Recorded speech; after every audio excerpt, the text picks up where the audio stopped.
ನಾರಾಯಣ ನಿನ್ನ ನಾಮದ ಸ್ಮರಣೆಯ ಸಾರಾಮೃತ ಎನ್ನ ಬಾಯಿಗೆ ಬರಲಿ. ಬಾರಂಗ ಕನಸಿನೊಳಗಲಿ ನನಸಿನೊಳಗಲಿ ಮನಸ್ಸು ಕೆಟ್ಟಿರಲಿ ಮುನಿದಿರಲಿ.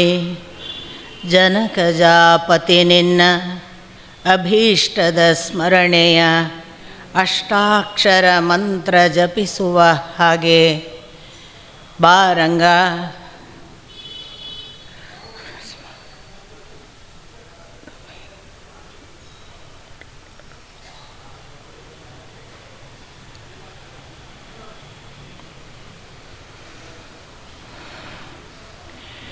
ನಾರಾಯಣಂ ನಮಸ್ಕೃತ್ಯ ನರಂಚೈವ ನರೋತ್ತಮಂ ದೇವೀಂ ಸರಸ್ವತೀಂ ವ್ಯಾಸಂ ತತೋ ಜಯಮುದೀರಯೇತ್.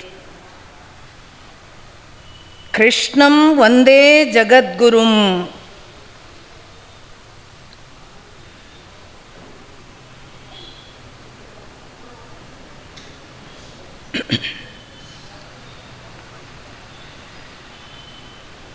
ಸನ್ನಿಧಿಯ ಗಣಪತಿಯನ್ನು ಅತ್ಯಂತ ಭಕ್ತಿಯಿಂದ ನಮಸ್ಕರಿಸಿ ಶ್ರೀಕೃಷ್ಣನನ್ನು ಈ ನಡೆಯನ್ನು ನಡೆಸುವಂತ ಪ್ರಾರ್ಥಿಸ್ತಾ ವಂದಿಸಿ ನೆರೆದಿರುವ ಎಲ್ಲ ಹಿರೇಕಿರಿಯ ಭಕ್ತರ ಪದತಲಕ್ಕೆ ಹಣೆ ಹಚ್ಚಿ ನಮಸ್ಕಾರ.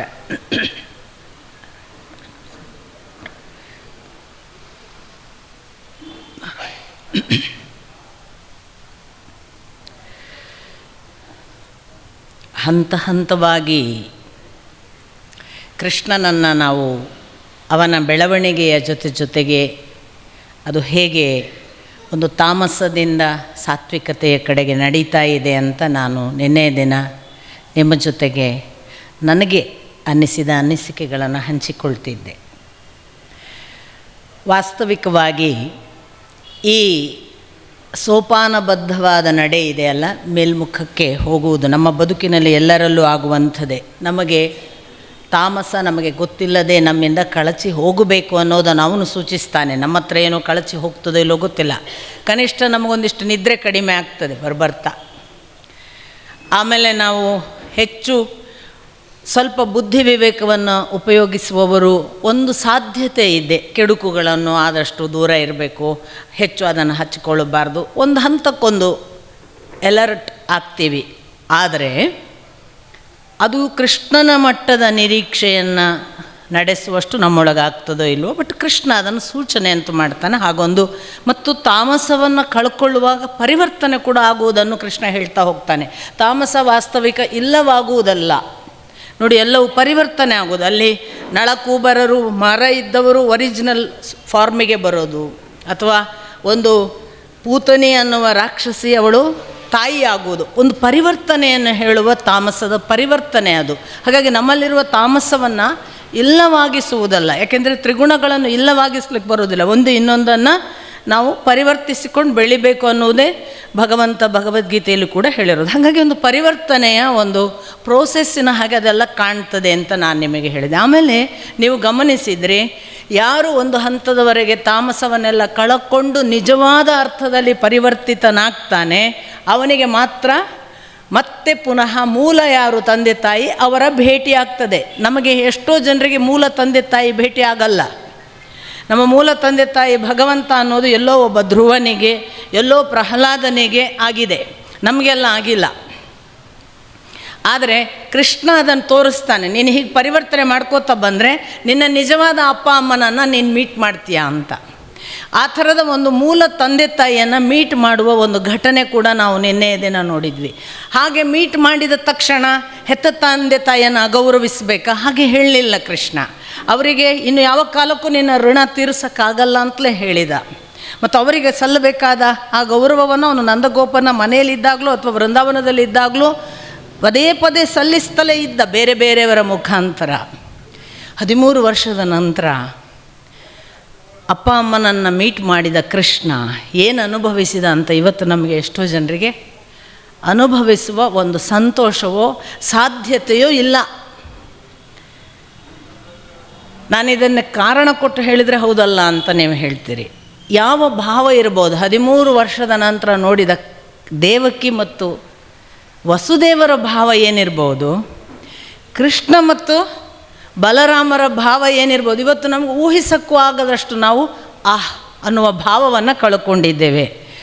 You become anything in the world, don't miss the chance of ಅಂತ ರಜನೀಶ್. ಆ ವಿಸ್ಮಯವನ್ನು ನೋಡಿದಾಗ ಅಂತ ಹೇಳುವ ಒಂದು ಆ ವಿಸ್ಮಯದ ಅಭಿವ್ಯಕ್ತಿಯನ್ನು ಕಳ್ಕೋಬೇಡಿ ಅಂತ. ಒಂದು ಮರ ನೋಡಿದರೆ ಅನ್ನಿಸ್ಬೇಕು, ಇದು ಮರವ, ಇದು ಗೊತ್ತುಂಟು, ನಮ್ಮ ಮನೆಯಲ್ಲಿತ್ತು ಅನ್ನುವ ಆ ಒಂದು ಸಾಧಾರಣೀಕೃತಗೊಳಿಸುವ ಗುಣ ಉಂಟಲ್ಲ, ಅದು ನಮ್ಮ ಆ ವಿಸ್ಮಯದ ಭಗವಂತನ ಸ್ಥಿತಿಯನ್ನು ಅನುಭವಿಸೋದಕ್ಕೆ ಬಿಡಲ್ಲ ಅಂತ.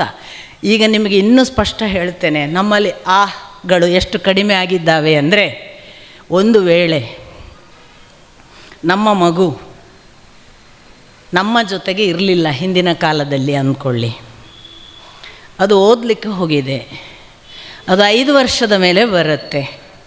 ಅಪ್ಪ ಅಮ್ಮ 5 ವರ್ಷದ ಮೇಲೆ ಎಷ್ಟು ದೃಷ್ಟಿ ತೆಗಿತಾರೆ, ಒಳಗೆ ಬಾಪ ಅಂತ ಅದು ಓಕ್ಳಿ ನೀರು ಮಾಡಿ ದೃಷ್ಟಿ ತೆಗೆದು ಅದಕ್ಕೆ ಕಣ್ಣಾಗದೇ ಇರಲಿ ಅಂತ ತೂತು ಅಂತೆಲ್ಲ ಉಗುಳಿ ಆಚೆಗೆ ಹಾಕಿ ಒಳಗೆ ಕರ್ಕೊಳ್ಳುವಾಗ ಕಾಲಿಂದ ತಲೆಯವರೆಗೆ ಮಗುವನ್ನು ನೋಡ್ಕೊಂಡು ಅದು ಹೇಗೆಲ್ಲ ಇದ್ದ, ಹೇಗೆ ಬೆಳೆದಿದ್ದಾನೆ ಅಂತ ನೋಡುವ ಆ ವಿಸ್ಮಯ ದಿನಾ ವಿಡಿಯೋ ಕಾಲ್ ಮಾಡಿ ಮಾಡಿ ನೋಡಿದ ನಮಗೆ ಹೇಗೆ ಬರೋಕ್ಕೆ ಸಾಧ್ಯ? ಇನ್ನು 10-20 ವರ್ಷ ಆಬ್ಸೆನ್ಸ್. ಪ್ರತಿದಿನ ದಿನಕ್ಕೊಂದು ಅರ್ಧ ಗಂಟೆ ಮಾತಾಡುವ ಒಂದು ಅಜ್ಜಿ ಜೊತೆಗೋ ಮೊಮ್ಮಗಳ ಜೊತೆಗೋ ಮಗಳ ಜೊತೆಗೋ ಮಗನ ಜೊತೆಗೋ ಅಳಿಯನ ಜೊತೆಗೋ ಸೊಸೆ ಜೊತೆಗೋ ಸಂವಹನ ಮಾಡ್ಕೋತಾನೆ ಬಂದವರು ನಾವೆಷ್ಟು ಜಾಳಾಗಿದ್ದೇವೆ ಅಂದರೆ ಭಾವನೆಗಳ ದೈವಿ ಸ್ಥಿತಿಯ ಸೂಕ್ಷ್ಮಜ್ಞತೆಯನ್ನು ಕಳ್ಕೊಂಡಾಯಿತು. ಉಳಿದದ್ದೇನೂ ಇಲ್ಲ. ಈಗ ನಿನ್ನೆ ನೋಡಿದ್ದಲ್ವ ಅಂತ. ಈಗ ಏನು ಭಾಳ ವರ್ಷ ಆಯಿತು ನಿಮ್ಮ ನೋಡದೆ ಅನ್ನೋ ಮಾತು ಹೇಳಲಿಕ್ಕೆ ಇಲ್ಲ, ನಿನ್ನೆ ಅಲ್ವಾ ಅರ್ಧ ಗಂಟೆ ಮಾತಾಡಿದ್ದು. ಹೌದೌದು, ಈ ಚಿತ್ರವಾದ್ವಿ ನೋಡಿ ನಾವು. ಬದುಕು ಬಹಳ ಬೇಗ ಚಿತ್ರವಾಗಲಿಕ್ಕೆ ಶುರುವಾಗಿದೆ. ಚಿತ್ರವಲ್ಲ ಬದುಕು, ಚಿತ್ರದೊಳಗೊಂದು ಅಂತತಃ ಜೀವಸತ್ವ ಇದೆ. ಅದು ಎಷ್ಟೋ ವರ್ಷಗಳ ಮೇಲೆ. ನನ್ನ ಅಜ್ಜ ಮದುವೆ ಆದ 14ನೇ ವಯಸ್ಸಿನಲ್ಲಿ ಹೊರಟು ಹೋಗಿಬಿಡ್ತಾರೆ. ಇವತ್ತೇ ಮದುವೆ ಆದದ್ದು ಬೆಳಿಗ್ಗೆ, ಸಂಜೆ ನಮ್ಮ ಅಜ್ಜ ಇಲ್ಲ. ನನ್ನ ಅಜ್ಜಿಗೆ ಗೊತ್ತಿಲ್ಲ. ನಮ್ಮ ಅಜ್ಜಿ ಮಾತ್ರ ಅಲ್ಲ, ನಮ್ಮ ಅಜ್ಜನ ಅಣ್ಣನ ಹೆಂಡತಿ, ಮನೆಯವರು ಯಾರಿಗೂ ಗೊತ್ತಿಲ್ಲ, ಎಲ್ಲಿ ಹೋದ್ದು ಗೊತ್ತಿಲ್ಲ. 14ನೇ ವಯಸ್ಸಿಗೆ ಮದುವಣಗಿತ್ತಿ ಮೊದಲ ರಾತ್ರಿಯನ್ನು ಇನ್ನು ಬದುಕಿನ ಹೊಸ ಘಟ್ಟ ಪ್ರವೇಶಿಸಬೇಕಾದ ಹೊತ್ತಿನ ಇನ್ನೂ ಎಳಸು. ಇವರಿಗೆ 14 ಅಂದರೆ ಅವರಿಗೆಷ್ಟು? ಅಂಥ ಸ್ಥಿತಿಯಲ್ಲಿ ಎಲ್ಲಿ ಹೋದರು ಅಂತ ಗೊತ್ತಿಲ್ಲದೆ ಎಷ್ಟು ವರ್ಷ ಗೊತ್ತಿಲ್ಲ ಗೊತ್ತಾ? 12 ವರ್ಷ ಗೊತ್ತಿಲ್ಲ. ನಮ್ಮ ಅಜ್ಜ ಮತ್ತೆ ಮರಳಿ ಬರೋದು 26ನೇ ವರ್ಷಕ್ಕೆ. ಹೋದದ್ದು ಬಹಳ ದೂರ ಅಲ್ಲ, ಆಗ ಗಾಡಿ ಸಂಚಾರಗಳಿಲ್ಲ. ಹೋದದ್ದು ಧಾರವಾಡದವರೆಗೆ. ಧಾರವಾಡದ ವಿರೂಪಾಕ್ಷ ಶಾಸ್ತ್ರಿಗಳ ಹತ್ರ ತಾನು ಅಧ್ಯಯನ ಮಾಡಬೇಕು, ವಿದ್ಯಾರ್ಜನೆ ಮಾಡಿದ ಮೇಲೆ ನಾನು ಸಂಸಾರಕ್ಕೆ ಬರಬೇಕು. ನಾನು ಈಗ ವಿದ್ಯಾರ್ಜನೆಯನ್ನು ಬಿಟ್ಟು ಸಂಸಾರಕ್ಕೆ ತೊಡಗಿದೆ ಅಂತಾದರೆ ನನಗೆ ಮುಂದಿನ ಬೆಳವಣಿಗೆಗೆ ಕಷ್ಟ ಆಗಬಹುದು ಅಂತ ತನ್ನಷ್ಟಕ್ಕೆ, ಅಪ್ಪ ಅಮ್ಮ ಇಲ್ಲ ನನ್ನ ಅಜ್ಜನಿಗೆ, ಅವರ ಅಪ್ಪ ಅಮ್ಮ ಅಂದರೆ ಅಜ್ಜ ಅಜ್ಜಿ ನೋಡ್ಕೋತಿದ್ದಿದ್ದು. ಈ ಅಜ್ಜ ಅಜ್ಜಿಗೆ ಹೇಳ್ತಾರೆ ಅವರು ಮದುವೆ ಬೇಡ ನನಗೆ ಅಂತ. ಅವ್ರಿಗೆ ಅರ್ಥ ಆಗಲ್ಲ. ಆ ಕಾಲಕ್ಕೆ ಅಜ್ಜ ಅಜ್ಜಿಯರೆಲ್ಲ ಬೇಗ ಮದುವೆ ಮಾಡಿಸ್ಬಿಡಬೇಕು, ಬಾಲ ವಿವಾಹ ನಡೀತಿತ್ತು. ಹೋಗಿ 26ನೇ ವಯಸ್ಸಿಗೆ ಬರುವವರೆಗೆ 12 ವರ್ಷ ಆ ತಾಯಿ ಹೇಗಿರಬಹುದು ಅಂತ ಈಗಿನವರಿಗೆ ನಮಗೆ ಸ್ವಲ್ಪ ಆದರೂ ನಮ್ಗೆ ಗೊತ್ತು ಹೀಗೊಂದಿತ್ತು ಅಂತ. ಇನ್ನು ಮುಂದಿನವರಿಗೆ ಅದೇನು ಒಂದು ಫೋನ್ ಮಾಡ್ಬೋದಿತ್ತಲ್ಲ, ವಿಡಿಯೋ ಕಾಲಲ್ಲಿ ಸಿಕ್ಕಲಿಲ್ವಾ ಅಂತ ಕೇಳುವ ಕಾಲ. ನನಗೆ ಹೇಗೆ ಹೇಳೋದು ಗೊತ್ತಿಲ್ಲ. ನಾವು ಸೂಕ್ಷ್ಮಜ್ಞತೆಯನ್ನು ಕಳ್ಕೊಂಡಾಗಿದೆ. ಒಂದು ಮಾತು ಹೇಳಿದ್ದ ರವಿ ಬೆಳಗೆರೆ ಒಂದಾನೊಂದು ಕಾಲಕ್ಕೆ, ಮೊಬೈಲ್ ಬೆಡ್ರೂಮಿಗೆ ಬಂತು, ಇನ್ನು ದಾಂಪತ್ಯ ಉಳಿಯಲ್ಲ ಅಂತ. ಈಗಲ್ಲ ಹೇಳಿದ್ದವನು. ಮೊಬೈಲ್ ಬೆಡ್ರೂಮಿಗೆ ಬಂತು, ಇನ್ನು ಹೆಚ್ಚು ದಿನ ದಾಂಪತ್ಯ ಉಳಿಯಲ್ಲ ಅಂತ. ಸ್ವಲ್ಪ ಎಲ್ಲ ಸೂಕ್ಷ್ಮಜ್ಞತೆಯನ್ನು ಎಷ್ಟು ಕಳ್ಕೊಂಡಿದ್ದೀವಿ ಯೋಚನೆ ಮಾಡಿ. ಮೊಬೈಲ್ ಒಂದೇ ಆಗಿರುವುದು ಎಷ್ಟು ನಮ್ಮ ಬದುಕಿನಲ್ಲಾಗಿದೆ ಯೋಚನೆ ಮಾಡಿ. ಎದುರಿಗೆ ಕೂತವರು 4 ಜನ ಇದ್ದರೂ ಕೂಡ ನಮಗೆ ಅದು ಬೇಕು. ಅದು ಇಲ್ಲದೆ ನಮಗೆ ಮಾತಾಡಲಿಕ್ಕೆ ಬರದೇ ಇರುವ ಸ್ಥಿತಿ ತಲುಪಿಬಿಟ್ಟಿದ್ದೇವಲ್ಲ. 13 ವರ್ಷ ನೋಡದೇ ಇರುವ ಅಪ್ಪ ಅಮ್ಮನ ದುಃಖ ಮತ್ತು 13 ವರ್ಷದ ನಂತರ ನೋಡಿದ ಅಪ್ಪ ಅಮ್ಮನ ಸುಖ ಅದು ಏನಿತ್ತು ಅಂತ ಒಂದು ಕ್ಷಣ ಯೋಚಿಸುವ ಭಾವ ಕೂಡ ಕಳ್ಕೊಂಡ್ವಲ್ಲ. ಕೃಷ್ಣ ಹೇಗೆ ಅರ್ಥ ಆದಾನು, ಬಲರಾಮ ಹೇಗೆ ಅರ್ಥ ಆದಾನು, ಯಾವ ವಸುದೇವ ದೇವಕಿಯ ದುಃಖ ಅರ್ಥ ಆದೀತು. ಅದನ್ನು 13 ವರ್ಷದ ಆ್ಯಬ್ಸೆನ್ಸನ್ನು ಒಂದು ಕ್ಷಣ ಮೊಬೈಲ್ ಇಲ್ಲದೆ ನೋಡಿ, ಬದುಕಿ ನೋಡಿ. ಒಂದಿಷ್ಟು ಕಾಲ ನಾನು ಮೊಬೈಲೇ ತಗೊಳ್ಳಲ್ಲ ಅಂತ ಅದನ್ನು ಎಸೆದು ಹೋಗಿ ನೋಡಿ 10-20 ವರ್ಷ, ಆಗ ಗೊತ್ತಾದೀತು. ಅಂಥದ್ದೊಂದು ಸಂವೇದನೆಯನ್ನು ಕೃಷ್ಣ ಹೇಳ್ತಿದ್ದಾನೆ. ಕಳೆದು ಹೋದ ಅಪ್ಪ ಅಮ್ಮನನ್ನು ಮೀಟ್ ಆಗುವುದಂದರೆ ನಾನು ಅದನ್ನೇ ಹೇಳೋದು. ನಾವೀಗ ಎಲ್ಲಿ ಎಲ್ಲ ಮುಳುಗಿ ಹೋಗಿದ್ದೇವಲ್ಲ ಬೇಡವಾದದ್ದರಲ್ಲಿ, ಈ ಬೇಡವಾದದ್ದರಲ್ಲಿ ಮುಳುಗಿ ಹೋದವರು ಆ ಮೂಲ ಅಪ್ಪ ಅಮ್ಮನನ್ನು ನೋಡುವ ಸುಖ ನಮಗೆ ಗೊತ್ತಾಗಬೇಕಾದರೆ ನಮಗೆ ನಿಜವಾಗಿ ಅವರಿಲ್ಲದ ಅನುಪಸ್ಥಿತಿ, ಅವರಿಲ್ಲದ ಬಾಂಧವ್ಯವಾದ ಕೊರತೆ, ಇದೆಲ್ಲವನ್ನು ಅನುಭವಿಸುವ ಒಂದರೆ ಕ್ಷಣವಾದ ಆಂತರ್ಯದ ಸುಖವನ್ನು ದಯವಿಟ್ಟು ಹುಡುಕುವಂತಾಗಲಿ ಅಂತ ನಾನು ಆ ಕೃಷ್ಣನಲ್ಲಿ ಪ್ರಾರ್ಥಿಸ್ತೇನೆ. ನಮ್ಮಲ್ಲಿ ಎಲ್ಲವನ್ನು ಕಳಚಿಸಿದ, ನಮ್ಮ ಆಂತರ್ಯದ ನಿಜ ಸುಖಗಳನ್ನು ಕಸಿದುಕೊಂಡ ಸಾಧನಗಳಿದೆಯಲ್ಲ, ಅದಕ್ಕೆ ಶರಣಾಗತರಾಗದ ಒಂದು ಭಾವ ಬರಲಿ, ಅದು ಕೃಷ್ಣ ಪ್ರೇರಣೆ ಆಗಲಿ ಅಂತ ನನಗನ್ನಿಸುತ್ತೆ. ನೀವು ಇನ್ನೂ ಸ್ವಲ್ಪ ಯೋಚನೆ ಮಾಡಿದರೆ, ಕೃಷ್ಣನದ್ದು ಪ್ರೇಮಿಯ ಭಾಗವಾಗಿ ನಾನು ಬೇಕಾದಷ್ಟು ಗೋಪಿಕೆಯರ ಜೊತೆಗಿನ ಸಂವಾದವನ್ನು ಹೇಳಿದೆ. ಅದರಲ್ಲಿ ಅವನು ಮೀಟಿದ ಭಾಗಗಳನ್ನು ಹೇಳಿದೆ. ಅವನು ತೋರಿಸಿದ ಪ್ರೇಮದ ಒಂದು ಯಾವ ಹಂತ ಇದೆ, ಅದು ನಾನು ನೀವು ಭಾವಿಸುವ ದೈಹಿಕವಲ್ಲದ ಆಚೆಗೆ ಕರೆದುಕೊಂಡು ಹೋಗಬಲ್ಲ ಮತ್ತು ಆ ದೇಹವನ್ನು ಕೇವಲ ಒಂದು ಸಮರ್ಪಿಸಿಕೊಳ್ಳಬೇಕಾದ ದೇಹ ಅನ್ನುವುದು ತನ್ನದಲ್ಲ ಅನ್ನುವ ಭಾವವನ್ನೆಲ್ಲ ಇಟ್ಟುಕೊಂಡು ತಾನು ಅದರ ಆಚೆಗೆ ನಡೆಯುವ ಎಂಥ ಒಂದು ವಿಶೇಷ ವಲಯಕ್ಕೆ ಕೃಷ್ಣ ಆ ಹೆಣ್ಮಕ್ಕಳನ್ನು ಎತ್ತರಿಸಿದ ಅಂತ. ಇದು ಪ್ರೇಮಿಯಾಗಿ ಆಯಿತು. ಅದರ ಮತ್ತೊಂದು ಹಂತಕ್ಕೆ ಬರುವಾಗ ನಾನು ನಿಮಗೆ ಹೇಳಿದೆ, ರಾಜಸವನ್ನು, ಯಾವ ತಾಮಸವನ್ನೆಲ್ಲ ಪರಿವರ್ತಿಸಿದ ಕೃಷ್ಣ ತಾನೀಗ ರಾಜಸಕ್ಕೆ ಮುಖಾಮುಖಿ ಆಗುವಾಗ ಒಂದೋ ರಾಜಸ ಸಂಗತಿಗಳು ಬಂದಾಗ ಅದರಿಂದ ಓಡಿ ಹೋಗುವುದು, ದೂರ ಇರುವುದು, ಬೆನ್ನು ಹಾಕುವುದು. ಮೂರನೆಯದ್ದು ಎದುರಾಬದರಾದರೆ ಅದನ್ನು ಹೊಂದು ಮುಗಿಸುವುದು, ಅದು ಇರಬಾರ್ದು. ಆ ಥರದ ಒಂದು ರಾಜಸ ಸ್ಥಿತಿಯನ್ನು ತೋರಿಸಿದ. ನಮಗೆ ರಾಜಸ ದಿಕ್ಕಾಪಾಲು ಮಾಡುತ್ತೆ, ಘರ್ಷಣೆಗೆ ಎಳೆಯುತ್ತೆ. ಇದೆಲ್ಲ ನಿಮಗೆ ರಾಜಸ ಭಾವಗಳು ಮಾಡುವಂತಹ ಅದರ ಡಾಮಿನೇಷನ್ ಚೆನ್ನಾಗಿ ಅರಿವಿದೆ.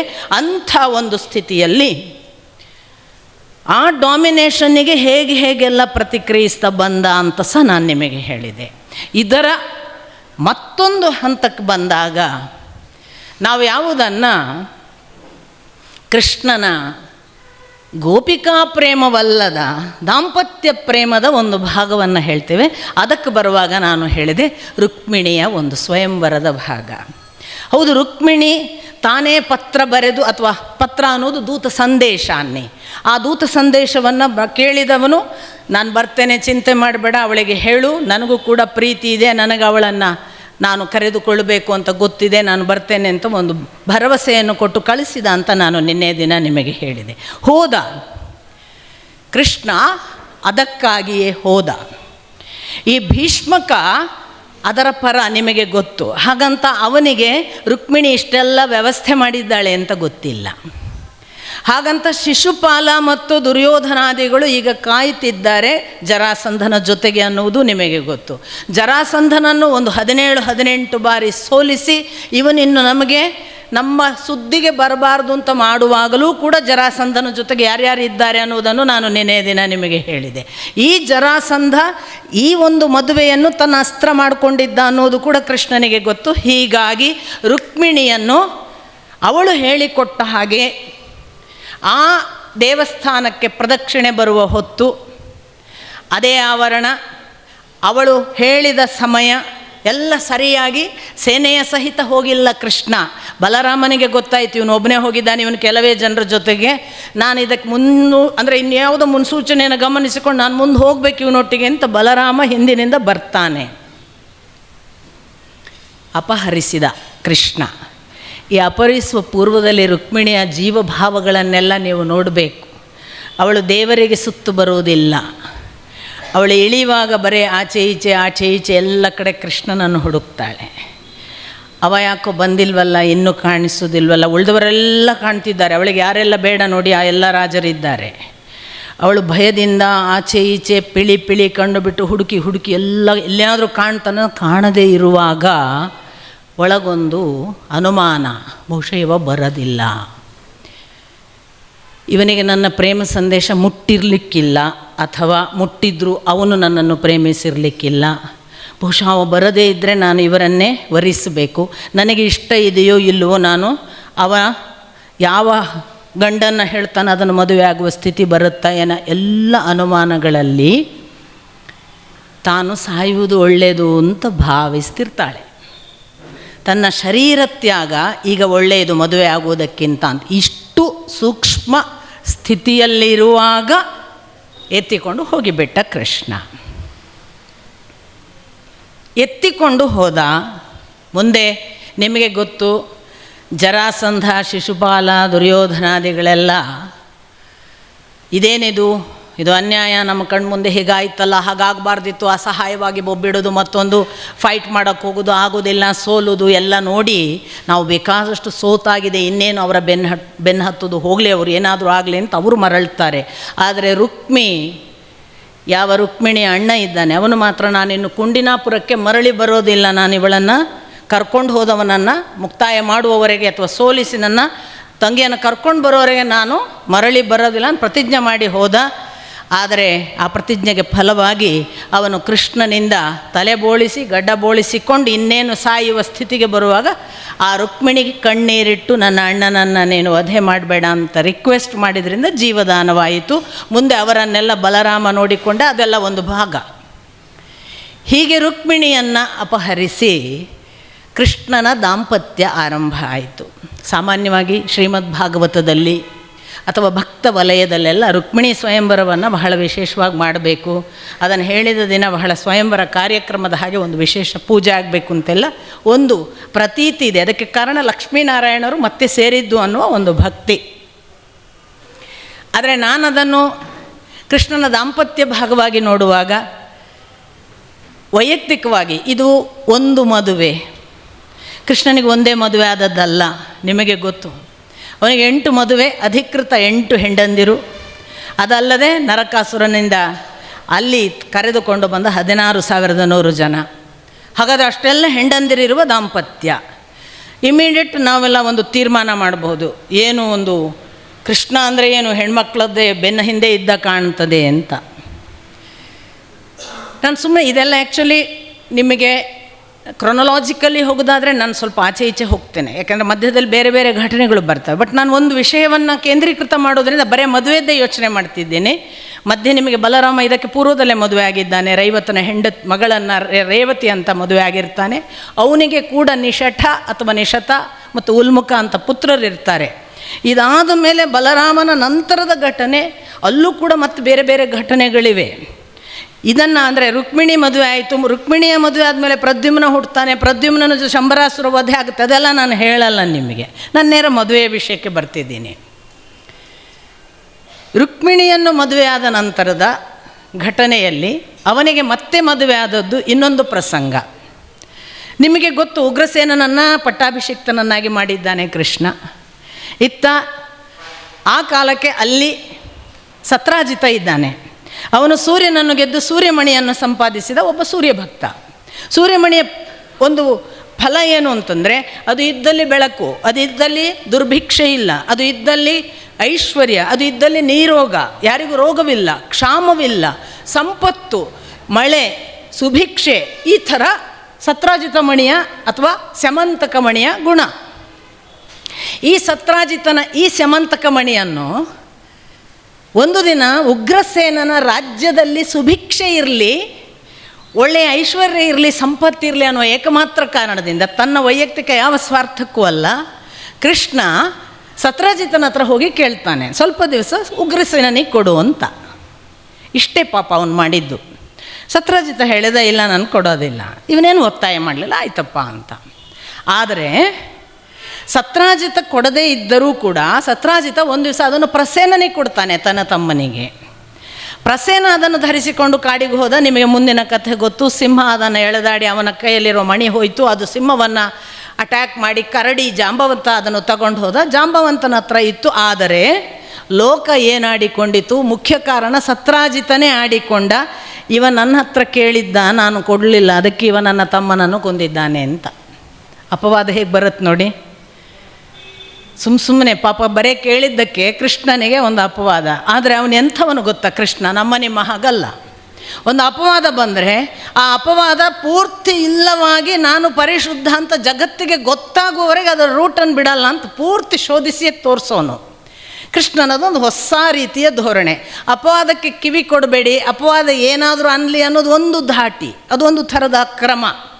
ಆಮೇಲೆ ಒಂದು ದಿವಸ ಸತ್ಯ ಗೊತ್ತಾಗುತ್ತೆ ಅಂತ ಒಂದು ಥರದ ಮಾರ್ಗ. ಇನ್ನೊಂದು ಮಾರ್ಗ ಕೃಷ್ಣನದು, ನಾನು ಪರಿಶುದ್ಧ ಅನ್ನೋದನ್ನು ತೋರಿಸಿದ ಮೇಲೆ ನಾನು ಅದನ್ನು ಹೊರಗೆ ಬರೋದು, ಅಲ್ಲಿವರೆಗೆ ನಾನು ಅದರ ಬೆನ್ಬಿಡಲ್ಲ ಅಂತ. ಇದು ಇನ್ನೊಂದು ಕ್ರಮ. ಈ ಎರಡನೆಯ ಕ್ರಮವನ್ನು ಕೃಷ್ಣ ಇಲ್ಲಿ ಸ್ಯಮಂತಕ ಮಣಿಯ ವಿಷಯದಲ್ಲಿ ತೋರಿಸ್ತಾನೆ. ಅವನು ಎಷ್ಟು ಬೆನ್ನಟ್ಟಿದ ನಿಮಗೆ ಗೊತ್ತು ಅಲ್ಲ. ಅಲ್ಲಿ ಹೋಗಿ ಜಾಂಬವಂತನ ಜೊತೆಗೆ ಹೋರಾಟ ಮಾಡಿ ಆ ಮಣಿ ತಗೊಂಡು ಬರುವಾಗ ಮಣಿ ಮಾತ್ರ ಅಲ್ಲ, ಜಾಂಬವಂತ ತನ್ನ ಮಗಳು ಜಾಂಬವತಿಯನ್ನು ಮದುವೆ ಮಾಡಿಸಿ ಕೊಟ್ಟ. ಹಾಗಾಗಿ ಎರಡನೆಯ ಮದುವೆ ಆಯಿತು ಕೃಷ್ಣನಿಗೆ. ರುಕ್ಮಿಣಿ ಅವಳೇ ಕರೆದದ್ದು, ಇದು ಜಾಂಬವತಿಯನ್ನು ಇವನೇ ಕೊಟ್ಟದ್ದು. ಈ ಜಾಂಬವತಿಯನ್ನು ಕೊಟ್ಟ ಮೇಲೆ ಮಣಿ ತಗೊಂಡು ಬಂದು, ಕೊಟ್ಟಿದ್ದೇನೆ ನಿನ್ನ ಮಣಿ, ನಿನ್ನ ಹತ್ರ ಇಟ್ಕೊ ಅಂತ ಸತ್ರಾಜಿತನಿಗೆ ಕೊಡೋ. ಸತ್ರಾಜಿತನಿಗೆ ಪುಕು ಶುರುವಾಯಿತು. ಇವನ ಮೇಲೆ ಅಪವಾದ ಹಾಕಿದ್ದಕ್ಕೆ ಇವನು ಹೋಗಿ, ಇದು ನಾನಲ್ಲ ನೋಡು, ಬೇರೆಯವರು ಮಾಡಿದ್ದು ಮಾಡಿ ತೋರಿಸ್ತಾನೆ, ಇನ್ನು ನನ್ನ ಮೇಲೆ ಎಲ್ಲಿ ಹಗೆ ಇಟ್ಕೋತಾನೆ, ಈ ಹಗೆಯನ್ನು ನನ್ನ ಸ್ನೇಹಿತ ಮಾಡ್ಕೊಳ್ಳೋದಿದ್ರೆ ನನಗೆ ಅಪಾಯ ಇದೆ, ಹೇಗಾದರೂ ಮಾಡಿ ಇವನನ್ನು ನನ್ನ ಪಾರ್ಟಿ ಮಾಡ್ಕೋಬೇಕು ಅಂತ ಹೇಳಿ ವ್ಯವಹಾರದ ದೃಷ್ಟಿಯಿಂದ ತನ್ನ ಮಗಳನ್ನು ಮದುವೆ ಮಾಡಿಸಿಕೊಡೋದು ಅಂತ ತೀರ್ಮಾನ ಮಾಡಿದ. ಪಕ್ಕ ಕ್ಯಾಲ್ಕ್ಯುಲೇಟಿವ್ ಸತ್ರಾಜಿತ. ಸತ್ಯಭಾಮೆಯನ್ನು ಮದುವೆ ಮಾಡಿಕೊಡುವಾಗ ಪಕ್ಕಾ ಕ್ಯಾಲ್ಕ್ಯುಲೇಟಿವ್ ಅವನು. ಇವಳನ್ನು ಮದುವೆ ಮಾಡಿಸ್ಕೊಟ್ಬಿಟ್ರೆ ಅವನು ಸಾಮಾನ್ಯವಾಗಿ ನನ್ನ ವಿರುದ್ಧ ಬರೋಕ್ಕಾಗಲ್ಲ. ಯಾಕೆಂದರೆ ಮಾವ ನಾನು ಸೊಸೆ ಮಗಳಿರ್ತಾಳೆ ನನ್ನ ಮಗಳು ಅವನ ಹೆಂಡತಿಯಾಗಿ, ಹಾಗಾಗಿ ಅವನು ನನ್ನ ಸುದ್ದಿಗೆ ಬರಲಿಕ್ಕಿಲ್ಲ ಅಂತ ಮದುವೆ ಮಾಡಿಸಿಕೊಟ್ಟ. ಕೃಷ್ಣ ಏನು ಅನ್ನಲಿಲ್ಲ, ಸತ್ಯಭಾಮೆಯನ್ನು ಸ್ವೀಕರಿಸಿದ. ಸತ್ಯಭಾಮೆಯನ್ನು ಮದುವೆ ಮಾಡಿಸ್ಕೊಡುವಾಗ ಸತ್ರಾಜಿತ ಬಹಳ ಸಜ್ಜನರ ಹಾಗೆ, ಈ ಮಣಿ ಕೂಡ ನಿನ್ನದು ಅಂದ. ನನಗೆ ಮಣಿ ಬೇಡ ಅಂದ ಕೃಷ್ಣ. ಗೊತ್ತಿತ್ತು ಅವನಿಗೆ ಮಾಡಿದ ಪಾಪಕ್ಕೆ ಉಣ್ಣೋದಕ್ಕಿದೆ ಅಂತ. ತಗೊಳ್ಳಿಲ್ಲ. ಎಲ್ಲಿ ಯಾವುದನ್ನು ತಗೋಬೇಕು ಯಾವುದನ್ನು ತಗೋಬಾರ್ದು ಅಂತಲೂ ಗೊತ್ತಿರಬೇಕು. ಕೊಡಿ ಅಂತ ನಿನ್ನೆ ಅಂದೆ ನಾನು. ಕೊಡುವುದು ಒಂದು ಭಾಗವಾದರೆ ತೆಗೆದುಕೊಳ್ಳುವವರು ಎಂಥ ರೀತಿದ್ದನ್ನು ತಗೋಬಾರ್ದು ಗೊತ್ತಿರಬೇಕು. ಒಬ್ಬರು ಬಹಳ ಸಜ್ಜನರು ನಿತ್ಯ ಅರ್ಚನೆ ಮಾಡುವವರು 70 ಮೇಲೆ ಈಗ ಸ್ವಲ್ಪ ಹಾಸಿಗೆ ಮೇಲೆ ನರಳಾಡ್ತಾರೆ. ಯಾಕಪ್ಪ ದೇವ್ರ ಪೂಜೆ ಮಾಡಿದ್ದೀರಿ, ಸಿಕ್ಕಾಪಟ್ಟೆ ಭಕ್ತಿ ಶ್ರದ್ಧೆ, ನಿಮ್ಮ ಪ್ರಾಮಾಣಿಕತೆ ನಾವು ನೋಡಿದ್ದೇವೆ, ನಿಮಗೆ ಯಾಕೆ ಬಂತು ಇಂಥದ್ದೆಲ್ಲ ಅಂತ ಕೇಳಿದ್ದಕ್ಕೆ ಅರ್ಚಕ ಅಲ್ವಾ, ಕಂಡವ್ರು ಕೊಟ್ಟಿದ್ದಾರೆ, ತಗೊಂಡಿದ್ದೀನಿ, ಈಗ ನರಳಬೇಕು ಅಂತಾರೆ ಅವರು.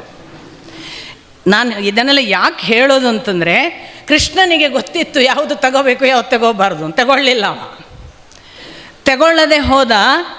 ಅವನಿಗೆ ಅರ್ಜೆಂಟ್ ಹಸ್ತಿನಾಪುರಕ್ಕೆ ಹೋಗಬೇಕಿತ್ತು. ನೋಡಿ, ಇಲ್ಲಿ ಮತ್ತೆ ನಿಮಗೆ ಪ್ಯಾರಲಲ್ಲಿ ನಾನು ಆ ಕಡೆಯ ಕಥೆ ಹೇಳಬೇಕು. ನಾನು ಹೇಳಲ್ಲ ಈಗ, ಒಂದು ಸರಿ ಈ ಮದುವೆ ಮುಗಿಸ್ತೀನಿ. ಯಾಕೆಂದರೆ ಆ ಕಡೆ ಈ ಕಡೆ ಅದು ಕ್ರೊನಾಲಜಿಕಲ್ಲಿ ಇಸುವೆ ಹಾಕಿ ಕೃಷ್ಣನ ಜೀವನ ಹೇಳಂದ್ರೆ ಹೇಳೋಕ್ಕೆ ಸಾಧ್ಯ ಇಲ್ಲ. ಒಬ್ಬ ಮನುಷ್ಯ ಯಾವ ಪರಿ ಬದುಕಿದ್ದಾನೆ ಸ್ವಾಮಿ, ಆಚೆಗೆ ಎಷ್ಟು ಮಾಡಿದ್ದಾನೆ, ಈಚೆಗೆ ಎಷ್ಟು ಮಾಡಿದ್ದಾನೆ. ನೀವು ಇಸುವೆ ಹಾಕೋದ್ರೊಳಗೆ ಅವ 3 ಕೆಲಸ ಮಾಡಿರ್ತಾನೆ. ಎಲ್ಲಿಂದ ಹುಡುಕ್ತೀರಿ, ಯಾವುದು ಮೊದಲು ಮಾಡಿದ ಯಾವುದು ನಂತರ ಮಾಡಿದ ಗೊತ್ತೇ ಆಗಲ್ಲ. ಅದಕ್ಕೆ ನಾನು ಹೇಳೋದು, ಒಬ್ಬ ಮನುಷ್ಯ ಹುಟ್ಟಿದ ದಿನದಿಂದ ಹುಟ್ಟಿದ ಕ್ಷಣದಿಂದ ಒಂದು ಚಟುವಟಿಕೆಗೆ ತೊಡಗಿ ಸಾಯುವ ಕ್ಷಣದವರೆಗೆ ಒಂದು ನಿಮಿಷ ವಿಶ್ರಾಂತಿ ತಗೊಂಡಿದ್ದಾನ ಇಲ್ವಾ ಅನ್ನುವ ಹಾಗೆ ಬದುಕಿದ್ದಾನೆ ಕೃಷ್ಣ. ನನಗೆ ವೈಯಕ್ತಿಕವಾಗಿ ಅವನ ನಿರ್ಯಾಣ ಸ್ಥಿತಿಯ ಒಂದು ವಿವರಣೆಯನ್ನು ನಾನು ಕೊನೆಗೆ ಸ್ವರ್ಗಾರೋಹಣ ಎಲ್ಲ ಮುಗೀತು, ಅಲ್ಲಿ ಮುಸಲ ಪರ್ವ ಮುಗೀತು, ಎಲ್ಲ ಮುಗಿದು ಸ್ವರ್ಗಾರೋಹಣಕ್ಕೆ ಮೊದಲು ಮಹಾಭಾರತದಲ್ಲಿ ಇಲ್ಲಿ ಬರುವಾಗ ಶ್ರೀಮದ್ ಭಾಗವತದಲ್ಲಿ ಮುಸಲ ಪರ್ವ ಅಥವಾ ಅವರ ಏನು ಆ ಯದುವಂಶ ನಾಶ ಆಯಿತಲ್ಲ, ಅದನ್ನೆಲ್ಲ ನೋಡ್ತಾನೆ ಕೃಷ್ಣ. ತಾನು ಪಾರ್ಟಿಸಿಪೇಟ್ ಮಾಡ್ತಾನೆ, ಒಂದಿಷ್ಟು ಜನರನ್ನು ತಾನೂ ಕೊಲ್ತಾನೆ. ಕೊಂದ ನಂತರ ಬಲರಾಮ ತನ್ನ ಪ್ರಾಣತ್ಯಾಗ ಮಾಡೋದು ಅದನ್ನು ನೋಡ್ತಾನೆ. ನೋಡಿ ನೇರ ಹೋಗಿ ಒಂದು ಅರಳಿ ಕಟ್ಟೆಯಲ್ಲಿ ಕಾಲು ಚಾಚಿ ಕುಳಿತುಕೊಂಡ ಅಂತ ಓದುವಾಗ ಪಾಪ ಜೀವನದ ಫಸ್ಟ್ ಟೈಮ್ ರೆಸ್ಟ್ ಅಂತ ಕಾಣ್ತದೆ ಅಂತ ನಂಗೆ ಅನಿಸಿದ್ದು. ಎಂದೂ ಕೂತಿಲ್ವೇನೋ ಪಾಪ, ಸಾಕು ಅನ್ನಿಸಿ ಕೂತ್ನೇನೋ ಅಂತ ಆ ಪರಿ ಕೂತ ಹಾಗೆ ಕಾಣಿಸ್ತದೆ. ಎಲ್ಲಿಯೂ ಕೂತದ್ದು ಮಜಾ ಮಾಡಿದ್ದು ಕಾಣುವುದೇ ಇಲ್ಲ ಸ್ವಾಮಿ. ಕೃಷ್ಣನ ಅವತಾರದಷ್ಟು ನಿರಂತರವಾಗಿ ತನ್ನ ಜೀವನವನ್ನು ಪ್ರತಿ ಕ್ಷಣ ಒಂದು ರಿಪೇರಿ, ಒಂದು ಉದ್ಧಾರ, ಒಂದು ಒಳಿತು, ಒಂದು ನಾಳಿನ ಭವಿಷ್ಯ, ಇದರಲ್ಲಿಯೇ ತನ್ನನ್ನು ತೊಡಗಿಸಿಕೊಂಡು ನಿದ್ದೆ ಮಾಡಿದ್ದಾನೆ ಇಲ್ವಾ, ಊಟ ಮಾಡಿದ್ದಾನೆ ಇಲ್ವಾ ಅನ್ನುವ ಹಾಗೆ ಬದುಕಿದ್ದಾನೆ, ಅವಿಶ್ರಾಂತ. ಹಾಗಾಗಿ ನಮ್ಮಲ್ಲಿ ಹಾಕ್ಕೊಳ್ತೇವಲ್ಲ ವಿಶ್ರಾಂತ ಕುಲಪತಿಗಳು, ವಿಶ್ರಾಂತ ಸೋ ಆ್ಯಂಡ್ ಸೋ, ಹಾಕ್ಕೊಳ್ಳೋಕ್ಕೆ ಬರೋಲ್ಲ ಕೃಷ್ಣ. ಎಲ್ಲಿ ವಿಶ್ರಾಂತಿ? ಎಂಡ್ ಪಾಯಿಂಟ್ವರೆಗೂ ಅವನು ದುಡಿದದ್ದು. ಹಾಗೆ ಇರುವ ಕೃಷ್ಣ ಹೀಗೆ ಸತ್ಯಭಾಮೆಯ ಜೊತೆಗಿದ್ದ ಮದುವೆಯನ್ನು ನಡೆಸಿದ ಬಳಿಕ ಹಸ್ತಿನಾಪುರಕ್ಕೆ ಆಗಾಗ್ಗೆ ಸುದ್ದಿ ತಗೊಳ್ತಾ ಇದ್ದ ಅಕ್ರೂರನ ಜೊತೆಗೆ. ಅಲ್ಲೇನಾಗ್ತಾ ಇದೆ ನೋಡು ಬಾ, ಅದರದ್ದು ಸುದ್ದಿ ತಗೊಳ್ತಿದ್ದ. ವಾರಣಾವತದ ಸುದ್ದಿ ಎಲ್ಲ ಗೊತ್ತುಂಟು. ಒಂದು ಹಂತಕ್ಕೆ ಅಲ್ಲಿ ಹೋಗಿಬಿಟ್ಟು ಧೃತರಾಷ್ಟ್ರಾದಿಗಳ ಮುಂದೆ ಕಣ್ಣೀರು ಸುರಿಸಿ ತಾನೂ ಕೂಡ ಧರ್ಮೋದಕ ಬಿಟ್ಟ ಹಾಗೆ ಎಲ್ಲ ನಾಟಕ ಮಾಡಿದ್ದಾನೆ. ಅವನಿಗೆ ಗೊತ್ತುಂಟು ಎಲ್ಲ ಸಂಗತಿಗಳು ಅಂತ ಅರ್ಥ ಆಗುತ್ತೆ, ಎಲ್ಲೋ ಗೊತ್ತುಂಟು ಅವನಿಗೆ ಅಂತ. ಎಲ್ಲಿ ಅಂತ ಗೊತ್ತಾಗಲ್ಲ, ಹೇಗೆ ಗೊತ್ತಾಯಿತು ಗೊತ್ತಾಗಲ್ಲ. ಇಂಥ ಕೃಷ್ಣ ಒಂದು ನಿರ್ದಿಷ್ಟ ಕಾರಣಕ್ಕೆ ಹಸ್ತಿನಾವತಿಗೆ ಹೋಗಿದ್ದಾನೆ. ಇತ್ತ ಅಕ್ರೂರನಿಗೊಂದು ದುರ್ಬುದ್ಧಿ ಬಂತು ನೋಡಿ. ಸ್ವಾಮಿ ಯಾರನ್ನು ನಂಬೋದು ಅಂತ ಅನಿಸುತ್ತೆ ಕೆಲವೊಮ್ಮೆ. ಸಾಕ್ಷಾತ್ ಕೃಷ್ಣನನ್ನು ಕರ್ಕೊಂಡು ಬರುವಾಗ ಇದ್ದ ಭಕ್ತ, ಆ ಕೃಷ್ಣ ಭಕ್ತಿಗಾಗಿ ಕೃಷ್ಣನ ಸಾಕ್ಷಾತ್ ದರ್ಶನವನ್ನು ನೀರಿನಲ್ಲಿ ಯಮುನೆಯಲ್ಲಿ ಪಡೆದ ಅಕ್ರೂರ ಎಲ್ಲಿಗೆ ತಲೆ ತಿರುಗಿತು? ಶತಧನ್ವನನ್ನು ಪ್ರೇರೇಪಿಸಿದ ಕೃತವರ್ಮನ ಜೊತೆಗೆ ಸೇರಿಕೊಂಡು. ಅಲ್ಲಿ ಹೇಗೂ ಮಣಿ ಸತ್ರಾಜಿತನ ಹತ್ರ ಇದೆ, ಅವನಿಗೆ ಗಂಡು ಮಕ್ಕಳಿಲ್ಲ, ಕೃಷ್ಣ ಇಲ್ಲ ಸ್ಟೇಷನ್ನಲ್ಲಿ. ಅದನ್ನು ಹಾರಿಸೋಣ ಸತ್ರಾಜಿತನನ್ನು ಮುಗಿಸಿ ಅಂತ. ಶತಧನ್ವ ಮೊದಲೇ ಒಂಥರ ಕ್ರೂರಿ, ಅವನಿಗೆ ಇಂಥದ್ದೆಲ್ಲ ಇಷ್ಟದ ವಿಷಯ. ಒಪ್ಪಿದ ಅವನು. ಕೊಲೆ ಮಾಡಿ ಮಣಿ ಅಪಹರಣ ಮಾಡಿ ಅಕ್ರೂರನಿಗೆ ತಂದುಕೊಟ್ಟ. ಅಕ್ರೂರನಿಗೆ ತಂದುಕೊಟ್ಟು ಇಲ್ಲಿ ಸತ್ರಾಜಿತನ ಕೊಲೆ ಆದದ್ದನ್ನು ಸುದ್ದಿ ಬಂದು ಸತ್ಯಭಾಮೆ ಬೊಬ್ಬಿಟ್ಟು ಹೇಳಿದಾಗ ಕೃಷ್ಣ ಓಹೋ ಹೌದಾ, ಗೊತ್ತೇ ಇಲ್ಲದಾಗೆ ಮಾಡಿದ. ಗೊತ್ತಿತ್ತು. ಸತ್ರಾಜಿತ ಮಾಡಿದ ಫಲಕ್ಕೆ ಏನು ಮಾಡಿದ್ದ? ಕೃಷ್ಣನಿಗೆ ಅಪವಾದ. ಆ ಮಣಿ ಬಿಟ್ಟೀತ. ಕೃಷ್ಣ ತೆಗೆದುಕೊಂಡಿರಬೇಕು ಅಂತ ಅಪವಾದ ಮಾಡಿದ್ದರ ಫಲ ಸತ್ರಾಜಿತನಿಗೆ ಬಂದಿತ್ತು. ಗೊತ್ತಿತ್ತು ಅಂತ ಬರೀತಾರೆ ವೇದವ್ಯಾಸರು. ಅವನಿಗೆ ಗೊತ್ತಿತ್ತು, ಗೊತ್ತಿಲ್ಲದ ಹಾಗೆ ನಟಿಸಿ ಓಹೋ ನಿಮ್ಮ ಅಪ್ಪ ತೀರಿಕೊಂಡನಾ ಅಂತ ಕೇಳಿ ಬಂದನಂತೆ. ಬಂದು ಹಾಗಾದರೆ ಶತಧನ್ವನನ್ನು ಹಿಡಿಬೇಕು ಅಂತ ಬಲರಾಮನ ಜೊತೆಗೆ ಶತಧನ್ವನನ್ನು ಬೆನ್ನಟ್ಟಿ ಹೋಗಿ, ನಿಮಗೆ ಗೊತ್ತು ಆ ಶತಧನ್ವನನ್ನು ಕೊಲ್ಲುವಾಗ ಶತಧನ್ವ ಅದನ್ನು ಅಕ್ರೂರನ ಹತ್ರ ಕೊಟ್ಟು ಹೋಗಿದ್ದ, ಮತ್ತು ಅಕ್ರೂರ ಕೃತವರ್ಮರು ಅವನ ಸಹಾಯಕ್ಕೆ ಬರಲಿಲ್ಲ. ಶತಧನ್ವನನ್ನು ಕೊಂದು ಹುಡುಕಲಾಗಿ ಅಲ್ಲಿ ಮಣಿ ಇಲ್ಲ. ಇವನು ಬಂದು ಬಲರಾಮನ ಹತ್ರ ಹೇಳ್ತಾನೆ, ಮಣಿ ಇಲ್ಲ, ಶತಧನ್ವನನ್ನು ಕೊಂದರೂ ಕೂಡ ವ್ಯರ್ಥವಾಯಿತು ಅಂತ. ನೋಡಿ ಎಲ್ಲಿಯವರೆಗೆ ದುಷ್ಟತನ ಎಷ್ಟು ಬೆನ್ನು ಹತ್ತುತ್ತದೆ ಎಂತೆಂಥ ಒಳ್ಳೆಯವರನ್ನು. ಅಂದರೆ ಸಾಕ್ಷಾತ್ ಸತ್ಯಭಾಮೆ ಡೌಟ್ ಮಾಡ್ತಾಳೆ ಕೃಷ್ಣನನ್ನು. ಸಿಕ್ಕಿದೆ ಇಲ್ಲ ಅಂತಿದ್ದಾನೆ. ಬಲರಾಮ ಡೌಟ್ ಮಾಡ್ತಾನೆ, ಇವನು ನನಗೆ ಕೊಡಬೇಕಾಗಬಹುದು ಅಂತ ಹೇಳ್ತಾ ಸುಳ್ಳು ಹೇಳ್ತಿದ್ದಾನೆ ಅಂತ. ಕೃಷ್ಣನಿಗೆ ಇಬ್ಬರ ಮನಸ್ಸಿನ ಒಳಗಿನ ಕಲ್ಮಶವು ಗೊತ್ತಾಗ್ತದೆ. ಗೊತ್ತಿಲ್ಲದ ಹಾಗೆ ಇರ್ತಾನೆ. ಅಲ್ಲಿಯೇ ನಡೆದದ್ದು. ಬಲರಾಮ ಏನು ಹೇಳ್ತಾನೆ ಅಂದರೆ, ಹೇಗೂ ನಾನು ಇಲ್ಲಿವರೆಗೆ ಬಂದೇನೆ, ನಾನು ಇಲ್ಲೇ ಮಿಥಿಲೆಯಲ್ಲಿ ಇರ್ತೇನೆ, ನೀನು ಅದನ್ನು ಹುಡುಕೋದು ಮಾಡು ಅಂತ. ಆ ಮಿಥಿಲೆಗೆ ಹೋದ ನೋಡಿ, ಅಲ್ಲಿ ಗದಾಯುದ್ಧವನ್ನು ಕಲಿಸಿದ ದುರ್ಯೋಧನನಿಗೆ. ಅನ್ಫಾರ್ಚುನೇಟ್ಲಿ ದುರ್ಯೋಧನನಿಗೆ ಒಂದು ವಿಶ್ರಾಂತಿ ಬಲರಾಮನಿಗೆ ಸಿಕ್ಕದಿದ್ದರೆ ದುರ್ಯೋಧನನಿಗೆ ಪಾಠ ಆಗ್ತಿರಲಿಲ್ಲ. ಬಟ್ ಬಲರಾಮನಿಗೆ ಬಂದ ಅನುಮಾನ ನೋಡಿ, ದುರ್ಯೋಧನನ ಹತ್ರ ತೊಗೊಂಡೋಯ್ತು ಬಲರಾಮನನ್ನು. ಕೃಷ್ಣನಿಗೆ ಗೊತ್ತಾಯಿತು, ಓಹೋ ಮನೆಯವರೇ ಡೌಟ್ ಮಾಡ್ತಾರೆ. ಬಹಳ ಬಾರಿ ನಾನು ಅಂದ್ಕೊಳ್ಳೋದಿದೆ, ಊರವ್ರಿಗೆ ಅರ್ಥ ಆದರೂ ಮನೆಯವರಿಗೆ ಅರ್ಥ ಆಗೋದು ಬಹಳ ಕಡಿಮೆ, ತುಂಬ ಅಪರೂಪ. ಮನೆಯವರು ಡೌಟ್ ಮಾಡೋದು ಬಹಳ ಹೆಚ್ಚು. ಮನಸ್ಸು, ಭಾವನೆ ಎಲ್ಲವೂ ಹಾಗೆ. ವಿವರಿಸಲಿಕ್ಕಂತೂ ಪುರುಸೊತ್ತೋ ಭಾವನೆಯ ಒಂದು ವಲಯವೋ ವೇವ್ ಲೆಂತೋ ಇರೋದೇ ಇಲ್ಲ. ಹಾಗಾಗಿ ನಾವು ಎಷ್ಟೋ ಸಾರಿ ಕೃಷ್ಣನಿಗೆ ಒಂದು ಹೆಸರಿತ್ತಂತೆ, ಮನೆಗೆ ಮಾರಿ ಇವ ಊರಿಗೆ ಉಪಕಾರಿ ಅಂತ. ಸಂತೋಷ ಪಡಬೇಕು ಹಾಗೆ ಯಾರಾದರೂ ಹೇಳಿದರೆ. ಕೃಷ್ಣನಿಗಿದ್ದ ಕ್ರೆಡಿಟ್ ಅಲ್ವಾ ಅದು. ಬಟ್ ಕೃಷ್ಣನನ್ನು ಯದುವಂಶಿಯರು ಯಾರೂ ಅರ್ಥ ಮಾಡ್ಕೊಳ್ಳಿಲ್ಲ ಅಂತ ಭಾಗವತ ತುಂಬ ದುಃಖದಲ್ಲಿ ಹೇಳುತ್ತೆ. ನೀರಿನಲ್ಲಿ ಚಂದ್ರ ಪ್ರತಿಫಲನ ಮೂಡಿದಾಗ ಇದು ಚಂದ್ರನ ಪ್ರತಿಫಲನ. ಚಂದ್ರ ಅಲ್ಲಿದ್ದಾನೆ, ಅವನೊಂದು ಬೆಳಕು, ಅವನ ಮೇಲೊಂದು ಬೆಳಕು ಇದೆ, ಅದು ಸೂರ್ಯ ಅಂತ ನೋಡುವ ಒಂದು ಕ್ರಮ ಇದೆ. ಯಾರಿಗೆ? ಭಕ್ತಿ ಇರುವವರಿಗೆ, ದೇವರನ್ನು ಕಾಣುವವರಿಗೆ, ಬೆಳಕನ್ನು ನಿಜವಾಗಿ ಅರ್ಥೈಸುವವರಿಗೆ. ನೀರಿನ ಜಲಚರಗಳಿದ್ದಾವಲ್ಲ, ಅವುಗಳ ಅಂದುಕೊಂಡುವಂತೆ ಇದು ಬಹುಶಃ ನಮ್ಮ ಹಾಗೆ ಒಂದು ಪ್ರಾಣಿ ಅಂತ. ಆ ಪ್ರತಿಫಲನ ನೋಡಿ ಯದುವಂಶೀಯರು ಕೃಷ್ಣನನ್ನು ನೀರಿನ ಒಳಗಿನ ಜಲಚರದ ಹಾಗೆ ಭಾವಿಸಿದರು ಅಂತ ವೇದವ್ಯಾಸರು ಬಹಳ ದುಃಖವಾಗಿ ಹೇಳ್ತಾರೆ. ಕೃಷ್ಣ ಅರ್ಥ ಆಗಲಿಲ್ಲ. ಅವಜಾನಂತಿ ಮಾ ಮೂಢಾಹ, ನನ್ನನ್ನು ಮನುಷ್ಯ ಅಂತ ತಿಳಿತಾರೆ, ನನ್ನನ್ನು ತಿಳಿಯದ ಜನ ಅವರು ಮೂರ್ಖರು, ನಾನೇನು ಮಾಡಲಿ ಅಂತಾನೆ ಕೃಷ್ಣ. ಆಮೇಲೆ ಅಷ್ಟು ಮಾತ್ರ ಅಲ್ಲ, ಈ ಒಂದು ತೆಪ್ಪ ಅಂತಿರುತ್ತೆ ನೀರಲ್ಲಿ ನಮ್ಮನ್ನು ದಾಟಿಸುತ್ತೆ ಆ ದಡಕ್ಕೆ.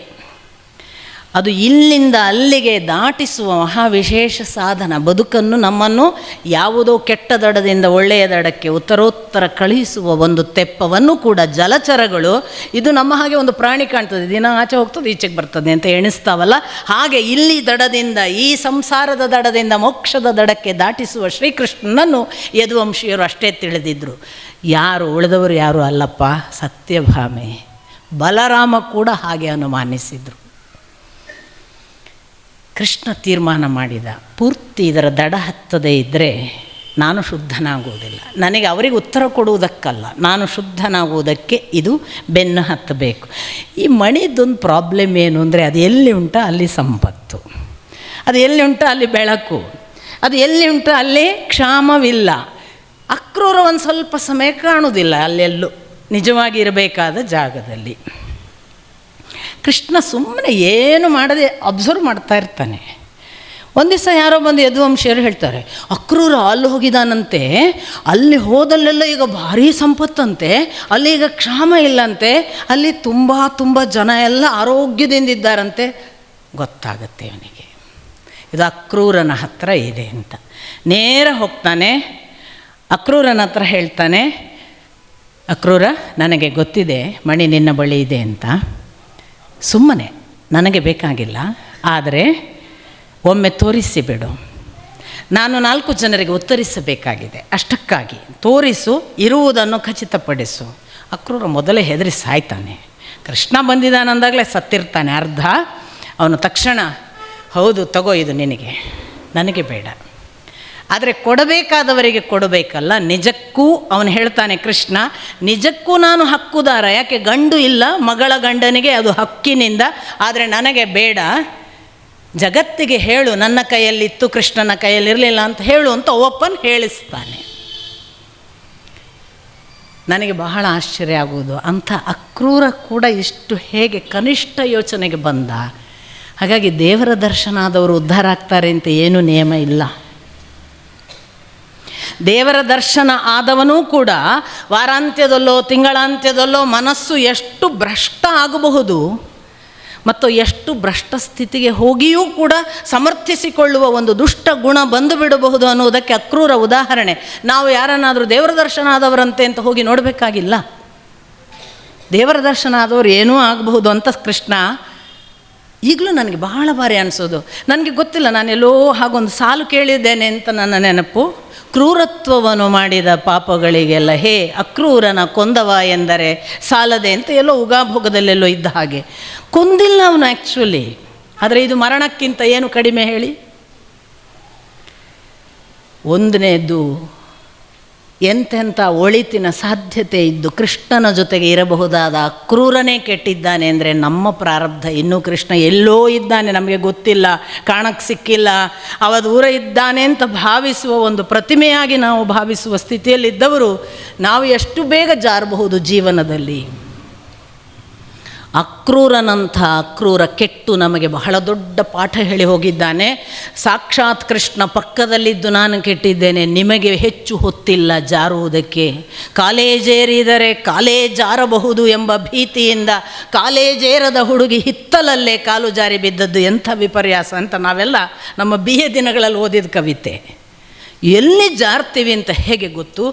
ಅದನ್ನು ಅಕ್ರೂರ ಹೇಳಿ ಹೋದ. ಯಾರೂ ಸೋಲಬಹುದು, ಯಾರೂ ತಪ್ಪಬಹುದು, ಎಂತೆಂಥ ಭಗವಂತ ಅನುಗ್ರಹ ಮಾಡಿದವರು ಕೂಡ ಎಡಹಬಹುದು. ಆ ಎಡಹುವಾಗ ಅನುಗ್ರಹ ಇತ್ತು ಬದುಕಿಕೊಳ್ತೇವೆ, ಅನುಗ್ರಹ ಇಲ್ಲ ಸರ್ವನಾಶ. ಹಾಗೆ ಅಕ್ರೂರನದು. ಮತ್ತು ನನಗನ್ಸೋದು ಸ್ವಲ್ಪ ಬುದ್ಧಿವಂತಿಕೆ ಬೇಡವಾ ಅಕ್ರೂರನಿಗೆ. ತಗೊಂಡು ಹೋದರೆ ಗೊತ್ತಾಗ್ಬಿಡುತ್ತೆ ಆ ಮಣಿ. ಈಸಿಯಾಗಿ ಅವನ ಹತ್ರ ಇದೆ ಅಂತ ಗೊತ್ತಾಗುತ್ತೆ. ಅವ ಹೋದಲ್ಲಿ ಶ್ರೀಮಂತಿಕೆ ಬರುತ್ತೆ, ಅವ ಹೋದಲ್ಲಿ ದುರ್ಭಿಕ್ಷೆ ಹೋಗುತ್ತೆ, ಅವನು ಹೋದಲ್ಲಿ ಆರೋಗ್ಯ ಇರುತ್ತೆ, ಅಲ್ಲೆಲ್ಲ ಕ್ಷಾಮ ಹೋಗುತ್ತೆ, ಸಂಪತ್ತು ಬರುತ್ತೆ, ಎಲ್ಲ ಗೊತ್ತಾಗುತ್ತಲ್ಲ. ಅಂಥದ್ದನ್ನು ಕದಿಬಾರ್ದು ಅಂತಾದರೂ ಗೊತ್ತಾಗೋದು ಬೇಡವಾ. ಸಾಮಾನ್ಯ ಪ್ರಜ್ಞೆ ಇಲ್ಲದೆ ಕದ್ನಲ್ಲ ಅಂತ. ಅದು ಒಂದು ಸರಿ ಯಾಕೋ ಸಡನ್ ನೆನಪಾಗ್ತಿದೆ. ಕಲ್ಲಹಳ್ಳಿ ನಮ್ಮ ಗುರುಗಳ ವಲಯ, ದೊಡ್ಡ ಮನೆ, ಸಿಕ್ಕಾಪಟ್ಟೆ ಜನ, ಅಡುಗೆ ಮನೆ ಎಲ್ಲ ನಮ್ಮದು ಫ್ರೀ, ಯಾರು ಎಲ್ಲಿಗೂ ಹೋಗಬಹುದು. ನಮ್ಮ ಮನೆಯೆಲ್ಲ ಒಳಗೆ ಎಲ್ಲ ನಮ್ಮ ಜೊತೆಗೆ ಅಡುಗೆ ಮಾಡಿಕೊಂಡು ನಮ್ಮ ಜೊತೆಗೆ ಇದ್ದಂತಹ ಒಬ್ಬರು ತಾಯಿ. ನಾನು ಉಡುಪಿಯಿಂದ ಒಂದು ಹಿಂಗ್ ತಂದಿದ್ದೆ. ಅದು ಎಂಥ ಉಡುಪಿ ಹಿಂಗೆ ನಿಮಗೆ ಗೊತ್ತಿದ್ರೆ ಗೊತ್ತಿರ್ಬೋದು, ಅಂಟಿ ಹಿಂಗೆ. ಅಲ್ಲೆಲ್ಲಾರು ಓಪನ್ ಮಾಡಿದ್ರೆ ಇಲ್ಲಿ ಬರುತ್ತೆ ಅದರದ್ದು, ಇದು ಎಲ್ಲೋ ಹಿಂಗೆ ಓಪನ್ ಆಯಿತು ಅಂತ. ಪಾಪ ಅವರು ಆ ಭಾಗದವರು, ಉತ್ತರ ಕರ್ನಾಟಕದವರು. ಆ ತಾಯಿ ಒಳಗೆಲ್ಲ ಅಡುಗೆ ಮಾಡಿ ನಮಗೆಲ್ಲ ಸಹಾಯ ಮಾಡಿ ನಮ್ಮ ಜೊತೆಗೆ ತಾಯಿ ಹಾಗೆ ಇದ್ದವರಿಗೆ ಅವ್ರಿಗೊಂದು ಏನೋ ಅನಿಸ್ಬಿಡ್ತು, ಇದು ಎಂಥ ವಿಶೇಷ ಇದೆ ಈ ಹಿಂಗು ಅಂತ ಅನಿಸಿತು, ಕಾಣ್ತದೆ. ಅವರು ಪಾಪ ನಮಗೆ ಹೇಳಿದರೆ ಹಾಗೆ ಕೊಟ್ಟು ಬಿಡುವ ಮನೆ ಅದು. ನೀವು ಯಾರು ಏನು ಕೇಳಬೇಕಾಗಿಲ್ಲ, ತಗೊಂಡು ಹೋಗಿ ಅನ್ನುವ ಮನೆ. ನಾವು ಯಾವುದನ್ನು ಕೂಡ ಇಡುವವರಲ್ಲ ಅಲ್ಲಿ. ಪಾಪ ಅವ್ರಿಗೆ ಅದಷ್ಟು ಸಲಿಗೆ ಆಗಲು ಎಂಥದೋ ಇಷ್ಟು ಹಿಂಗೆ ತಗೊಂಡು ಹೋದರು ಅವರು ತಗೊಂಡು ಅಡುಗೆ ಮನೆ ಮೂಲೆಯಿಂದ ತಗೊಂಡು ಅದನ್ನು ಬ್ಯಾಗಿಗೆ ಹಾಕ್ಕೊಂಡು ಹೋಗಿ ಬರ್ತೇನೆ ಹೇಳುವಲ್ಲೆಲ್ಲ ಹಿಂಗಿನ ವಾಸನೆ ಬರ್ತದೆ. ನಾನು ಮೊದಲೇ ನೇರ ನಾನು ಆ ತಾಯಿಯನ್ನು ಹಿಡಿದು ಹೇಳಿದೆ, ಬೇಕಾದರೂ ಕದ್ಕೊಂಡು ಹೋಗಿ ಹಿಂಗೊಂದು ಕದಿಬೇಡಿ ಅಂತ. ಅಕ್ರೂರನನ್ನು ಓದುವಾಗ ನನಗೆ ಅದನ್ನೇ ನೆನಪಾಗ್ತದೆ. ಅಷ್ಟು ಗೊತ್ತಾಗಲಿಲ್ವ ಪ್ರಾಣಿಗೆ, ಅದು ಕೃಷ್ಣನ ಮುಂದೆ. ಏನು ಗೊತ್ತಾಗದೇ ಇದ್ದಂತ ಅಂದರೆ ಇದರಲ್ಲಿ ಏನೇನೋ ಪಾಠಗಳಿವೆ ಅಂತ ನಾನು ಭಾವಿಸೋದು. ಸಾಮಾನ್ಯ ಸಂಗತಿಗಳೆಲ್ಲ ಇಲ್ಲ. ಒಂದು ಸೆಮಂತಕ ಮಣಿಯಲ್ಲಿ ಕೃಷ್ಣ 100 ಪಾಠಗಳನ್ನು ಹೇಳಿದ್ದಾನೆ ನಮಗೆ. ಅದು ಭಗವಂತನ ಮಣಿ, ಜಗಜ್ಜಾಹೀರು ಮಾಡಿ ನೀವು ಕದ್ದವರು ಯಾರು ಅನ್ನೋದನ್ನು ತೋರಿಸ್ತದೆ. ಆ ಭಗವಂತನ ಸತ್ಯವನ್ನು ಕದಿಯಕ್ಕೆ ಹೋಗಬೇಡಿ, ಸಾಕ್ಷಾತ್ ಪರಿಶ್ರಮದಿಂದ ಮಾತ್ರ ಸಂಪಾದಿಸಿ. ಒಂದು ವೇಳೆ ಸಾಕ್ಷಾತ್ ಪರಿಶ್ರಮದಿಂದ ಸತ್ರಾಜಿತನ ಹಾಗೆ ಸಂಪಾದಿಸಿದರೂ ಕೂಡ ನಿಮ್ಮದೇ ಅಂತ ಅದರ ಮೇಲೆ ಅಧಿಕಾರ ಸ್ಥಾಪನೆ ಮಾಡಬೇಡಿ. ಆ ಅಧಿಕಾರ ಸ್ಥಾಪನೆ ಮಾಡಿ ಇನ್ನೊಬ್ಬರಿಗೆ ಕೊಡುವುದಿಲ್ಲ ಅನ್ನುವ ಭಾವ ಬಂದು ಇಟ್ಟುಕೊಂಡರೆ ಸತ್ರಾಜಿತನ ಗತಿ ಬರುತ್ತೆ, ಕದ್ದು ತಗೊಂಡು ಹೋದರೆ ಅಕ್ರೂರನ ಗತಿ ಬರುತ್ತೆ. ಎರಡೂ ಅಲ್ಲದ ಹಾಗೆ ನೋಡಿಕೊಳ್ಳಬೇಕಾದ ಭಗವತ್ ಸತ್ಯದ ಮಣಿ ಅದು. ಭಗವತ್ ಸತ್ಯ ಅನ್ನುವುದು ಆ ಸೆಮಂತಕ ಮಣಿ. ಭಗವತ್ ಸತ್ಯದ ಜೊತೆಗೆ ಹೇಗಿರಬೇಕು ಹಾಗೇ ಇರಬೇಕು ಅನ್ನುವ ಪಾಠಗಳೆಲ್ಲ ಅದರಲ್ಲಿದೆ. ಒಂದು ಭಗವತ್ ಸತ್ಯದ ಶುದ್ಧತೆಯನ್ನು, ಪರಿಶುದ್ಧತೆಯನ್ನು ಪರಿಚಯಿಸಲಿಕ್ಕೆ ಹೋಗಿ 2 ಹೆಣ್ಣುಗಳು ಕೊರಳಿಗೆ ಗಂಟಾದರು ಪಾಪ ಕೃಷ್ಣನಿಗೆ ಭಗವತ್ ಸತ್ಯಕ್ಕೆ. ಆದರೆ ಅವನು ಆ ಕಡೆ ಜಾಂಬವತಿಯನ್ನು ಇಲ್ಲ ಅನ್ನಲಿಲ್ಲ, ಈ ಕಡೆ ಸತ್ಯಭಾಮೆಯನ್ನು ಇಲ್ಲ ಅನ್ನಲಿಲ್ಲ. ಸಂಸಾರ ಆ ಸತ್ಯವನ್ನು ತೋರಿಸುವಾಗ ಭಾರ ಆಗಬಾರದು ಅಂತ ಕೃಷ್ಣ ಆ ಪಾಠವನ್ನು ಮಾಡಿದ. ನಾನು ಹೊರಟದ್ದು ಸತ್ಯ ತೋರಿಸೋಕ್ಕೆ, ಅದು ಯಾವ ಭಾರ ಬಂದರೂ ನಾನು ಸ್ವೀಕರಿಸ್ತೇನೆ. ನೋಡಿ, ಸತ್ಯಕ್ಕಾಗಿ ನೋ ಕಾಂಪ್ರಮೈಸ್. ಅಲ್ಲಿಯವರೆಗೆ ಕೃಷ್ಣನ ಒಂದು ಮನೋಧರ್ಮವನ್ನು ಆ ಸೆಮಂತಕ ಮಣಿ. ಇಂಥ ಅನೇಕ ಸಂಗತಿಗಳು. ಒಂದು ಅಪವಾದದ ಜೊತೆಗೆ ಮನುಷ್ಯ ಹೇಗಿರಬೇಕು, ಆ ಮನೆಯವರ ನಮ್ಮ ಜೊತೆಗಿನ ವ್ಯವಹಾರದಲ್ಲಿ ಅವರು ತೋರುವ ಪ್ರತಿಕ್ರಿಯೆಗಳಿಗೆ ಹೇಗೆ ಒಂಥರ ಯಾವ ಸ್ಪಂದನೆ ಇಲ್ಲದೆ ಬಹಳ ನಿಸ್ಪೃಹವಾಗಿ ಇದು ಘಟನೆ ಏನಿದೆ ನಾನು ಏನು ಅಂತ ಒಂದು ದಿನ ಗೊತ್ತುಪಡಿಸ್ತೇನೆ ಅನ್ನುವ ಕಾನ್ಫಿಡೆನ್ಸ್ ಮತ್ತು ಅಂತತಃ ಶುದ್ಧನಿರುವವನಿಗೆ ಪರಿಶುದ್ಧತೆ ತಾನೇ ಪ್ರಕಟವಾಗ್ತದೆ ಆ ಮಣಿಯ ಹಾಗೆ. ಇಂಥ ಎಲ್ಲ ಆಯಾಮಗಳನ್ನು ಕೃಷ್ಣ ಸೆಮಂತಕ ಮಣಿಯ ಮೂಲಕ ತೋರಿಸಿದ. ಇಷ್ಟು 3 ಹೆಂಡಂದಿರು ಆದರು. 4ನೆಯ ಹೆಂಡತಿ ಅವಳು ವಾಸ್ತವಿಕ ಕಾಳಿಂದಿ ಅಂತ, ಸೂರ್ಯ ಪುತ್ರಿ. ಅದು ಮತ್ತೆ ಒಂದು ದಿನ ಅರ್ಜುನನ ಜೊತೆಗೆ, ಮತ್ತೆ ಅವನು ಬೇರೆ ಸಂದರ್ಭ ಅದು. ಕೃಷ್ಣ ಅರ್ಜುನನ ಜೊತೆಗೆ ತಿರುಗಾಡುವಾಗ ಒಬ್ಬಳು ಹೆಣ್ಣುಮಗಳು ನಿರಂತರವಾಗಿ ಕೃಷ್ಣನನ್ನು ತಪ್ಪಿಸ್ತಿದ್ದಾಳೆ ಅಂತ ಗೊತ್ತಾಗುತ್ತೆ ಕೃಷ್ಣನಿಗೆ. ಕೃಷ್ಣ ಮದುವೆ ಆಗಬೇಕು ಅಂತ ತಪಸ್ಸಿ ಕೂತಿದ್ದಾಳೆ ಅಂತ. ಯಾರು ಅಂತ ಕೇಳಿ ಬಾ ಅಂದರೆ ಸೂರ್ಯಪುತ್ರಿ ಕಾಳಿಂದಿ ಅಂತ ಗೊತ್ತಾಗುತ್ತೆ. ಹಾಗೆ ಅವಳ ತಪಸ್ಸಿಗಾಗಿ ಮದುವೆಯಾದ. ಮಿತ್ರಾವಿಂದ ಅಂತ ಇನ್ನೊಬ್ಬಳು, ವಿಂದಾನವಿಂದರ ಮಗಳು. ಅವಳು ವಾಸ್ತವಿಕ ಇವನ ಸೋದರತ್ತೆಯ ಮಗಳು. ಅವಳನ್ನು ದುರ್ಯೋಧನ ಮತ್ತು ಶಿಶುಪಾಲರು ಏನಾದರೂ ಕೃಷ್ಣನಿಗೆ ಮದುವೆ ಮಾಡಿಸ್ಕೊಡ್ಬಾರ್ದು ಅಂತ ಹಠ ಹಿಡಿದು ಕೂತಿರ್ತಾರೆ. ಅವಳು ಒಂದೇ ಸಮನೆ ಕೃಷ್ಣನನ್ನು ಮದುವೆ ಆಗಬೇಕು ಅಂತ ಅಪೇಕ್ಷೆ ಪಟ್ಟಿರ್ತಾಳೆ. ಓಹೋ, ಇವರು ನನಗೆ ಮದುವೆ ಮಾಡಿಸಿಕೊಡಬಾರ್ದು ಅಂತ ಅವಳನ್ನು ಅಡ್ಡಿ ಮಾಡಿದ್ದಾರೆ ಅಂತ ಹೋಗಿ ಮದುವೆ ಆಗ್ತಾನೆ. ಇದಲ್ಲದೆ ಇನ್ನೊಂದು ಹೆಂಡತಿ ಸತ್ಯ ಅನ್ನುವವಳು ನಗ್ನಜಿತನ ಮಗಳು. ಇವಳಿಗೆ ಏನು ಸಮಸ್ಯೆ ಅಂದರೆ, ಇವಳು ನಿರಂತರವಾಗಿ ಕೃಷ್ಣನೇ ನನ್ನನ್ನು ಪಾರು ಮಾಡಬೇಕು, ನನಗೆ ಕೃಷ್ಣನೇ ಈ ನನ್ನ ಪರೀಕ್ಷೆಯಿಂದ ಪಾಸು ಮಾಡಿ ನನ್ನನ್ನು ಒಂದು ಮದುವೆಯ ವ್ಯವಸ್ಥೆ ಮಾಡಬೇಕು ಅಂತ ಪ್ರಾರ್ಥಿಸ್ತಿರ್ತಾಳೆ. ಏನು ಗೊತ್ತಾ, ಅವನ ಅಪ್ಪನದು ನಗ್ನಜಿತನ ಕಂಡೀಷನ್, 7 ಬಲಿಷ್ಠ ಗೂಳಿಗಳನ್ನಿಟ್ಟಿರ್ತಾನೆ. ಆ 7 ಬಲಿಷ್ಠ ಗೂಳಿಗಳ ಜೊತೆ ಹೋರಾಟ ಮಾಡಿ ಯಾರು ಗೆಲ್ತಾನಲ್ಲ ಅವನಿಗೆ ಮಾತ್ರ ಕೊಡೋದು ಅಂತ. ಪಾಪ ಎಲ್ಲ ಬಂದವರು ಸೋತಿರ್ತಾರೆ. ಈ ಹೆಣ್ಮಗಳಿಗೆ ಮದುವೆನೇ ಇಲ್ಲ. ನಿಮಗೆ ಗೊತ್ತು, ಕೃಷ್ಣ ಗೋಳಿಯ ಜೊತೆಗೆ ಹೋರಾಟ ಮಾಡಿದವ, ವೃಷಭಾಸುರನ ಜೊತೆಗೆ. ಕೃಷ್ಣ 7 ಗೂಳಿಗಳನ್ನು ಸೋಲಿಸಿ ಅವಳನ್ನು ಪಾಪ ಅವಳಿಗಿದ್ದಂತಹ ಒಂದು ನರಕಯಾತನೆ ಹಾಗೆ ಕಾಯುವುದಿತ್ತಲ್ಲ, ಅದನ್ನು ಪಾರು ಮಾಡಲಿಕ್ಕಾಗಿ ಆ 7 ಗೂಳಿಗಳನ್ನು ಕೊಂದು ಮದುವೆ ಆಗ್ತಾನೆ. ಹಾಗೆ ಸತ್ಯ ಮದುವೆ ಆಗ್ತಾಳೆ. ಭದ್ರ ಅಂತ ಇನ್ನೊಬ್ಬ ತಂಗಿ ವಸುದೇವನದ್ದು, ಶ್ರುತಕೀರ್ತಿ ಅಂತ ಇವನ ಇನ್ನೊಬ್ಬ ಸೋದರತ್ತೆ, ಅವಳ ಮಗಳನ್ನು ಸಾಕ್ಷಾತ್ ಶ್ರುತಕೀರ್ತಿಯ ನಿನಗೆ ಅಂತ ಮದುವೆ ಮಾಡಿಸಿಕೊಟ್ಟಾಗ ಸ್ವೀಕರಿಸ್ತಾನೆ. ಇನ್ನೊಬ್ಬಳು ಲಕ್ಷ್ಮಣ ಅಂತ ಮದ್ರದೇಶದ ರಾಜನ ಮಗಳು, ಅವಳು ಕೂಡ ಮದ್ರದೇಶದ ರಾಜ ಕರೆದು ಇವಳನ್ನೇ ಮದುವೆ ಮಾಡಿಕೊಡ್ಬೇಕು ಅಂತ ಅವನು ತೀರ್ಮಾನ ಮಾಡಿದ್ದಕ್ಕೆ ಮದುವೆ ಆಗ್ತಾನೆ. ಒಂದು ಕ್ಷಣ ಪುನರವಲೋಕನ ಮಾಡಿ, 8 ಮದುವೆಯಲ್ಲೂ ಕೃಷ್ಣನ ಆಯ್ಕೆಯೇ ಇಲ್ಲ, ಅವರೇ ಬಂದದ್ದು. ನಮ್ಮಲ್ಲಿ ಒಂದು ಲವ್ ಅಫೇರ್ನಲ್ಲಿ ದೊಡ್ಡ ಪ್ರಾಬ್ಲಮ್ ಇದೆ. ನಾನೇ ನಿನ್ನ ಲವ್ ಮಾಡಿದಲ್ಲ, ನೀನೇ ಬಂದದ್ದು ಅಂತ. ಅದು ಯಾವಾಗ ಆ ಗಲಾಟೆ ಬರೋದು? ಎಲ್ಲ ಬಿಸಿ ಆರಿದ ಮೇಲೆ.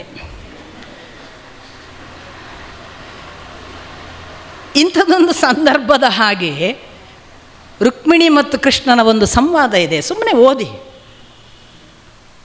ಅಂದರೆ ಗಂಡ ಹೆಂಡಂದಿರ ಜೊತೆಗೆ ಕೃಷ್ಣ ಹೇಗಿದ್ದ, ದಾಂಪತ್ಯ ಹೇಗಿತ್ತು. ಅವನು ಅದಲ್ಲದೆ ನರಕಾಸುರನ ಜೊತೆಗೆ 16,100 ಜನರನ್ನು ಮದುವೆ ಆದ ಅಂತ ಒಂದು ಘಟನೆ. ಅದು ಏನು ಅಂದರೆ, ಇಷ್ಟೆಲ್ಲ ಆಗುವಾಗ ಭೂಮಿಯ ಮಗ ನರಕಾಸುರ, ಭೌಮಾಸುರ 2 ಹೆಸರು. ಅವನೇನು ಮಾಡಿದ್ದಾನೆ ಅಂದರೆ, ಅಂತಿಂಥ ಕೆಲಸ ಅಲ್ಲ, ಅವನು ಪ್ರಚಂಡ. ಅವನಿಗೆ ಕಣ್ಣೆಲ್ಲ ದೇವಲೋಕದಲ್ಲಿ. ಅವನು ಇಂದ್ರನಲ್ಲಿರುವ ಮಣಿಪರ್ವತವನ್ನು ಅಪಹರಿಸಿಬಿಟ್ಟಿರ್ತಾನೆ. ಅಷ್ಟೇ ಅಲ್ಲ, ಇಂದ್ರಲೋಕದ ದೇವತೆಗಳಿಗೆಲ್ಲ ತಾಯಿ ಅದಿತಿ ಅವಳ ಕರ್ಣಕುಂಡಲಗಳನ್ನು ಅಪಹರಿಸಿರ್ತಾನೆ. ನೆಕ್ಸ್ಟ್ ಕಣ್ಣು ಐರಾವತದ ಮೇಲೆ. ಸಣ್ಣ ಪುಟ್ಟದೆಲ್ಲ ಏನು ಕದಿಯೋದಲ್ವ? ಈಗ ನಾನು ಹೇಳಿದ ಹಾಗೆ ದೊಡ್ಡದು ಕದಿಬೇಕು. ಹಿಂಗೆ ಕದ್ಕೊಂಡು ಕುದ್ರೆ ಏನಾಗೋದು? ದೊಡ್ಡದು ಕದಿಬೇಕು. ಆ ಕಣ್ಣು ಅವನದು. ನಾನು ಹೋಗಿ ದೇವಲೋಕದ್ದೆಲ್ಲ ವಸ್ತು ಕದಿಬೇಕು.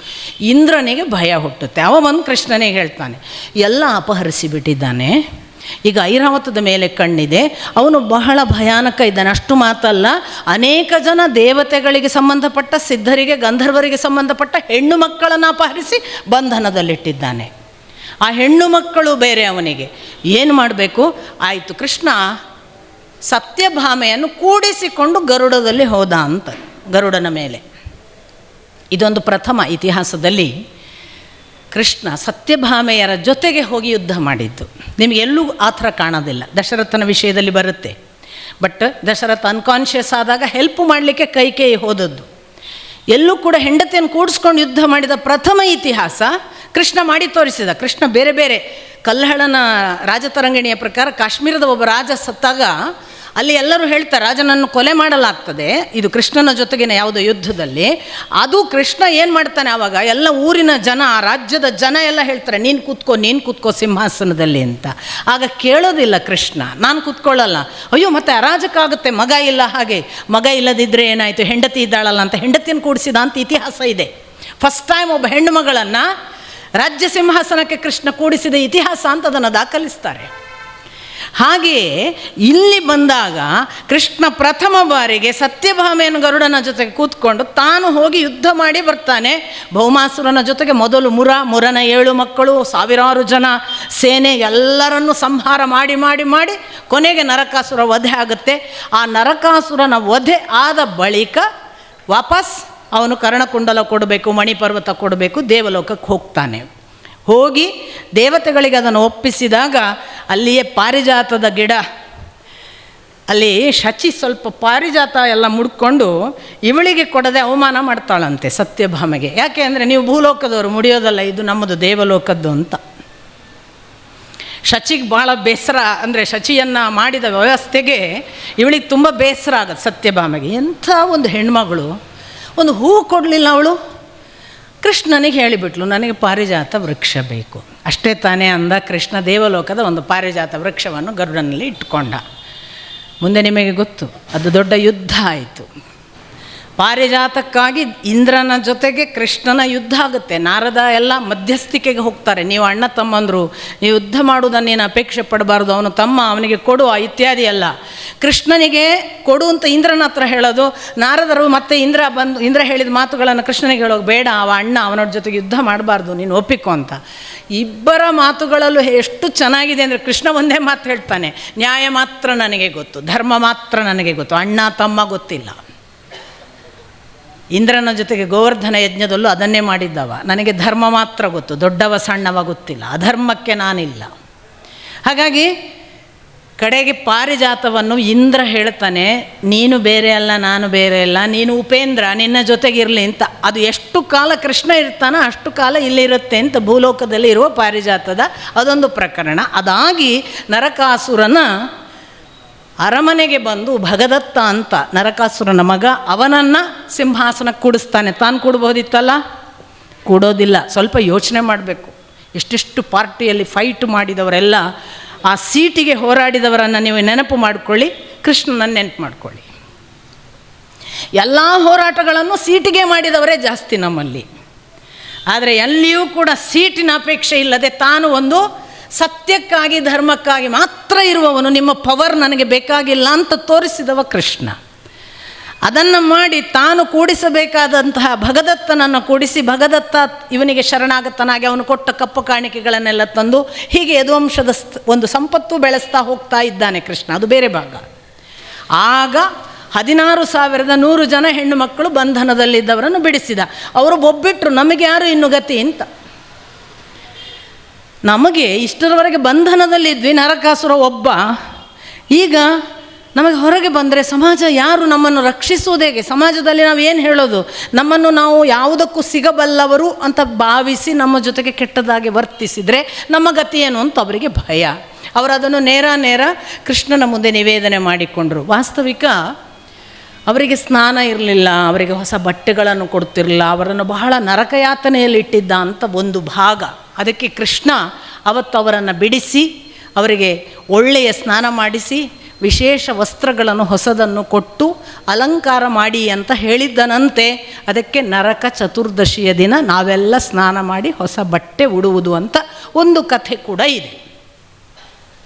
ಇದು ಅವನ ಆ ನರಕ ಚತುರ್ದಶಿಯ ದಿನ ಸ್ತ್ರೀಯರಿಗೆ ಮಾಡಿದ ಮೋಕ್ಷಕ್ಕಾಗಿ ಅಂತ. ಇನ್ನು ಕೆಲವರು ಇಲ್ಲ, ಪಾಂಡವರೆಲ್ಲ ಗೆದ್ದು ಬಂದರು, ಅವರಿಗೆ ಎಣ್ಣೆ ಸ್ನಾನ ಮಾಡಿಸಿ ನಾವೆಲ್ಲ ಹೊಸ ಬಟ್ಟೆ ಉಡೋದಕ್ಕೆ ಎಲ್ಲ ನಾಶ ಆಯಿತು, ಕೆಟ್ಟವರೆಲ್ಲ ಹೋದರು ಅಂತ ಅದು ಒಂದು ಕತೆ. ಈ ಥರ ಪ್ರತೀತಿ ಊರುಗಳಲ್ಲಿ ಬೇರೆ ಬೇರೆ ಥರ. ಬಟ್ ಹೀಗೆ ಒಂದು ನರಕಾಸುರನಿಂದ ಮೋಕ್ಷ ಪಡೆದ ಸ್ತ್ರೀಯರಿಗಾಗಿ ನರಕ ಚತುರ್ದಶಿ ಅಂತ ಅದಕ್ಕೆ ಹೆಸರು ಬಂತು. ಮತ್ತು ಆ ದಿವಸ ಈ ಘಟನೆ ಅಂತ. ಈ 16,100 ಜನ ಹೆಂಡಂದರಿಗೆ ಅಥವಾ ಹೆಣ್ಣು ಮಕ್ಕಳಿಗೆ ಕೃಷ್ಣ ಹೇಳಿದ, ನೀವು ಲೋಕದಲ್ಲಿ ಇನ್ನು ಮೇಲೆ ಎಲ್ಲರಿಗೂ ಹೇಳಿ ನಾನು ನಿಮ್ಮ ಗಂಡ ಅಂತ, ನಾನಿದ್ದೇನೆ ನಿಮ್ಮ ರಕ್ಷಣೆಗೆ ಅಂತ ಕರ್ಕೊಂಡು ಬಂದು ಅವರನ್ನು ತನ್ನ ಹೆಂಡಂದಿರನ್ನು ಯಾವ ಸ್ಥಾನಮಾನ ಕೊಟ್ಟು ಇಟ್ಟುಕೊಂಡಿದ್ದ ಅಲ್ಲೇ ಇಟ್ಟ ಅಂತ ಒಂದು ದ್ವಾರಕೆಗೆ ತಂದ ಅನ್ನುವ ಭಾಗ. 16,100 + 8 16,108 ಹೆಂಡಂದಿರು ಅಂತ ಕೃಷ್ಣನಿಗೆ. ನಾನು ನಿಮಗೆ ಯಾವಾಗಲೂ ಹಿಂದೂ ಕೂಡ ಒಂದು ಕಥೆ ಹೇಳಿದ್ದೆ. ನಮ್ಮ ಭಾಗವತ ಪದ್ಧತಿಯಲ್ಲಿ ತಾಳಮದ್ದಲೆಯದ್ದೊಂದು ಘಟನೆಯನ್ನು ನಾನು ಹಿಂದೆ ನಿಮಗೆ ಹೇಳಿದ್ದೆ. ಇಬ್ಬರು ಕೃಷ್ಣನ ಪಾತ್ರಧಾರಿ ಮತ್ತು ದುರ್ಯೋಧನನ ಪಾತ್ರಧಾರಿಗಳು ಇಬ್ಬರು ಚರ್ಚೆಗೆ ಕೂತ ಸಂದರ್ಭ ನಿಮಗೆ ಗೊತ್ತು. ಕೃಷ್ಣನನ್ನು ಸೋಲಿಸುವುದ ದುರ್ಯೋಧನನ್ನು ಸೋಲಿಸುವುದ ಅಂತಲೇ ನಾವು ನೋಡ್ಲಿಕ್ಕೆ ಕೂತ್ಕೊಳ್ಳೋದು. ನಮಗೆ ಆವತ್ತು ದುರ್ಯೋಧನ ಸೋತ್ರು ಕೃಷ್ಣ ಸೋತ್ರು ಅನ್ನೋದಕ್ಕಿಂತ ಪಾತ್ರ ಮಾಡಿದ ML ಸಾಮಗ್ರು ಸೋತ್ರು, ಶೇಣಿಯವರು ಸೋತ್ರು ಅಂತ. ಅವರಿಗೂ ಹಾಗೆ, ನಾನು ಈ ಸಾರಿ ಸಾಮಗ್ರನ್ನು ಸೋಲಿಸ್ತೀನಿ ಅಂತ ಶೇಣಿಯವರನ್ನು ಸೋಲಿಸ್ತೀನಿ ಅಂತ ಸಾಮಗ್ರು, ಹಾಗೆ ಇರುತ್ತೆ ಅವ್ರ ಚರ್ಚೆ. ಆ ಥರ ಕೂತಿದ್ದಾರೆ. ಒಬ್ಬ ಯಾರೋ ಇರಲಿ, ಯಾಕಂದರೆ ನಮಗೊಂದು ಖುಷಿ ಬೇಡ, ಶೇಣಿಯವ್ರು ಗೆದ್ದರು ಸಾಮಗ್ರಿ ಗೆದ್ದರು ಅಂತ ನೀವೇನಾದ್ರು ಲೆಕ್ಕಾಚಾರ ಹಾಕೋದು ಬೇಡ. ಯಾರೋ ಒಬ್ಬರು ದುರ್ಯೋಧನ ಹಾಕಿದ್ದಾರೆ, ಯಾರೋ ಒಬ್ಬರು ಕೃಷ್ಣನ ಪಾತ್ರಧಾರಿ ಅರ್ಥಕ್ಕೆ ಕೂತಿದ್ದಾರೆ. ಅರ್ಥಧಾರಿಗಳು ಮಾತಾಡ್ತಿದ್ದಾರೆ. ದುರ್ಯೋಧನ ಹೇಳ್ತಾನೆ, ಏನು ನೀನು ಮಹಾ ದೊಡ್ಡವ, ಲೋಕಕ್ಕೆಲ್ಲ ದೊಡ್ಡದು ಮಾತಾಡ್ತೀನಿ, ನಿನಗೆ ಎಷ್ಟು ಜನ ಹೆಂಡಂದರು ನಮಗೆ ಗೊತ್ತಿಲ್ವ? ಇರಲಿ ಬಿಡು ಕಣಯ್ಯ, ನನ್ನ ಹೆಂಡಂದ್ರನ್ನು ತೊಗೊಂಡು ನಿಮಗೇನು, ನಾನು ನನ್ನ ಹೆಂಡಂದರು ನಾನು ನೋಡ್ಕೋತೀನಿ, ನಿನಗೇನು ತಲೆ ಬಿಸಿ? ಅದಲ್ಲ, ತಲೆ ಬಿಸಿ ಅದಲ್ಲ. ಮತ್ತು ಅಷ್ಟು ಜನರ ಲೆಕ್ಕ ಉಂಟಲ್ಲ ನಿನ್ನ ಹತ್ರ, ಆ ಲೆಕ್ಕಕ್ಕೆ ಲೆಕ್ಕ ಇದ್ದರೆ ಸಾಕ, ಹೆಸರು ಹೇಳು ಅಂದ ದುರ್ಯೋಧನನ ಪಾತ್ರಧಾರಿ. ಕೃಷ್ಣ ಹೇಳಿದ, ನಂದೇನು ಬಿಡು, ಅಷ್ಟು ಜನ ಹೆಸರು ಹೇಳಿ ಕಷ್ಟ, ಹಾಗೆ ಹೀಗೆ ಏನೋ ಆಗಬಹುದು, ನಿನಗಿರೋದು 99 ಜನ ಅಲ್ಲ, ಸುಮ್ಮನೆ 99 ಜನರ ಹೆಸರು ಹೇಳು, ಮತ್ತೆ ಮುಂದಿದ್ದು ನೋಡುವ. 99 ಜನರ ಹೆಸರು ನಾನೇನಯ್ಯ ಹೇಳೋಕ್ಕೆ? ಈಗಿಂದೀಗ ಈ ಕ್ಷಣ ನಾನು ಮುಗಿಸ್ಬೋದು, ಅದು ದೊಡ್ಡ ವಿಷಯ ಅಲ್ಲ. ಆದರೆ ನೀನು ಜಗದ್ಗುರು ಅಲ್ಲ, ನೀನು ಎಲ್ಲರಿಗೂ ಮೊದಲಲ್ವಾ, ಆದಿಪುರುಷನಲ್ಲ, ನನಕ್ಕಿಂತ ಮೊದಲು ನಿನ್ನ ಕೆಲಸ ಮುಗಿಬೇಕು. ನಾನು ಎಷ್ಟಂದರೂ ಲೌಕಿಕದವ, ಸೆಕೆಂಡರಿ, ನೀನು ಪ್ರಥಮ ಆದ್ಯ ಪುರುಷ. ಒಮ್ಮೆ ನಿನ್ನದಾಗಲಿ, ಮತ್ತೆ ನಾನು ನನ್ನದು ಹೇಳ್ತೇನೆ. ನನ್ನದನ್ನು ಹೇಳಿ ಮುಗಿಸುವುದು ಎಷ್ಟು ಕ್ಷಣ ಮಾತ್ರ, ನಿನ್ನದೊಮ್ಮೆ ನೋಡಿಯೇ ಬಿಡುವ. ನಾನೇ ಹೇಳಬೇಕಾ? ಹೌದು ಅಂದೆ. ಆಯಿತು, ಬರೆದುಕೋ, ಬರ್ಕೊಳ್ಳೋದು ಅಷ್ಟಕ್ಕಿರಲಿ ಮರೆಯ, ಹೇಳು. ಕೃಷ್ಣ ಹೀಗೆ ಯೋಚನೆ ಮಾಡಿ 1 2 3 ಈ ಪಾತ್ರಧಾರಿ ನಾನು ಕೇಳಿದ್ದು ಸಂಖ್ಯೆ ಅಲ್ಲ, ನನಗೆ ಗೊತ್ತು, ನಿನಗೆ ಎಷ್ಟು ಹೆಂಡಂದಿರು ನನಗೆ ಗೊತ್ತು, ನನಗೆ ನೀನು ಹೆಸರು ಹೇಳು ಎಂದದ್ದು. ಕೃಷ್ಣನ ಪಾತ್ರಧಾರಿ ನಗ್ತಾ, ಅದೇನು ಪುಣ್ಯವೋ ಏನೋ ದುರ್ಯೋಧನ, ನಾನು ಯಾರನ್ನೂ ಹೆಸರು ಹಿಡಿದು ಕರೆಯಲೇ ಇಲ್ಲ, 1 2 3 ಅನ್ನುತ್ತಿದ್ದೆ, ಅವರು ಬರುತ್ತಿದ್ದರು. ನಾನು ಯಾವಾಗಲೂ ಯೋಚನೆ ಮಾಡೋದು, ಆ ಪಾತ್ರಧಾರಿಗೆ ಆ ಅರ್ಥ ಹೊಳಿತಾ ನನಗೆ ಗೊತ್ತಿಲ್ಲ. ಅವರು ಹಾಗೆ ಹೇಳಿದರು, ಅವರ ಇನ್ಸೈಟ್ ಚೆನ್ನಾಗಿತ್ತು, ಇಂಟೆಲಿಜೆನ್ಸ್ ಚೆನ್ನಾಗಿತ್ತು. ನನಗೆ ಅನಿಸೋದು ಕೃಷ್ಣನಿಗೆ ನಿಜಕ್ಕೂ ಎಲ್ಲರೂ ಸಂಖ್ಯೆ ಮಾತ್ರ. ಯಾಕೆ ಅಂದರೆ ಅವನು ಒಂದು ಸಂದರ್ಭದಲ್ಲಿ ಉತ್ತರೆಯ ಗರ್ಭವನ್ನು ರಕ್ಷಿಸು ಅಂತ ಉತ್ತರೆ ಕೂಗಿಕೊಂಡು ಬಂದಾಗ ಅಶ್ವತ್ಥಾಮನ ಬ್ರಹ್ಮಾಸ್ತ್ರ ನನ್ನ ಮೇಲೆ ಪ್ರಯೋಗ ಆಗಿದೆ, ಈ ವಂಶದ ಕುಡಿ ನಾಶವಾಗುತ್ತೆ, ನೀನಲ್ಲದೆ ಇನ್ಯಾರು ಕಾಯುವುದು ಅಂತ ಒಬ್ಬಿಟ್ಟು ಬಂದಾಗ ಹಿಂದೆ ಕುಂತಿ ಮೊರೆ ಇಡ್ತಾ ನಮ್ಮನ್ನು ಕಾಪಾಡು ಕೃಷ್ಣ, ಎಂತೆಂಥ ಸಂದರ್ಭಗಳಲ್ಲಿ ರಕ್ಷಿಸಿದ್ದಿ, ಈಗ ಕೈ ಬಿಡಬೇಡ ಅಂತ ಮೊರೆ ಇಟ್ಟಾಗ ಕೃಷ್ಣ ಒಂದರೆ ಕ್ಷಣ ಬ್ರಹ್ಮಾಸ್ತ್ರವನ್ನು ನೋಡಿ ಹೇಳಿದ ಮಾತು, ನನ್ನ ಬ್ರಹ್ಮಚರ್ಯ ಸತ್ಯವಾದರೆ ಈ ಹೊಟ್ಟೆಯಲ್ಲಿರುವ ಗರ್ಭದ ಮಗು ಸಾಯದೆ ಉಳಿಯಲಿ ಅಂತ. ನೋಡಿ, ತನ್ನ ಬದುಕಿನ ಕೊನೆಯ ಘಟ್ಟ, ಕೃಷ್ಣ ಇಷ್ಟೆಲ್ಲ ಸಂಸಾರ ಮಾಡಿದ ಹೊಸದರಲ್ಲಿ ಹೇಳಿದ್ದಲ್ಲ ಈ ಮಾತು, ಮುಗಿಯುವ ಇನ್ನೇನು ನೆಕ್ಸ್ಟ್ ಅವನದ್ದು ಯದುವಂಶನಾಶ, ಆ ಬಳಿಕ ಅವನ ನಿರ್ಯಾಣ, ಅಂಥ ಹೊತ್ತಿನಲ್ಲಿ ಕೃಷ್ಣ ಹೇಳಿದ ಮಾತು, ನನ್ನ ಬ್ರಹ್ಮಚರ್ಯ ಸತ್ಯವಾದರೆ ಈ ಮಗು ಉಳಿಯಲಿ. ವೇದವ್ಯಾಸರು 2 ಸೂಚಿಸಿದರು. 1, ಮಗು ಸಾಯಲಿಲ್ಲ, 2ನೇದು ಕೃಷ್ಣ ಬ್ರಹ್ಮಚರ್ಯವನ್ನು ಸ್ಥಾಪಿಸಿ ಹೋಗಿದ್ದಾನೆ ಅನ್ನುವುದನ್ನು ಘಂಟಾಘೋಷವಾಗಿ ಹೇಳಿದರು. ಕೃಷ್ಣ ನಾನು ನೀವು ತಿಳಿದ ಸಂಸಾರಿ ಅಲ್ಲ, ಕೃಷ್ಣನ ಸಂಸಾರದ ಕಥೆಯೇ ಬೇರೆ. ಅರ್ಥ ಆದವನಿಗೆ ಅರ್ಥ, ಇನ್ನು ಮುಂದೆ ಹೇಳ್ತೇನೆ ನಾನು. ಪ್ರತಿ ಹೆಂಡಂದಿರಲ್ಲಿ 10 ಮಕ್ಕಳು ಅಂತ ಶುಕಮುನಿಗಳು ಹೇಳ್ತಾರೆ. ಇಡೀ ರಾಸಕ್ರೀಡೆಯನ್ನು, ಗೋಪಿಗೀತವನ್ನು, ಸಂಸಾರದ ಈ ದಾಂಪತ್ಯವನ್ನು ನಮಗೆ ಹೇಳುವವರು ಯಾರು ಗೊತ್ತಾ ನಿಮಗೆ? ದಿಗಂಬರ ಸನ್ಯಾಸಿ, ಜೀವನ ಇಡೀ ಬ್ರಹ್ಮಚರ್ಯ, ಅಖಂಡ ಬ್ರಹ್ಮಚರ್ಯದ ತುದಿಯ ಅವಧೂತ ಶುಕಮುನಿಗಳು. ಎಂಥವರು? ನದಿಯಲ್ಲಿ ಸ್ನಾನ ಮಾಡ್ತಿದ್ದ ಹೆಣ್ಣು ಮಕ್ಕಳು ಶುಕಮುನಿಗಳು ಹೋದರೆ ನಿರ್ಭಿಡೆಯಿಂದ ನೀರಿನಿಂದ ಮೇಲೆ ಎದ್ದು ನಿಂತು ಕೈ ಮುಗಿತಿದ್ರಂತೆ. ಕೈ ಮುಗಿದರೆ ಇತ್ತ ವೇದವ್ಯಾಸರು ಶುಕಮುನಿಗಳನ್ನು ಹುಡುಕಿಕೊಂಡು ಬರ್ತಿದ್ದಾರೆ. ಅವರು ಬಂದ ಕೂಡಲೇ ಹೆಣ್ಮಕ್ಳೆಲ್ಲ ಅಂತ ಮುಳುಗಿದ್ರಂತೆ ವಾಪಸ್ ನೀರಿಗೆ. ವೇದವ್ಯಾಸರು ಕೇಳ್ತಾರೆ, ನನ್ನ ಮಗ 16ರ ತರುಣ ಯುವಕ ದಿಗಂಬರ ಹೀಗೆ ಹೋಗ್ತಾ ಇದ್ದರೆ ನೀವು ನಿರ್ಭಿಡೆಯಿಂದ ನಿಸ್ಸಂಕೋಚದಿಂದ ದೈಹಿಕ ಯಾವ ಬಾಧೆ ಇಲ್ಲದೆ ಹೀಗೆ ಎದ್ದು ಕೈ ಮುಗಿದಿರಿ, ನಾನು ಬಂದಾಗ ಯಾಕೆ ಹೀಗೆ? ನೀವಾದರೂ ಲೌಕಿಕದ ಭಾವ ರಾಗಗಳನ್ನುಳ್ಳವರು. ಆ ಶುಕಮುನಿಗಳು ಹಾಗಲ್ಲ, ವಿರಾಗಿಗಳು. ಅವರಲ್ಲಿ ಯಾವ ಲೌಕಿಕದ ಯಾವ ರಾಗದ್ವೇಷದ ಭಾವ ಬಂಧಗಳಿಲ್ಲ. ನಮಗೆ ಅವರ ಜೊತೆಗೆ ಎಂದೂ ದೇಹ ಭಾವ ಬರಲಿಲ್ಲ. ವೇದವ್ಯಾಸರ ಹೈಟ್ ನೋಡಿ, ನನ್ನ ಮಗ ಎಷ್ಟು ದೊಡ್ಡವ ಅಂತ ಹೇಳುವಾಗ ವೇದವ್ಯಾಸರ ಹೈಟ್. ಅಂಥ ಹೈಟಿನ ವೇದವ್ಯಾಸರ ಮಗ, ನಾನು ನಿಮಗೆ ಹೇಳಿದೆನಲ್ಲ, ರಾಸಕ್ರೀಡೆ, ಗೋಪಿಗೀತದ ಪ್ರೇಮ ಬಾಂಧವ್ಯದ ಎಂಥ ಪರಾಕಾಷ್ಠೆಯ ಮುತ್ತು, ಆಲಿಂಗನ, ಬೆತ್ತಲೇ ಇರಬೇಕು ಅನ್ನಿಸಿದ್ದು, ಮುದ್ದಾಡಿ ನನಗೆ ನನ್ನ ಜೊತೆಗೆ ಇರು ಅನ್ನುವ ಹಪಹಪಿ ವಿರಹ, ಇದನ್ನು ಹೇಳಿ ಈ ದಾಂಪತ್ಯ ವಿವರಣೆಯನ್ನು ಹೇಳಿದವರು ಶುಕಮುನಿಗಳು. ಹಾಗಾದರೆ ಒಬ್ಬ ಶುಕಮುನಿಯಂತಹ ಅವಧೂತ ಈ ಪ್ರೇಮವನ್ನು, ಈ ದಾಂಪತ್ಯವನ್ನು ಇಷ್ಟು ಸುಂದರವಾಗಿ ನಮಗೆ ಹೇಳ್ತಾನೆ ಅಂದರೆ ಆ ಹೈಟ್ ಎಂಥದಿರಬೇಕು ಇನ್ನೊಮ್ಮೆ ಯೋಚನೆ ಮಾಡಿ. ಅದು ನಾರ್ಮಲ್ ದಾಂಪತ್ಯ ಅಲ್ಲ, ಅದು ನಾರ್ಮಲ್ ಪ್ರೇಮ ಅಲ್ಲ. ಅದು ಕೊಡುವ ಸುಖ ಅಥವಾ ಸಂತೋಷ ನಾವು ತಿಳಿದ ನಮ್ಮ ನಿಮ್ಮ ಭಾಷೆಯ ಯಾವುದೋ ದೈಹಿಕ ವಲಯ ಅಲ್ಲವೇ ಅಲ್ಲ. ಮಕ್ಕಳು ಮೊಮ್ಮಕ್ಕಳು ಒಟ್ಟು ಸೇರಿದರೆ ಕೃಷ್ಣನ ಕುಟುಂಬ ಕೋಟಿ ಸಂಖ್ಯೆ ಅಂತ ಹೇಳ್ತಾರೆ ಶುಕಮುನಿಗಳು. ಮಕ್ಕಳನ್ನು ಮಾಡಿಯೂ ಬ್ರಹ್ಮಚಾರಿ ಅಂದರೆ ಏನು ಅಂತ ಯೋಚನೆ ಮಾಡಿ. ನಾನು ಅದಕ್ಕೆ ಹೇಳಿದ್ದು, ಇದನ್ನೆಲ್ಲ ಹೇಳಿದರೆ ವೀಣಾ ಅವರು ಮಕ್ಕಳನ್ನು ಮಾಡಿ ಫ್ರೀ ಸೆಕ್ಸು ಬ್ರಹ್ಮಚಾರಿಯಾಗಿರ್ಬೋದು ಎಲ್ಲ ಹೇಳ್ತಾರೆ ಅಂತ ನನ್ನ ಮೇಲೆ ಬಂದಿತ್ತು. ನನ್ನ ಮಾತಲ್ಲ ಇದು, ನನ್ನ ಮಾತಲ್ಲ ಇದು. ಆದರೆ ನಾನು ಖಡಾಖಂಡಿತವಾಗಿ ಹೇಳ್ತೇನೆ, ಇದು ಸಾಧ್ಯ ಅಂತ. ಯಾವ ಗಂಡಿನ ಜೊತೆ ಮಲಗಿಯೂ ನಿಮ್ಮ ಬ್ರಹ್ಮಚರ್ಯ ಹೋಗದಂತೆ ಇರಬಹುದು. ಯಾವ ಗಂಡಿನ ಜೊತೆ ಮಲಗಿಯೂ ಯಾವ ಮಕ್ಕಳನ್ನು ಪಡೆದರೂ ನಿಮಗೆ ನಿಮ್ಮ ಬ್ರಹ್ಮಚರ್ಯ ಅಖಂಡವಾಗಿ ಉಳಿಯಲಿಕ್ಕೆ ಸಾಧ್ಯವಿದೆ. ಅದಕ್ಕೊಂದು ಬೇರೆ ಮಾರ್ಗವಿದೆ. ಅದು ನಾನು ನೀವು ತಿಳಿದ ದೈಹಿಕ ವಲಯದ ಸುಖ ಸಂಭೋಗದ ವಿಷಯವಲ್ಲ.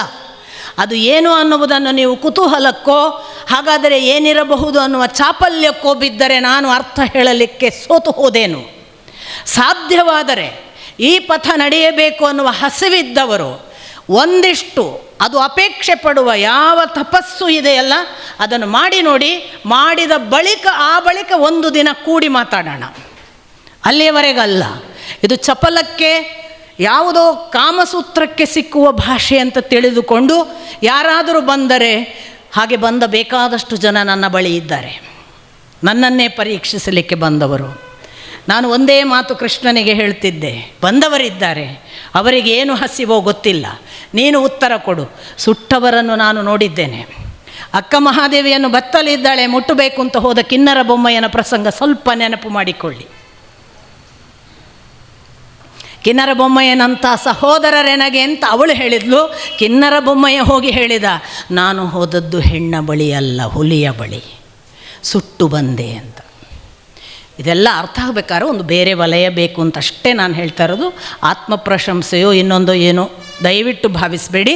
ಖಂಡಿತಕ್ಕೂ ಇಂಥದ್ದೊಂದು ಇದೆ, ಅದು ಕೃಷ್ಣನಿಗೆ ಮಾತ್ರ ಸಾಧ್ಯ ಅಂತ ಕೃಷ್ಣ ಎಲ್ಲೂ ಹೇಳಲಿಲ್ಲ. ಸಾಕ್ಷಾತ್ ತಂತ್ರಪಥ ಅಂತ ಒಂದಿದೆ, ಅಭಿನವ ಗುಪ್ತ, ಅವನು ಇಂಥದನ್ನು ಬೇಕಾದಷ್ಟು ನಡೆಸಿ ತೋರಿಸಿದ್ದಾನೆ. ಈ ಥರದ ಒಂದು ಕೃಷ್ಣನ ದಾಂಪತ್ಯ ಪ್ರೇಮಕ್ಕೆ ನಾನು ನಿಮಗೆ ಹೇಳಿದೆ, ನಮ್ಮಲ್ಲೊಂದು ಈಗೊಂದು ಬಹಳ ದೊಡ್ಡದೊಂದು ಮಾಡಿಫೈಡ್ ಪ್ರೇಮಲೋಕ ಪ್ರಾರಂಭ ಆಗಿದೆ ಇತ್ತೀಚಿನ ಜನಾಂಗದಲ್ಲಿ. ಇನ್ನು ಎಷ್ಟು ದಿನ ಇರ್ತಿರೋ ಗೊತ್ತಿಲ್ಲ. ಹೋಗೋ ಮೊದಲು ಐ ಲವ್ ಯು ಹೇಳಿ, ಆಮೇಲೆ ಹೆಂಡತಿಯನ್ನು ಪ್ರೀತಿಸ್ತೇನೆ ಅಂತ ಒಮ್ಮೆ ಆದರೂ ಹೇಳಿ, ಗಂಡನಿಗೂ ಹೇಳಿ ಒಂದು ಸರಿಯಾದರೂ. ಸ್ವಾಮಿ ಪ್ರೀತಿಸ್ತೇನೆ ಹೇಳಿದರೆ ಅದು ಗೊತ್ತುಂಟ್ರಿ, ಅದಕ್ಕೆ ಅಲ್ವ ನೀವು ನನ್ನನ್ನು ಮದುವೆ ಆದ್ದು ಅಂತ ಅವಳು ಫಸ್ಟ್ ಹೇಳ್ತಾಳೆ. ಇನ್ನು ಅದೆಲ್ಲ ಹೇಳಲಿಕ್ಕಿರೋದಿನ್ನು ಬೇರೆ ಏನಾದ್ರು ಹೇಳ್ರಿ ಅಂತಾಳೆ. ಗಂಡ ಆದರೂ ಹೇಳ್ತಾನೆ, ಗೊತ್ತುಂಟು ಮಾರೈತಿ ನಿನ್ನ ಪ್ರೀತಿಗೆ ಸಾಕಾಗಿ ಹೋಗಿದೆ. ಅದಲ್ಲದೊಂದು ಉಂಟು ಸ್ವಾಮಿ, ನಾವಿನ್ನೂ ಸ್ಪರ್ಶಿಸದ್ದು. ಅದು ರುಕ್ಮಿಣಿ ಮತ್ತು ಕೃಷ್ಣನ ಸಂವಾದದಲ್ಲಿದೆ. ಎಂದಾದರೂ ಪುರುಸೋತಾದಾಗ ಓದಿ. ಯಾಕೆ ಮದುವೆಯಾದೆ ನನ್ನನ್ನು? ನನಗೇನು ನೀನು ಬೇಕಿರಲಿಲ್ಲ.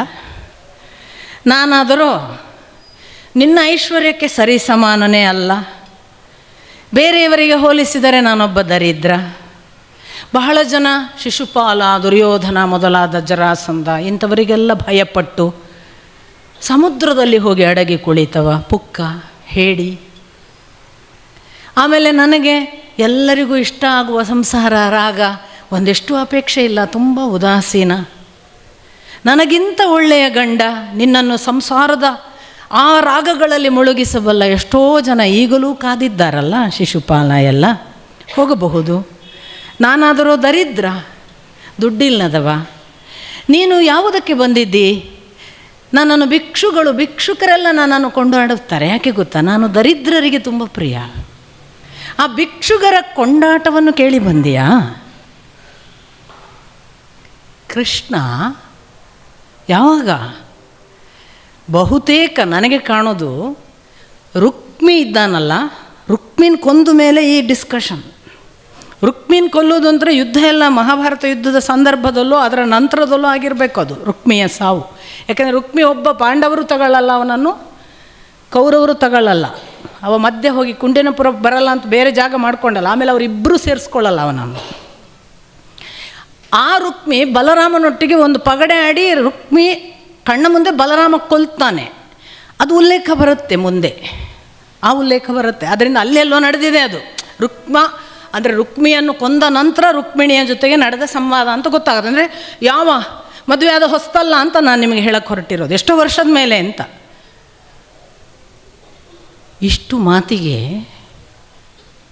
ಬೀಸಣಿಗೆ ಬೀಸ್ತಾ ಇದ್ದ ರುಕ್ಮಿಣಿ ಇದ್ದಕ್ಕಿದ್ದ ಹಾಗೆ ಕೈಯ ಬೀಸಣಿಗೆ ಕೆಳಗೆ ಬೀಳುತ್ತೆ. ಬಳೆ ಅವಳು ಎಷ್ಟು ಇಮಿಡಿಯೇಟ್ ಕೃಶಳಾದ್ಲೋಳು ಅಂದರೆ ಬಳೆ ಕಳಚಿ ಬೀಳುತ್ತೆ. ಅವಳ ಕೂದಲು ಕೆದರುತ್ತೆ. ಕಣ್ಣಿನಲ್ಲೆಲ್ಲ ಭಯಾನಕವಾದ ಒಳಗೆ ಒಂದು ಆಘಾತ ಆದರೆ ಏನಾಗುತ್ತಲ್ಲ ಅಂಥದ್ದೊಂದು ಭೀತಿ ಪ್ರಾರಂಭ ಆಗುತ್ತೆ. ಧಾರಾಕಾರ ನೀರು ಶುರುವಾಗುತ್ತೆ.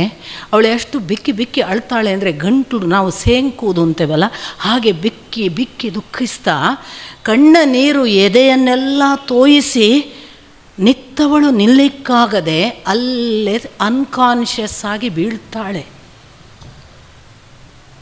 ಚಕ್ಕಂತ ಹಂಸತೂಲಿಕಾ ತಲ್ಪದಲ್ಲಿದ್ದ ಕೃಷ್ಣ ಹೋಗಿ ತನ್ನ ಎರಡೂ ಕೈಗಳಿಂದ ಅವಳನ್ನು ಎತ್ತಿಕೊಂಡು ಅವಳನ್ನು ಒಂದು ಒಳ್ಳೆಯ ಹಂಸತೂಲಿಕಾ ತಲ್ಪದಲ್ಲಿ ಹೂವಿಟ್ಟ ಹಾಗೆ ಇಟ್ಟು ಇನ್ನಿಲ್ಲದಷ್ಟು ಪ್ರೀತಿಯಿಂದ ತನ್ನ ಕರ ಕಮಲದಿಂದ ಕಣ್ಣೀರು ಒರೆಸಿ ಎದೆ ಒರೆಸಿ ಆ ಮುಂಗುರುಳುಗಳನ್ನು ನೇವರಿಸಿ ನಿಧಾನಕ್ಕೆ ಅವಳಿಗೆ ಗಾಳಿ ಬೀಸಿ ಅವಳು ಮತ್ತೆ ಪ್ರಜ್ಞೆಗೆ ಬಂದಾಗ ದಾಂಪತ್ಯದ ಸಿಕ್ಕಾಪಟ್ಟೆ ಜಂಜಾಟಗಳಲ್ಲಿ ಒಂದಿಷ್ಟು ಹಾಸ್ಯ ಮಾಡೋಣ ಎಂದು ಹೋದರೆ ಇಷ್ಟು ಗಂಭೀರವಾಗಿ ಬಿಟ್ಟೆಯಾ ರುಕ್ಮಿಣಿ?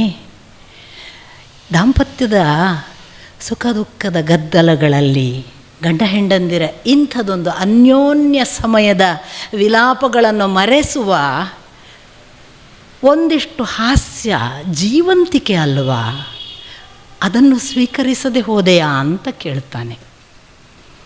ನೋಡಿ, ದಾಂಪತ್ಯದಲ್ಲಿ ನನ್ನ ಗಂಡ ಸದ್ಯಾ ನನ್ನನ್ನು ಬೈಯೋದು, ನನಗೆ ನೆಗೆಟಿವೇ ಹೇಳೋದು. ಯೋಚನೆ ಮಾಡಿ, ಯಾಕೆ ನೆಗೆಟಿವ್ ಹೇಳಿದಾಗ ಪ್ರೀತಿ ಹೆಚ್ಚಬೇಕು ಅಂತ ನೆಗೆಟಿವ್ ಹೇಳೋದು. ರುಕ್ಮಿಣಿಯ ಪ್ರೀತಿ ಇಮ್ಮಡಿಸಿತು. ನಮ್ದು ಹೇಗೆ, ಅವರು ಬೈಯುವುದೇ ಒಂದು ಪುರ್ಸೋತಿಲ್ಲದೆ ನಮ್ಮದು ಬೇಡದ್ದೇ ಕಾಣೋದು ಅವರಿಗೆ. ಯಾವ ದಾಂಪತ್ಯವು ಕೃಷ್ಣ ಹೇಳುವ ಪಾತಿವ್ರತ್ಯದ ಕಾನ್ಸೆಪ್ಟಿನ ಯಾವ ಅಳತೆಯೂ ನಮ್ಮ ಯಾವ ದಂಪತಿಗಳಲ್ಲೂ ಇಲ್ಲ. ನಾನು ತುಂಬ ಜನ ದಂಪತಿಯರು ನೋಡಿ ಈ ಮಾತು ಹೇಳೋದು.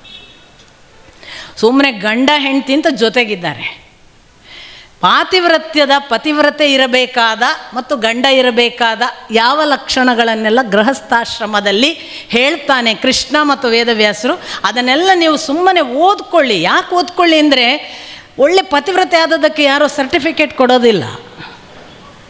ಆತ್ಮಸುಖ ಇದೆ ಅಲ್ಲ, ಅದಕ್ಕಾಗಿ ಓದಿ ಅಂತ ನಾನು ನಿಮ್ಮ ಹತ್ರ ಪ್ರಾರ್ಥನೆ ಮಾಡೋದು. ಒಂದು ಆತ್ಮಸುಖ ಅದು ಕೊಡಬಹುದಾದ ಬೇರೆ ಬೇರೆ ಸಾಧ್ಯತೆಗಳಿಗಾಗಿ ಓದಿ. ಅಂಥದ್ದೊಂದು ವಿಶೇಷ ವಲಯವನ್ನು ಇನ್ನೂ ಇದೆ. ಅದಕ್ಕೆ ರುಕ್ಮಿಣಿಯವರು ಒಂದು ಉತ್ತರ ಕೂಡ ಅಷ್ಟು ಅದ್ಭುತವಾಗಿದೆ. ನಾನು ಹೆಚ್ಚು ದೀರ್ಘ ಹೋಗೋದಿಲ್ಲ. ಕೃಷ್ಣ ಇಷ್ಟು ಮಾಡಿದ ಹಾಗೇ ಇತ್ತ ಏಕಾಏಕಿ ಅವನು ಬರೇ ಇದೊಂದನ್ನೇ ನಡೆದಿಲ್ಲ. ಇದರ ಆಚೆಗೆ ಅವನು ಮತ್ತೆ ಪುನಃ ಬೇರೆ ಬೇರೆ ವಧೆಗಳನ್ನು ಮಾಡಿದ್ದಾನೆ. ಮಕ್ಕಳ ಸಂಸಾರ ಇದೆ, ಬಾಣಾಸುರ ವಧೆ, ಅದೆಲ್ಲ ಬಿಡೋಣ, ನಾನು ಅದನ್ನು ಹೆಚ್ಚು ಮುಂದಕ್ಕೆ ಹೋಗೋದಿಲ್ಲ. ಅವನು ಕೌರವರ ಜೊತೆ ಪಾಂಡವರ ಜೊತೆ ಹೇಗಿದ್ದ, ಅವನದ್ದು ಏನು ರೋಲ್ ಪ್ಲೇ ಅನ್ನೋದು ನಮಗೆ ಎಲ್ಲೂ ಬಂದಿಲ್ಲ. ಯಾಕೆಂದರೆ ನಾನು ಒಂದು ಓಘದಲ್ಲಿ ಅವನನ್ನು ತಂದು ಅಲ್ಲಿ ಗೃಹಸ್ಥಾಶ್ರಮ ಮುಗಿಸಿದ ಮೇಲೆ ಈ ರಾಜಕೀಯ ಬದುಕಿಗೆ ತರಬೇಕು ಅನ್ನೋ ಕಾರಣಕ್ಕಾಗಿ ನಿಮಗೆ ಹೇಳಲಿಲ್ಲ. ನಮಗೆ ಒಂದು ವಿಷಯ ಗೊತ್ತಾಗಲ್ಲ. ಕೃಷ್ಣನಿಗೆ ವಾರಣಾವತದಲ್ಲಿ ಅರಗಿನ ಮನೆ ಬೆಂಕಿ ಹಾಕಿ ಪಂಚಪಾಂಡವರು ಸುಟ್ಟರು ಅನ್ನುವ ಸುದ್ದಿಯನ್ನು ಅಕ್ರೂರ ತಗೊಂಬಂದು ಕೊಡ್ತಾನೆ. ಅದು ಗೊತ್ತಾಗುತ್ತೆ ನಮಗೆ. ಆದರೆ ಅವರು ಸತ್ತಿಲ್ಲ ಅಂತ ಕೃಷ್ಣನಿಗೆ ಗೊತ್ತಾದದ್ದು ಎಲ್ಲಿ ಅಂತ ಗೊತ್ತಾಗಲ್ಲ. ಒಂದು ಇಂಟ್ರೆಸ್ಟಿಂಗ್ ಏನು ಸೂಚನೆ ಇದೆ ಅಂತಂದರೆ, ಕೃಷ್ಣನಿಗೆ ಅದೆಲ್ಲ ಅಲ್ಲಿವರೆಗೆಲ್ಲ ಸುದ್ದಿಯೇ ಕೇಳ್ತಾ ಇರೋದು. ಅವನು ಅವ್ರು ಹೇಗಿದ್ದಾರೆ, ಅವ್ರು ಹೀಗಿದ್ದಾರೆ. ಈಗ ಅಲ್ಲಿ ಪಂಚಪಾಂಡವರಿಗೆ ಮಕ್ಕಳಾಯ್ತಂತೆ, ಪಾಂಡವನಿಗೆ ಮಕ್ಕಳಾಯ್ತಂತೆ ಕುಂತಿಯ ಮುಖಾಂತರ, ಅದೆಲ್ಲ ಸುದ್ದಿ ಬರ್ತಾ ಇರುತ್ತೆ ಅವನಿಗೆ. ಆಮೇಲೆ ಈಚೆ ಕಡೆಯಿಂದ ಅವರು ಪಂಚಪಾಂಡವರಿಗೆ ವಾಪಸ್ ಬಂದ ನಂತರ ಇವನು ರಾಜ್ಯ ಕೊಡಲಿಲ್ವಂತೆ, ಅಥವಾ ಅವನು ಏನೋ ಅವರನ್ನು ಕಾಡ್ತಿದ್ದಾನಂತೆ, ಹಾಗಾಗಿ ಗೊತ್ತೇ ಆಗದ ಹಾಗೆ ವಾರಣಾವತಕ್ಕೆ ಕಳಿಸಿದ್ದಾನಂತೆ. ಇದೆಲ್ಲ ಗೊತ್ತಾಗ್ತಿದೆ ಅವನಿಗೆ. ಆದರೆ ಅವನೇನು ಅಲ್ಲಿ ಹೋಗಿಲ್ಲ, ನೋಡಿಲ್ಲ. ಅದು ನಮಗೆ ಗೊತ್ತಾಗುತ್ತೆ ದಾಖಲೆಯಲ್ಲಿ. ನೋಡಿಲ್ಲ. ಯಾಕಂದರೆ ವಿಷ್ಣು ಪುರಾಣದಲ್ಲಿಲ್ಲ, ಹರಿವಂಶದಲ್ಲಿಲ್ಲ, ಭಾಗವತದಲ್ಲಿಲ್ಲ, ಮಹಾಭಾರತದಲ್ಲೂ ಇಲ್ಲ. ಇದು ನಾಲ್ಕಲ್ಲದೆ ಇನ್ನೆಲ್ಲಿಯೂ ನಮಗೆ ಸೂಚನೆಗಳು ಸಿಗೋಲ್ಲ ಈ ವಿಷಯ. ಅದಾದ ನಂತರ ಕೃಷ್ಣ ನಮಗೆ ಮುಖಾಮುಖಿ ಆಗೋದು ಪಾಂಡವರ ಜೊತೆಗೆ. ಅವರು ಮತ್ಸ್ಯಭೇದನದ ಪರೀಕ್ಷೆಯನ್ನು ಇಟ್ಟಾಗ ದೃಪದ ತನ್ನ ಮಗಳು ದ್ರೌಪದಿಯ ಸ್ವಯಂವರ ಏರ್ಪಡಿಸಿದ್ದಾನೆ. ಆ ದ್ರೌಪದಿಯ ಸ್ವಯಂವರಕ್ಕೆ ಮತ್ಸ್ಯಭೇದನೆ ಇದೆ. ಅಲ್ಲಿ ಪ್ರಥಮ ಬಾರಿಗೆ ಸಭಾಂಗಣದಲ್ಲಿ ಅನೇಕರು ಬಂದು ಕೂತಿದ್ದಾರೆ. ಪಾಲ್ಗೊಳ್ಳುವ ಯೋಧರು ಇದ್ದಾರೆ, ನೋಡಲಿಕ್ಕೆ ಬಂದ ಪ್ರೇಕ್ಷಕರಿದ್ದಾರೆ. ಪ್ರೇಕ್ಷಕರಲ್ಲಿ ಕೂತಿರ್ತಾನೆ ಪ್ರಥಮ ಬಾರಿಗೆ ಕೃಷ್ಣ. ಅದಕ್ಕೆ ಫಸ್ಟ್ ಎಂಟ್ರಿ ನಮಗೆ ಪಾಂಡವರ ಜೊತೆಗೆ. ಅಲ್ಲಿವರೆಗೆ ಮುಖಾಮುಖಿ ಇಲ್ಲ. ಅಲ್ಲಿ ಕೂತಾಗ ಇವರು ಬಂದಿದ್ದು ಬ್ರಾಹ್ಮಣ ವಟುಗಳ ವೇಷದಲ್ಲಿ. ನಿಮಗೆ ಗೊತ್ತು, ಅವರು ಸಾಕ್ಷಾತ್ ಪಂಚಪಾಂಡವರ ವೇಷದಲ್ಲಿಲ್ಲ. ಆಮೇಲೆ ಇವನು ಎಲ್ಲೂ ನೋಡಿಲ್ಲ. ಆಗಿನ ಕಾಲದಲ್ಲಿ ವಿಡಿಯೋ ಕಾಲ್ ಇಲ್ಲ. ಇವನಿಗೆ ಚಿತ್ರಗಳನ್ನು ನೋಡುವ ಸೌಕರ್ಯಕ್ಕೆ ಫೋಟೋಗ್ರಾಫಿ ಇಲ್ಲ. ಬೇರೆ ಏನಾದರೂ ಇರಬಹುದು ಸೌಕರ್ಯ, ಗೊತ್ತಿಲ್ಲ, ಬಟ್ ಇಲ್ಲ. ಆದರೆ ಇವನಿಗೊಂದು ಅಂತರ್ದೃಷ್ಟಿ ಇತ್ತು. ಬಹುಶಃ ವಿಡಿಯೋ ಕಾಲ್ ಇಲ್ಲದಿದ್ದರೆ ನಮಗೂ ಅಂತರ್ದೃಷ್ಟಿ ಬೆಳೀತಿತ್ತ ಏನೋ. ಇವನು ಕೂತ್ಕೊಂಡು ಬಲರಾಮನ ಜೊತೆಗೆ ಆ ಪ್ರೇಕ್ಷಕ ಗಣದಲ್ಲಿ ಇದ್ದ ಕೃಷ್ಣ ಅಲ್ಲೊಂದು ಮಾತು ಹೇಳ್ತಾನೆ, ಆ ಕಡೆ ನೋಡಿಕೊಂಡು ತೋರಿಸಿಕೊಂಡು ಬಲರಾಮನಿಗೆ, ಓ ಅಲ್ಲಿದ್ದಾರೆ ನೋಡು ಆ 5 ಜನ, ಅವರು ಪಾಂಡವರು, ಅಲ್ಲಿ ಕಾಣ್ತಾನೆ ನೋಡು ಅವ ಅರ್ಜುನ ಅಂತ. ಬಲರಾಮ ಹೇಳ್ತಾನೆ, ಹುಚ್ಚ ನಿನಗೆ, ಅವ್ರು ಬ್ರಾಹ್ಮಣರು ಬಂದಿದ್ದಾರೆ. ಬಲರಾಮನಿಗೆ ಕೃಷ್ಣ ಹೇಳ್ತಾನೆ, ನನ್ನನ್ನು ನೋಡ್ತೀಯಲ್ಲ ನೀನು, ನಿನಗೆ ನಾನು ನೋಡುವಾಗ ಗೊತ್ತಾಗುತ್ತಲ್ಲ ನಾನು ಕೃಷ್ಣ ಅಂತ, ಅಷ್ಟೇ ಸತ್ಯ ಅವನು ಅರ್ಜುನ ಅಂತ. ಬಹುಶಃ ನಂಗೆ ಕಾಣೋದು ಕೃಷ್ಣ ಕೂಡ ಒಂದು ಹಂತದಲ್ಲಿ ವಾರಣಾವತದಲ್ಲಿ ತೀರಿಕೊಂಡಿದ್ದಾರೆ ಅನ್ನುವ ಸುದ್ದಿಯನ್ನು, ಅಂದರೆ ಅದನ್ನು ವರ್ಬಲ್ಲಿ ಆ್ಯಕ್ಸೆಪ್ಟ್ ಮಾಡಿದ್ದಾನೆ, ಇಂಟರ್ನಲ್ಲಿ ಆ್ಯಕ್ಸೆಪ್ಟ್ ಮಾಡದೆ ಇವರು ಬದುಕಿರಬೇಕು ಅಂತ ಅವನ ಒಳಗಿತ್ತು. ಅವನು ಅದನ್ನು ಕನ್ಫರ್ಮ್ ಮಾಡಲಿಕ್ಕೆ ಅಲ್ಲಿ ಬಂದು ಅವತ್ತು ಕನ್ಫರ್ಮ್ ಆಯಿತು ಕಾಣ್ತವನಿಗೆ, ಇಲ್ಲಿದ್ದಾರೆ ನೋಡು ಅಂತ. ಅದನ್ನು ಅವನು ಹೇಳೋದು ಬಹುಶಃ ಬಲರಾಮನ ಹತ್ರ, ನೋಡಿ ಅಲ್ಲಿದ್ದಾನಲ್ಲ ಅವರೇ ಪಂಚಪಾಂಡವರು, ಅವನೇ ಅರ್ಜುನ. ಅಂದರೆ ಅವನ ಒಳಗಿದ್ದ ಒಂದು ಏನು ಸರ್ಚ್ ಇತ್ತಲ್ಲ ಅವರು ಬದುಕಿರಬೇಕು ಅಂತ, ಅದನ್ನು ಅವನು ರೀಕನ್ಫರ್ಮೇಷನ್ ಮಾಡಿದ್ದು ಅಲ್ಲಿ ಅಂತ ನಮಗೆ ಅನಿಸುತ್ತೆ. ಅದರ್ವೈಸ್ ನಮ್ಗೆ ಗೊತ್ತಾಗಲ್ಲ ಅವನಿಗೆ ಹೇಗೆ ಗೊತ್ತು ಅಂತ. ಇರಲಿ, ನನ್ನ ಪ್ರಕಾರ ಅಲ್ಲಿಂದ ಅರ್ಜುನ ಮತ್ತು ಕೃಷ್ಣರ ಒಂದು ವಿಶೇಷವಾದ ಮಿತ್ರತ್ವ, ಆ ಮಿತ್ರತ್ವಕ್ಕೆ ಅವನಿಗೆ ಗೊತ್ತಿರುವ ನರನಾರಾಯಣರ ಪೂರ್ವ ಅವಸ್ಥೆಯ ಒಂದು ಕಾಂಟ್ಯಾಕ್ಟ್, ಅದರ ಜೊತೆಗೆ ಕೃಷ್ಣ ಅರ್ಜುನನಿಗೆ ಏನು ಮಾಡಲಿಕ್ಕಿದೆ ಅನ್ನೋದನ್ನು ತಾನು ತೀರ್ಮಾನ ಮಾಡಿದ ಒಂದು ಗುರುವಾಗಿ ಫಸ್ಟ್ ಟೈಮ್ ಅಲ್ಲಿ ಬಂದು ತನ್ನ ಕೆಲಸ ಮಾಡಿಯಾಗಿದೆ. ನಾನು ವೈಯಕ್ತಿಕವಾಗಿ ಭಾವಿಸುವುದು, ಮತ್ಸ್ಯಭೇದನವನ್ನು ಅವತ್ತು ಸಾಧ್ಯವಾಗಿಸಿದ್ದು ಸಾಕ್ಷಾತ್ ಕೃಷ್ಣ. ಅದು ಉಳಿದವರಿಗೆ ಯಾರಿಗೂ ಸಾಧ್ಯವಾಗದೆ ಅರ್ಜುನನಿಗೆ ಸಾಧ್ಯವಾದದ್ದು ಕೇವಲ ಅರ್ಜುನನ ಚಾಕಚಕ್ಯತೆಯಿಂದಲೋ ಅವನಲ್ಲಿದ್ದ ಒಂದು ಒಳ್ಳೆಯ ಬಿಲ್ವಿದ್ಯೆಯ ಗುಣದಿಂದಲೋ ಅಲ್ಲ. ನಾನು ಹೀಗೆ ಹೇಳೋದನ್ನು ನಾನು ಬೇರೆ ಬೇರೆ ಆಧಾರಗಳಿಂದ ನಿಮಗೆ ಹೇಳ್ತಾ ಹೋಗ್ತೀನಿ ಮುಂದೆ. ಇದಕ್ಕೆ ನಾನು ಕೊಡುವ ಮೊದಲನೆಯ ಒಂದು ಸಾಧಾರ ಏನು ಅಂದರೆ, ಕೃಷ್ಣ ಅಲ್ಲಿ ಕೂತು ಇದು ಅರ್ಜುನ ಅಂತ ನೋಡಿದ ನೋಡಿ, ಶಕ್ತಿಯನ್ನು ಕಣ್ಣಿನಿಂದ ಹರಿಸಲಿಕ್ಕೆ ಬರುವ ಪ್ರಥಮ ಪ್ರಯೋಗ ಕೃಷ್ಣ ಅರ್ಜುನನ ಮೇಲೆ ಆವತ್ತು ಮಾಡಿದ್ದು. ತನ್ನ ಶಕ್ತಿಯನ್ನು ಅವನ ಮೇಲೆ ಹರಿಸಿ, ಈ ಕೆಲಸನ ನೀನೇ ಮಾಡಬೇಕು, ದ್ರೌಪದಿಯನ್ನು ನೀನೇ ಮದುವೆ ಆಗಬೇಕು. ಯಾಕೆ? ಕೃಷ್ಣನಿಗೆ ತುಂಬ ಟಾರ್ಗೆಟ್ಗಳಿದ್ದವು. ಕೃಷ್ಣ ಭೂಭಾರ ಹರಣಕ್ಕೆ ಬಂದವ, ಅವನಿಗೆ ಯಾರ್ಯಾರ ಪಾರ್ಟಿಯಲ್ಲಿ ಇರಬೇಕು ಅಂತ ಮೊದಲೇ ಗೊತ್ತಿತ್ತು. ಅವನು ಬಹಳ ಕ್ಯಾಲ್ಕ್ಯುಲೇಟಿವ್ ಪೊಲಿಟಿಕಲ್ ಲೆಕ್ಕಾಚಾರಗಳನ್ನು ಇಟ್ಟುಕೊಂಡೇ ಯಾರ್ಯಾರನ್ನು ಬೇಕು ಎಲ್ಲೆಲ್ಲಿ ಸೇರಿಸ್ಬೇಕು ಅಂತ ಪ್ಲ್ಯಾನ್ ಮಾಡಿಕೊಂಡೇ ಸ್ಟ್ರಾಟಜಿಕಲಿ ಹೋದವ. ಅವನಿಗೆ ಗೊತ್ತಿತ್ತು ದೃಪದ ವಂಶ ಪಾಂಚಾಲರ ಮೇಲೆ ಬಹಳ ಜನರಿಗೆ ಸಿಟ್ಟಿತ್ತು. ಪಾಂಚಾಲರು ಬಹಳ ಗಟ್ಟಿಗರು. ಆ ಪಾಂಚಾಲರು ಎಲ್ಲಿಯಾದರೂ ಕೌರವ ವಶ ಆದರೆ ಬಹಳ ದೊಡ್ಡ ಬಲ ಹೋಗ್ತದೆ ಅಂತ ಕೃಷ್ಣನಿಗೆ ಗೊತ್ತಿತ್ತು. ಹಾಗಾಗಿ ಅವ ಅಲ್ಲಿಂದ ಟಾರ್ಗೆಟ್ ಇಟ್ಕೊಂಡಿದ್ದ. ದ್ರೌಪದಿಯನ್ನು ಮದುವೆ ಆಗುವುದು ಅಂದರೆ ಏನು, ಪಾಂಚಾಲರು ಈ ಕಡೆಗೆ ಬಂದ ಹಾಗೆ, ಇದು ಲೆಕ್ಕ. ಹಾಗೆ ಪ್ರಥಮದಿಂದ ಕಣ್ಣ ನೋಟದಲ್ಲಿ ಪ್ರಥಮ ಬಾರಿಗೆ ಅವನು ತನ್ನ ಶಕ್ತಿ ಹರಿಸಿದ್ದ. ಇದರ ಮುಂದಿನ ಭಾಗ ನಿಮಗೆ ಗೊತ್ತಿದೆ, ಯೋಧರೆಲ್ಲ ಅಟ್ಯಾಕ್ ಮಾಡಿದರು, ಆ ಬಳಿಕ ಅವರನ್ನು ಕೊಲ್ಲೋದಕ್ಕೆ ನೋಡಿದರು. ಅರ್ಜುನ ಮತ್ತು ಭೀಮ ಇಬ್ಬರೇ ಅಷ್ಟು ಜನ ಯೋಧರನ್ನು ಸೋಲಿಸಿದ್ರು ಅಂತ.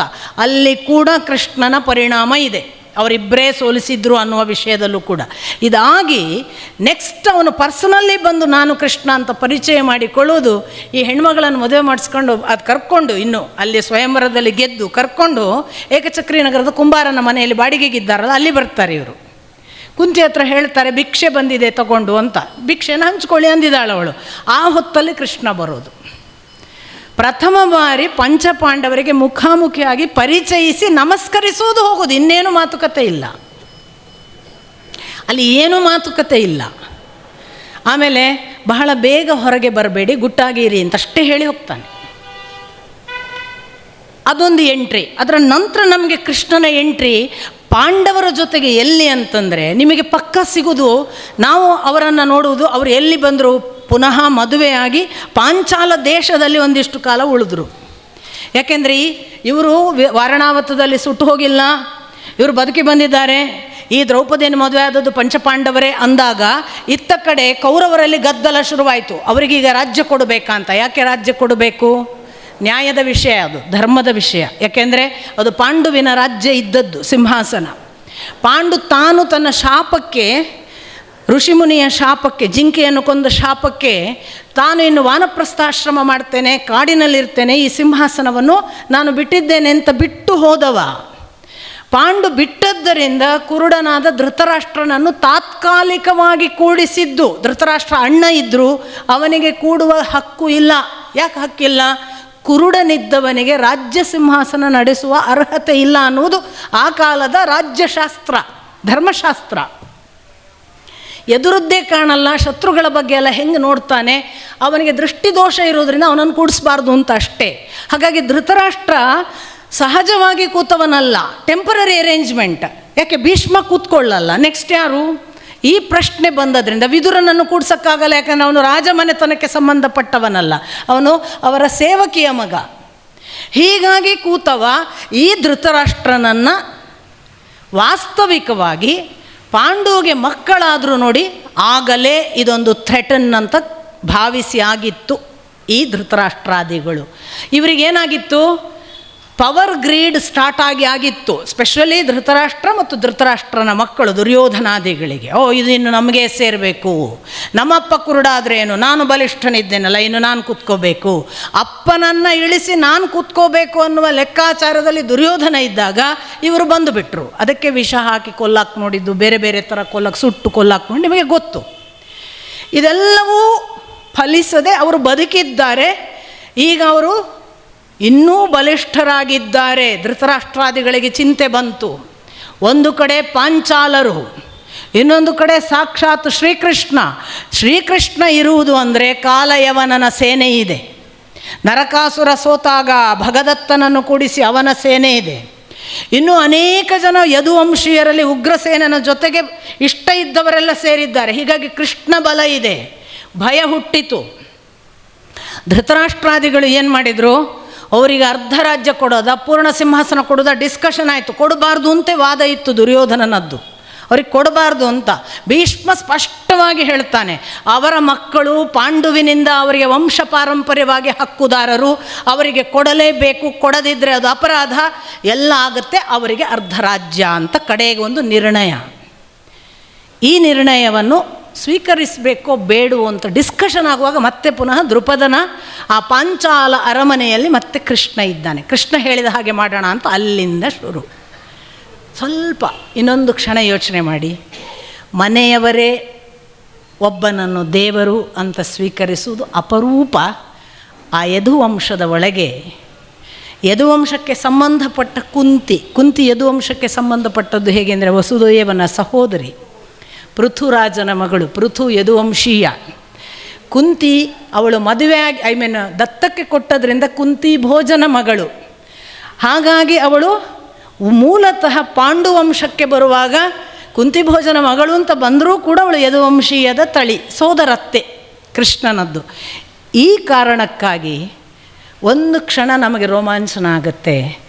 ಯಾರೋ ಒಂದು 4-5 ಜನ ಅಪರೂಪಕ್ಕೆ ಯದುವಂಶದಲ್ಲಿ ಕೃಷ್ಣನನ್ನು ದೇವರು ಅಂತ ಒಪ್ಪಿದ್ರು ಅಂತ ಗೊತ್ತಾಗುತ್ತೆ. ತುಂಬ ಅಪರೂಪ ಕುಟುಂಬದೊಳಗೆ ಒಪ್ಕೊಳ್ಳೋದು. ಕುಟುಂಬದೊಳಗೆ ಅವನ ದೊಡ್ಡಸ್ತಿಕೆ ಗೊತ್ತಾಗಿ ನಾವೇನಿದ್ರು ಇನ್ನು ಕೃಷ್ಣ ಹೇಳಿದ ಹಾಗೆ ಮಾಡುವ ಅಂತ ಹೇಳುವ. ಅದರಲ್ಲೂ ನಾನು ಹೀಗೆ ಹೇಳಿದರೆ ನಾನು ಯಾವುದನ್ನು ನನ್ನ ಬಾಯಿಂದ ಹೇಳೋದಲ್ಲ.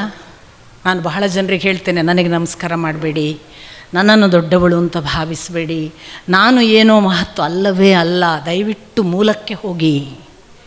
ಇದು ವೇದವ್ಯಾಸರು ಏನು ಹೇಳಿದ್ದಾರ ಅದನ್ನು ಓದಿ ನಿಮಗೆ ಹೇಳುವ ಅಂಚೆಯವಳು ನಾನು.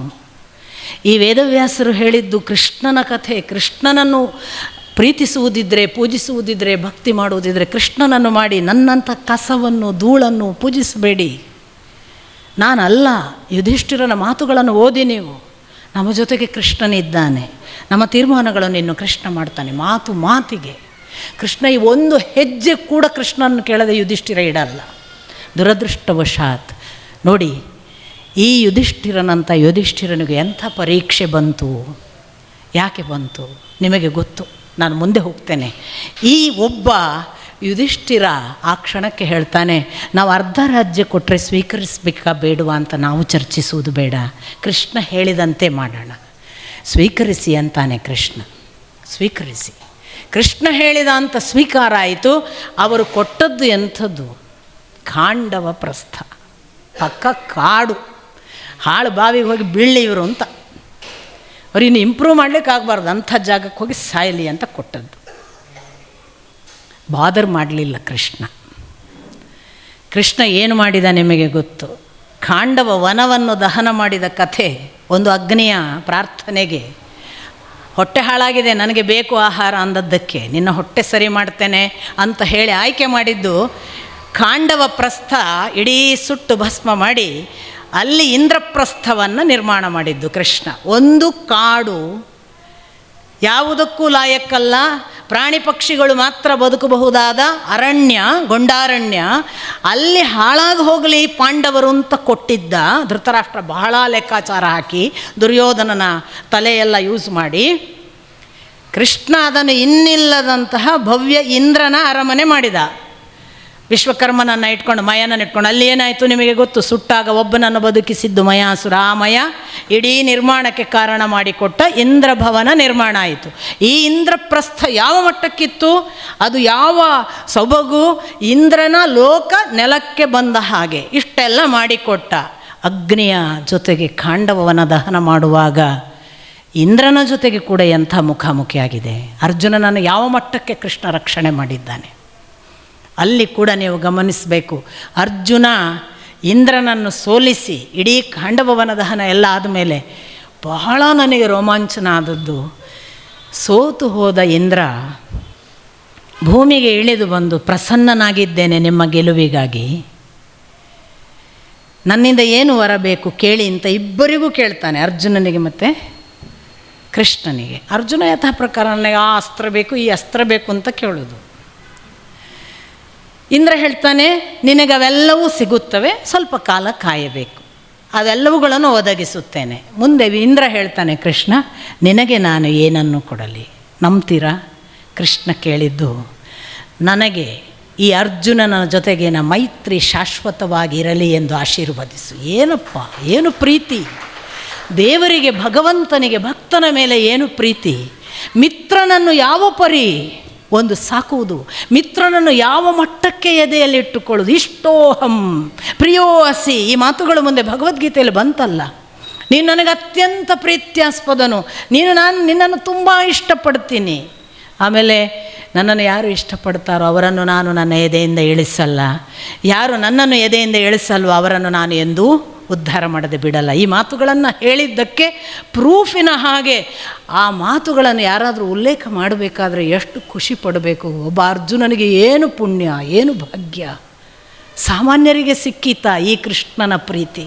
ಆದರೆ ಕೃಷ್ಣ ಹೇಳಿಬಿಟ್ಟ ನನಗೆ ಬೇರೆ ಏನು ಬೇಡ ಇಂದ್ರ, ನನ್ನ ಮೈತ್ರಿ ಅರ್ಜುನನ ಜೊತೆಗೆ ಶಾಶ್ವತವಾಗಿ ಇರಲಿ ಅಂತ ಆಶೀರ್ವದಿಸು. ಅಂಥ ಪ್ರೇಮ, ಅಂಥದ್ದೊಂದು ಲೋಕ ಕಲ್ಯಾಣಕ್ಕೆ ಹೊಸ ಒಂದು ಫೇಸ್ ಕೊಟ್ಟ ಮಿತ್ರತ್ವಕ್ಕೆ, ಆ ಮಿತ್ರತ್ವದ ಜೊತೆಗೆ ಇನ್ನೊಂದು ಹೊಸ ಸ್ಟೆಪ್ ಇಟ್ಟ, ಸಾತ್ವಿಕವಾಗುವುದು. ನಾನು ರಾಜಸದಲ್ಲಿ ನಾವು ನಮ್ಮ ಎದುರಿಗಿರುವ ಶತ್ರುವನ್ನು ನಾವೇ ವಧೆ ಮಾಡುವುದು ಅಂತ. ಸೆಕೆಂಡ್ ಸ್ಟೆಪ್ ಬಂದದ್ದು ಕೃಷ್ಣ ಸಾತ್ವಿಕ ಸ್ಥಿತಿಗೆ ಬಂದಾಗ ನಾವು ಹೋರಾಡಲಿಕ್ಕಿಲ್ಲ. ಬ್ರಾಹ್ಮಣರು, ಬ್ರಹ್ಮಜ್ಞಾನಿಗಳು, ತಪಸ್ವಿಗಳು ಹೋರಾಡಲಿಕ್ಕಿಲ್ಲ. ನಿಮಗೆ ಗೊತ್ತು, ವಿಶ್ವಾಮಿತ್ರರಿಗೆಲ್ಲ ಶಕ್ತಿ ಇರಲಿಲ್ವಾ? ಎಲ್ಲ ಶಕ್ತಿ ಇತ್ತು. ಬೇಸಿಕಲಿ ಕೌಶಿಕ ಕ್ಷತ್ರಿಯನಾಗಿದ್ದವರು ತಪಸ್ಸಿನಿಂದ ಬ್ರಹ್ಮಜ್ಞಾನಿಗಳಾಗಿದ್ದರು. ರಾಕ್ಷಸರು ಬಂದರು, ಅವರ ವಿರುದ್ಧ ಹೋರಾಡಲಿಕ್ಕೆ ಬನ್ನಿ ಅಂತ ರಾಮಲಕ್ಷ್ಮಣರನ್ನು ಕರ್ಕೊಂಡು ಹೋಗಬೇಕಾ? ಕರ್ಕೊಂಡು ಹೋಗಬೇಕು. ಕೊಲೆ ಮಾಡುವುದು ಯೋಧರ ಲಕ್ಷಣ, ಸಂಹಾರ ಯೋಧರ ಕೆಲಸ, ಕ್ಷಾತ್ರ ಜನಾಂಗ ಅಂತ ಇರುವುದು ಯೋಧತ್ವ ಇರುವವರಿಗಾಗಿ. ಯೋಧರಲ್ಲದವರು ಯಾರ್ಯಾರೋ ಹೋಗಿ ಕೊಲೆ ಮಾಡಲಿಕ್ಕಿಲ್ಲ. ಇದು ಒಂದು ಭಾಗ. ಎರಡನೆಯದ್ದು, ಸಾತ್ವಿಕತೆ ಬೆಳೆದವನು, ಅವನಿಗೊಂದು ತಿಳಿವಳಿಕೆ ಬರಬೇಕು. ನಾಹಂ ಕರ್ತ ಹರಿಕರ್ತ, ನಾನೇನೂ ಮಾಡೋದಿಲ್ಲ, ಅವ ಮಾಡ್ತಾನೆ. ಇದನ್ನು ಪ್ರಾಕ್ಟಿಕಲ್ಲಿ ತೋರ್ಸಕ್ಕೆ ಶುರು ಮಾಡಿದ ಕೃಷ್ಣ. ನೀನು ಹೋರಾಡು, ನಾನಿದ್ದೇನೆ ಅಂತ. ಇದು ಸಾತ್ವಿಕತೆಯ ಹಂತಕ್ಕೆ ಬಂದಾಗ ಎಲ್ಲ ಹೋರಾಟಗಳು. ಆ ಬಳಿಕ ನೋಡಿ ನಿಮಗೆ ಅರ್ಜುನ ಮುಖ್ಯ ಪಾತ್ರಕ್ಕೆ ಬಂದ ಮೇಲೆ ಕೃಷ್ಣ ಹೋರಾಡಿಲ್ಲ. ಅರ್ಜುನನನ್ನು ಹೋರಾಡಿಸಿದ್ದು, ಜರಾಸಂಧನ ವಧೆ ಬಂತು ಇನ್ನು ಮುಂದೆ, ಹೋರಾಡಿಸಿದ್ದು ತಾನು ಹೋರಾಡಲಿಲ್ಲ, ಭೀಮನನ್ನು ಮುಂದಿಟ್ಟು ಹೋರಾಟ ಮಾಡಿಸಿದ್ದು. ನಾಹಂ ಕರ್ತ ಹರಿಕರ್ತಾವನ್ನು ಪ್ರಾಕ್ಟಿಕಲ್ಲಿ ತೋರಿಸಿದ್ದು ಭೀಮನ ಮುಖಾಂತರ, ಅರ್ಜುನನ ಮುಖಾಂತರ. ನಮಗೆ ಅರ್ಥನೇ ಆಗಲಿಲ್ಲ, ನಾವೇ ಹೋರಾಡೋದು ಅಂತ ನಾವು ತಿಳಿದಿದ್ದೀವಿ. ಭೀಮ ಅರ್ಜುನರ ಮುಖಾಂತರ ಹೋರಾಟ ಮಾಡಿ ಕೃಷ್ಣ ಏನು ಹೇಳಿದ, ನನ್ನನ್ನು ಭೀಮನ ಹಾಗೂ ಅರ್ಜುನನ ಹಾಗೂ ನಂಬಿ ನಾನು ಮುಂದೆ ಸಾರಥಿ ಹಾಗೆ ಕೂತ್ಕೊಂಡು ಎಲ್ಲ ಕೆಲಸ ಮಾಡಿಕೊಡ್ತೇನೆ. ಒಂದೇ ತಿಳಿರಿ, ನಿಮಿತ್ತ ಮಾತ್ರಂಭವ ಅಂತ. ನಾನು ನಿಮಿತ್ತ ಮಾತ್ರನಾಗ್ತೇನೆ, ಭಗವಂತ ನನ್ನಿಂದ ಮಾಡಿಸ್ತಾನೆ ಅಂತ ತಿಳಿಯಿರಿ. ಎಲ್ಲರೂ ಹೋರಾಟ ಮಾಡುವುದಲ್ಲ. ಮುಂದೆ ಎಲ್ಲ ಮಾತುಗಳಿವೆ, ನಾನು ಅದಕ್ಕೂ ಬರ್ತೀನಿ. ಇಂಥ ಇಂದ್ರಭವನ ನಿರ್ಮಾಣ ಮಾಡಿದಾಗ ಇಷ್ಟು ಎಲ್ಲ ಮಾಡಿ ರಾಜ ತಾನು ತನ್ನ ರಾಜ್ಯದಲ್ಲಿ ಸಿಂಹಾಸನದಲ್ಲಿ ಎಸ್ಟಾಬ್ಲಿಷ್ ಆಗುವಾಗ ಅವನಿಗೊಂದು ಕ್ಲಾರಿಟಿ ಕೊಡಬೇಕು. ಏನು, ನನ್ನ ಜೊತೆಗೆ ಯಾರ್ಯಾರಿದ್ದಾರೆ ಅಂತ ಅವನಿಗೂ ಆಗಬೇಕು, ಲೋಕಕ್ಕೂ ಗೊತ್ತಾಗಬೇಕು.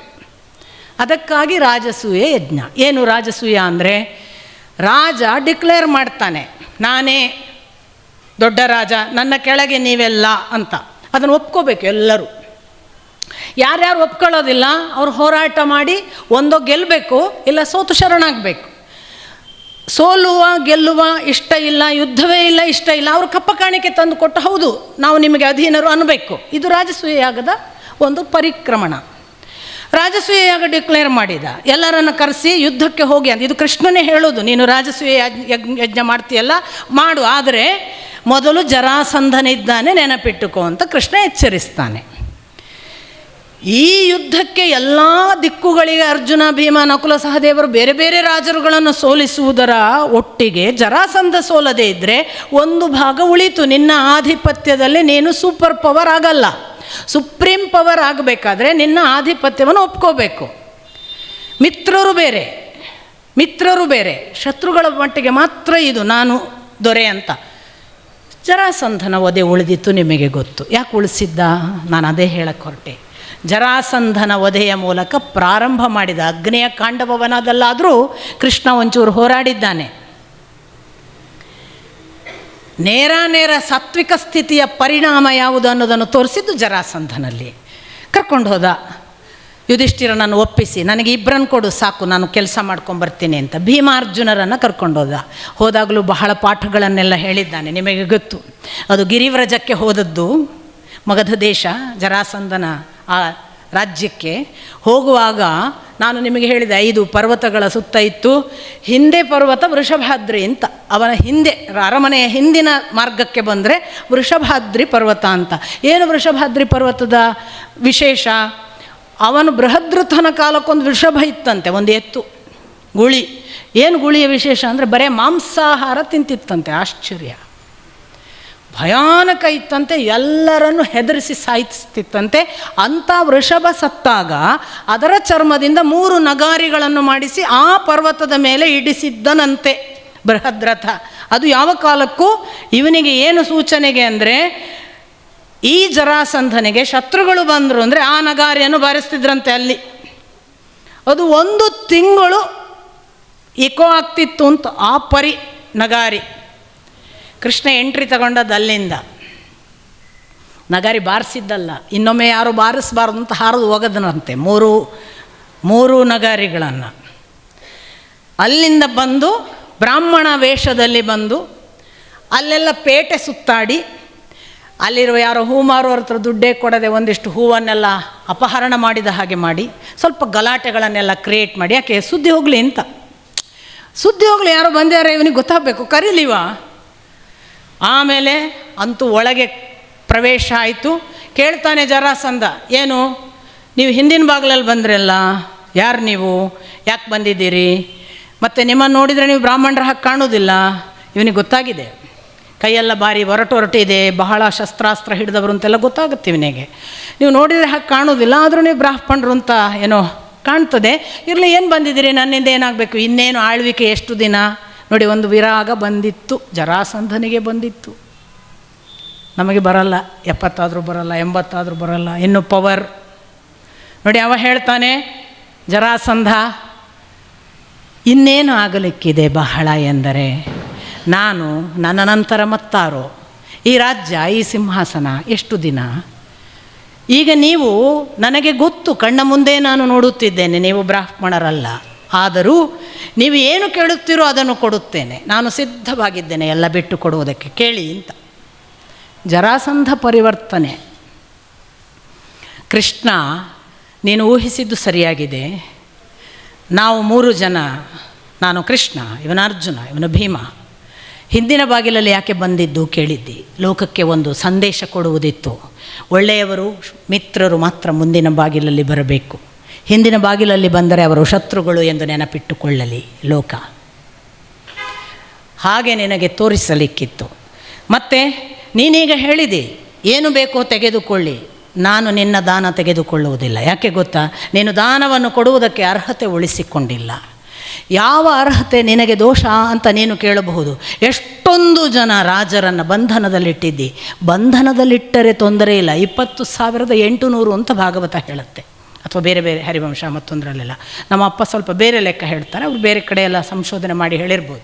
20,800 ಜನ ರಾಜರನ್ನು ಬಂಧನದಲ್ಲಿಟ್ಟದನ್ನು ಕ್ವೆಶ್ಚನ್ ಮಾಡಲ್ಲ ಕೃಷ್ಣ. ಅವರನ್ನು ದಿನಕ್ಕೊಂದರಂತೆ ಶಿವನಿಗೆ ಪಶು ಬಲಿಯ ಹಾಗೆ ಮನುಷ್ಯ ಬಲಿ ಕೊಡುತ್ತಿ. ಇದು ಯಾವಾಗ ಪ್ರಾರಂಭ ಮಾಡಿದೆ ನೀನು ಈ ಸಂಸ್ಕೃತಿಯನ್ನು? ಪಶು ಬಲಿಯೇ ಮಾಡತಕ್ಕದ್ದಲ್ಲ, ಅಂಥಲ್ಲಿ ದಿನಕ್ಕೊಬ್ಬ ರಾಜನನ್ನು ಪಶು ಬಲಿ ಮಾಡುತ್ತಿ. ನಿನ್ನ ದಾನ ನನಗೆ ಬೇಕಾಗಿಲ್ಲ. ಇದು ಜರಾಸಂಧನಿಗೆ ಎದುರಾಬದುರು ಎಲ್ಲ ಸೇನೆ ಇದೆ, ಇವರಿಬ್ಬರೇ ಇದ್ದಾರೆ ಜೊತೆಗೆ, ಅಥವಾ 3 ಇದ್ದಾರೆ. 3 ಇರುವಾಗ ಇಷ್ಟು ಧೀರನಾಗಿ ಕೃಷ್ಣ ಹೇಳುವ ಮಾತು, ಏನು ತಪ್ಪು ಮಾಡಿದ್ದೇನೆ? ನಾನು ಹೋರಾಟ ಮಾಡಿ ಗೆದ್ದ ರಾಜ್ಯದ ಸಂಪತ್ತು, ಹಾಗೆ ಹೋರಾಟ ಮಾಡಿದಾಗ ಸೋತ ರಾಜರನ್ನು ಬಂಧನದಲ್ಲಿಟ್ಟಿದ್ದೇನೆ. ನಾನು ಗೆಲ್ಲುವುದಕ್ಕೆ ಕಾರಣ ಆ ಶಿವನ ಅನುಗ್ರಹ. ಶಿವನಿಗೆ ಅನುಗ್ರಹಕ್ಕೆ, ಅವನ ಆಶೀರ್ವಾದಕ್ಕೆ ನಾನು ಕೊಡಬೇಕಲ್ಲ ನನ್ನ ಫಲ, ಹಾಗಾಗಿ ಕೊಟ್ಟಿದ್ದೇನೆ. ಇಲ್ಲ, ಅದು ತಪ್ಪು. ಶಿವ ಎಂದೂ ನಿನ್ನಿಂದ ಮನುಷ್ಯ ಬಲಿಯನ್ನು ಅಪೇಕ್ಷಿಸುವುದಿಲ್ಲ. ಈ ಎಲ್ಲ ವಾದಗಳಾಗ್ತವೆ. ಆಗಲಿ, ಈಗ ನಿನಗೇನು ಬೇಕು ಹೇಳು? ನನಗೇನೂ ಬೇಕಾಗಿಲ್ಲ. ದ್ವಂದ್ವ ಯುದ್ಧ. ನಮ್ಮ 3ರಲ್ಲಿ ಯಾರಾಗಬಹುದು ಹೇಳು? ನಾವು 3 ನಿನ್ನ ಜೊತೆಗೆ, ಯಾರೇ ಆದರೂ, ನೀನು ಯಾರನ್ನೇ ಆಯ್ಕೆ ಮಾಡಿದರೂ ನಾವು ಯುದ್ಧಕ್ಕೆ ಸಿದ್ಧ. ಜೋರಾಗಿ ನಗಾಡಿದನಂತೆ ಜರಾಸಂಧ. ಕೃಷ್ಣ, ನಾನು ನಿನ್ನ ಜೊತೆಗಂತೂ ಯುದ್ಧ ಮಾಡಲ್ಲ, ಪುಕ್ಕ ಓಡೋಗ್ತೀನಿ. ನೀನು ಇವ ಓಡಿ ಓಡಿ ಸೋತವ ಇವ ಜರಾಸಂಧ. ಅವ ಹೇಳೋದು, ನೀನು ಓಡುವವ ಮರೆಯ, ನಾನು ಓಡೋರ ಜೊತೆಗೆ ಯುದ್ಧ ಮಾಡಲ್ಲ, ನಾನು ನಿನ್ನ ಜೊತೆಗೆ ಯುದ್ಧ ಮಾಡಲ್ಲ. ಈ ಅರ್ಜುನ, ಅವನು ಏಜಿನಲ್ಲೆಲ್ಲ ಸ್ವಲ್ಪ ನನಗೆ ಸರಿ ಸಮಾನ ಅನಿಸ್ಬೋದು, ಆದರೆ ನನ್ನ ಯೋಧತ್ವಕ್ಕೆ ಅವನು ಅಲ್ಲ. ನೀನು ಈಕ್ವೇಟ್ ಮಾಡೋಕ್ಕಾಗಲ್ಲ. ಸ್ವಲ್ಪ ನನಗೆ ಈಕ್ವೇಟ್ ಮಾಡಬಹುದಾದವ, ನನ್ನ ಸಾಮರ್ಥ್ಯಕ್ಕೆ ಆಗಬಹುದು ಅಂತ ನಾನು ಕನ್ಸಿಡರ್ ಮಾಡೋದು ಭೀಮನನ್ನು. ಅವನ ಜೊತೆಗೆ ಯುದ್ಧ ಆಗಲಿ. ಭೀಮ ಮತ್ತು ಜರಾಸಂಧ 27 ದಿನಗಳ ಕಾಲ ಯುದ್ಧ ಮಾಡ್ತಾರೆ ಅಂತ, ಬೆಳಗಿನ ಸಂಜೆವರೆಗೆ. ಗಮ್ಮತ್ತಿದೆ, ವಿವರಣೆಗಳೆಲ್ಲ ಗಮನಿಸಬೇಕು ನೀವು. ಸಂಜೆ ಒಟ್ಟಿಗೆ ಊಟ ಮಾಡ್ತಿದ್ರಂತೆ, ಒಳ್ಳೆ ಫ್ರೆಂಡ್ಸ್.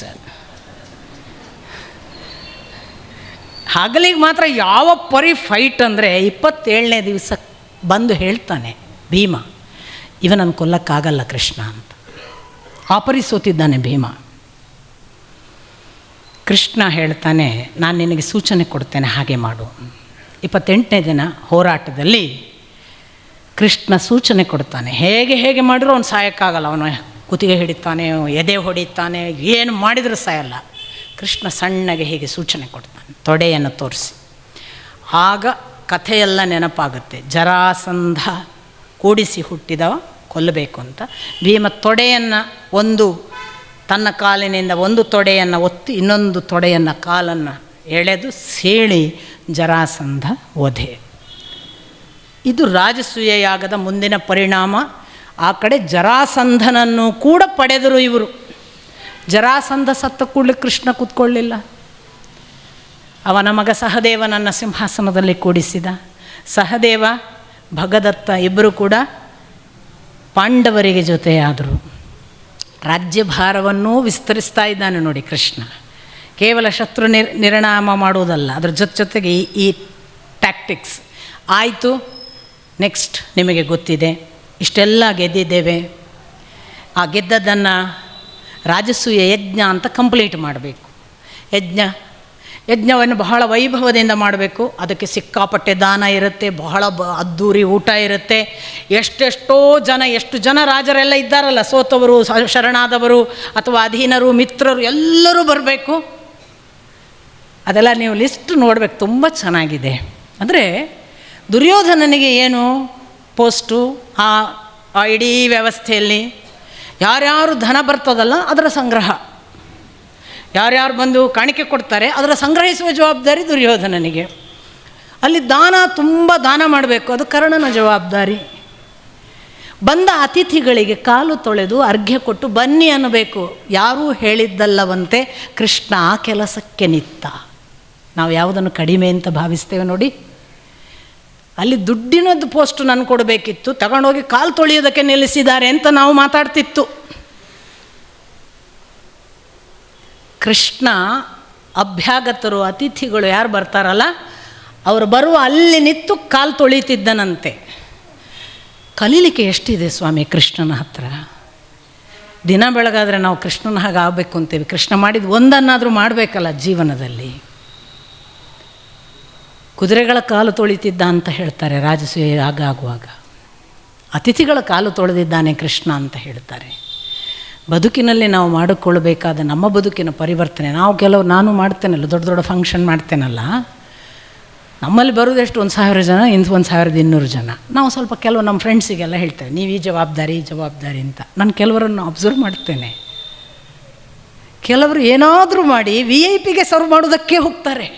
ನಾನೇನು ಹೇಳಿರುವುದಿಲ್ಲ. ತಪ್ಪಿ ಕೂಡ ಹಳ್ಳಿ ಜನ ಬಂದಿದ್ದಾರೆ, ಅವ್ರಿಗೆ ಊಟ ಕೊಡೋಕ್ಕೆ ಹೋಗೋದೇ ಇಲ್ಲ. ಎಷ್ಟು ಗೊತ್ತಾಗುತ್ತೆ ಗುಣಲಕ್ಷಣಗಳು, ಒಬ್ಬೊಬ್ಬನ ಕ್ಯಾರೆಕ್ಟರ್. ಸರ್ವೀಸೇ ಗೊತ್ತಿಲ್ಲ ಮೊದಲನೇದು ಅನೇಕರಿಗೆ. 1,000 ಜನ ಸೇರುವಾಗ ನನ್ನದೊಂದು ಕಿಂಚಿತ್ ಕಾಣಿಕೆ ಇರಲಿ ಅಂತ ಒಂದು ಅಳಿಲಿಗೆ ಅನ್ನಿಸ್ತು. ನಮಗಿನ್ನೂ ಗೊತ್ತಿಲ್ಲ. ಕೈಕಾಲು ಕೊಟ್ಟಿದ್ದಾನೆ ದೇವರು, ನಾನು ಉಣ್ಣಕ್ಕೆ ಕೊಟ್ಟದನ್ನು ಹಂಗೆ ಹೋಗಿ ಫಸ್ಟ್ ಹೋಗಿ ಕೂತ್ಕೊಂಡ್ಬಿಡ್ತೀವಿ ಊಟಕ್ಕೆ.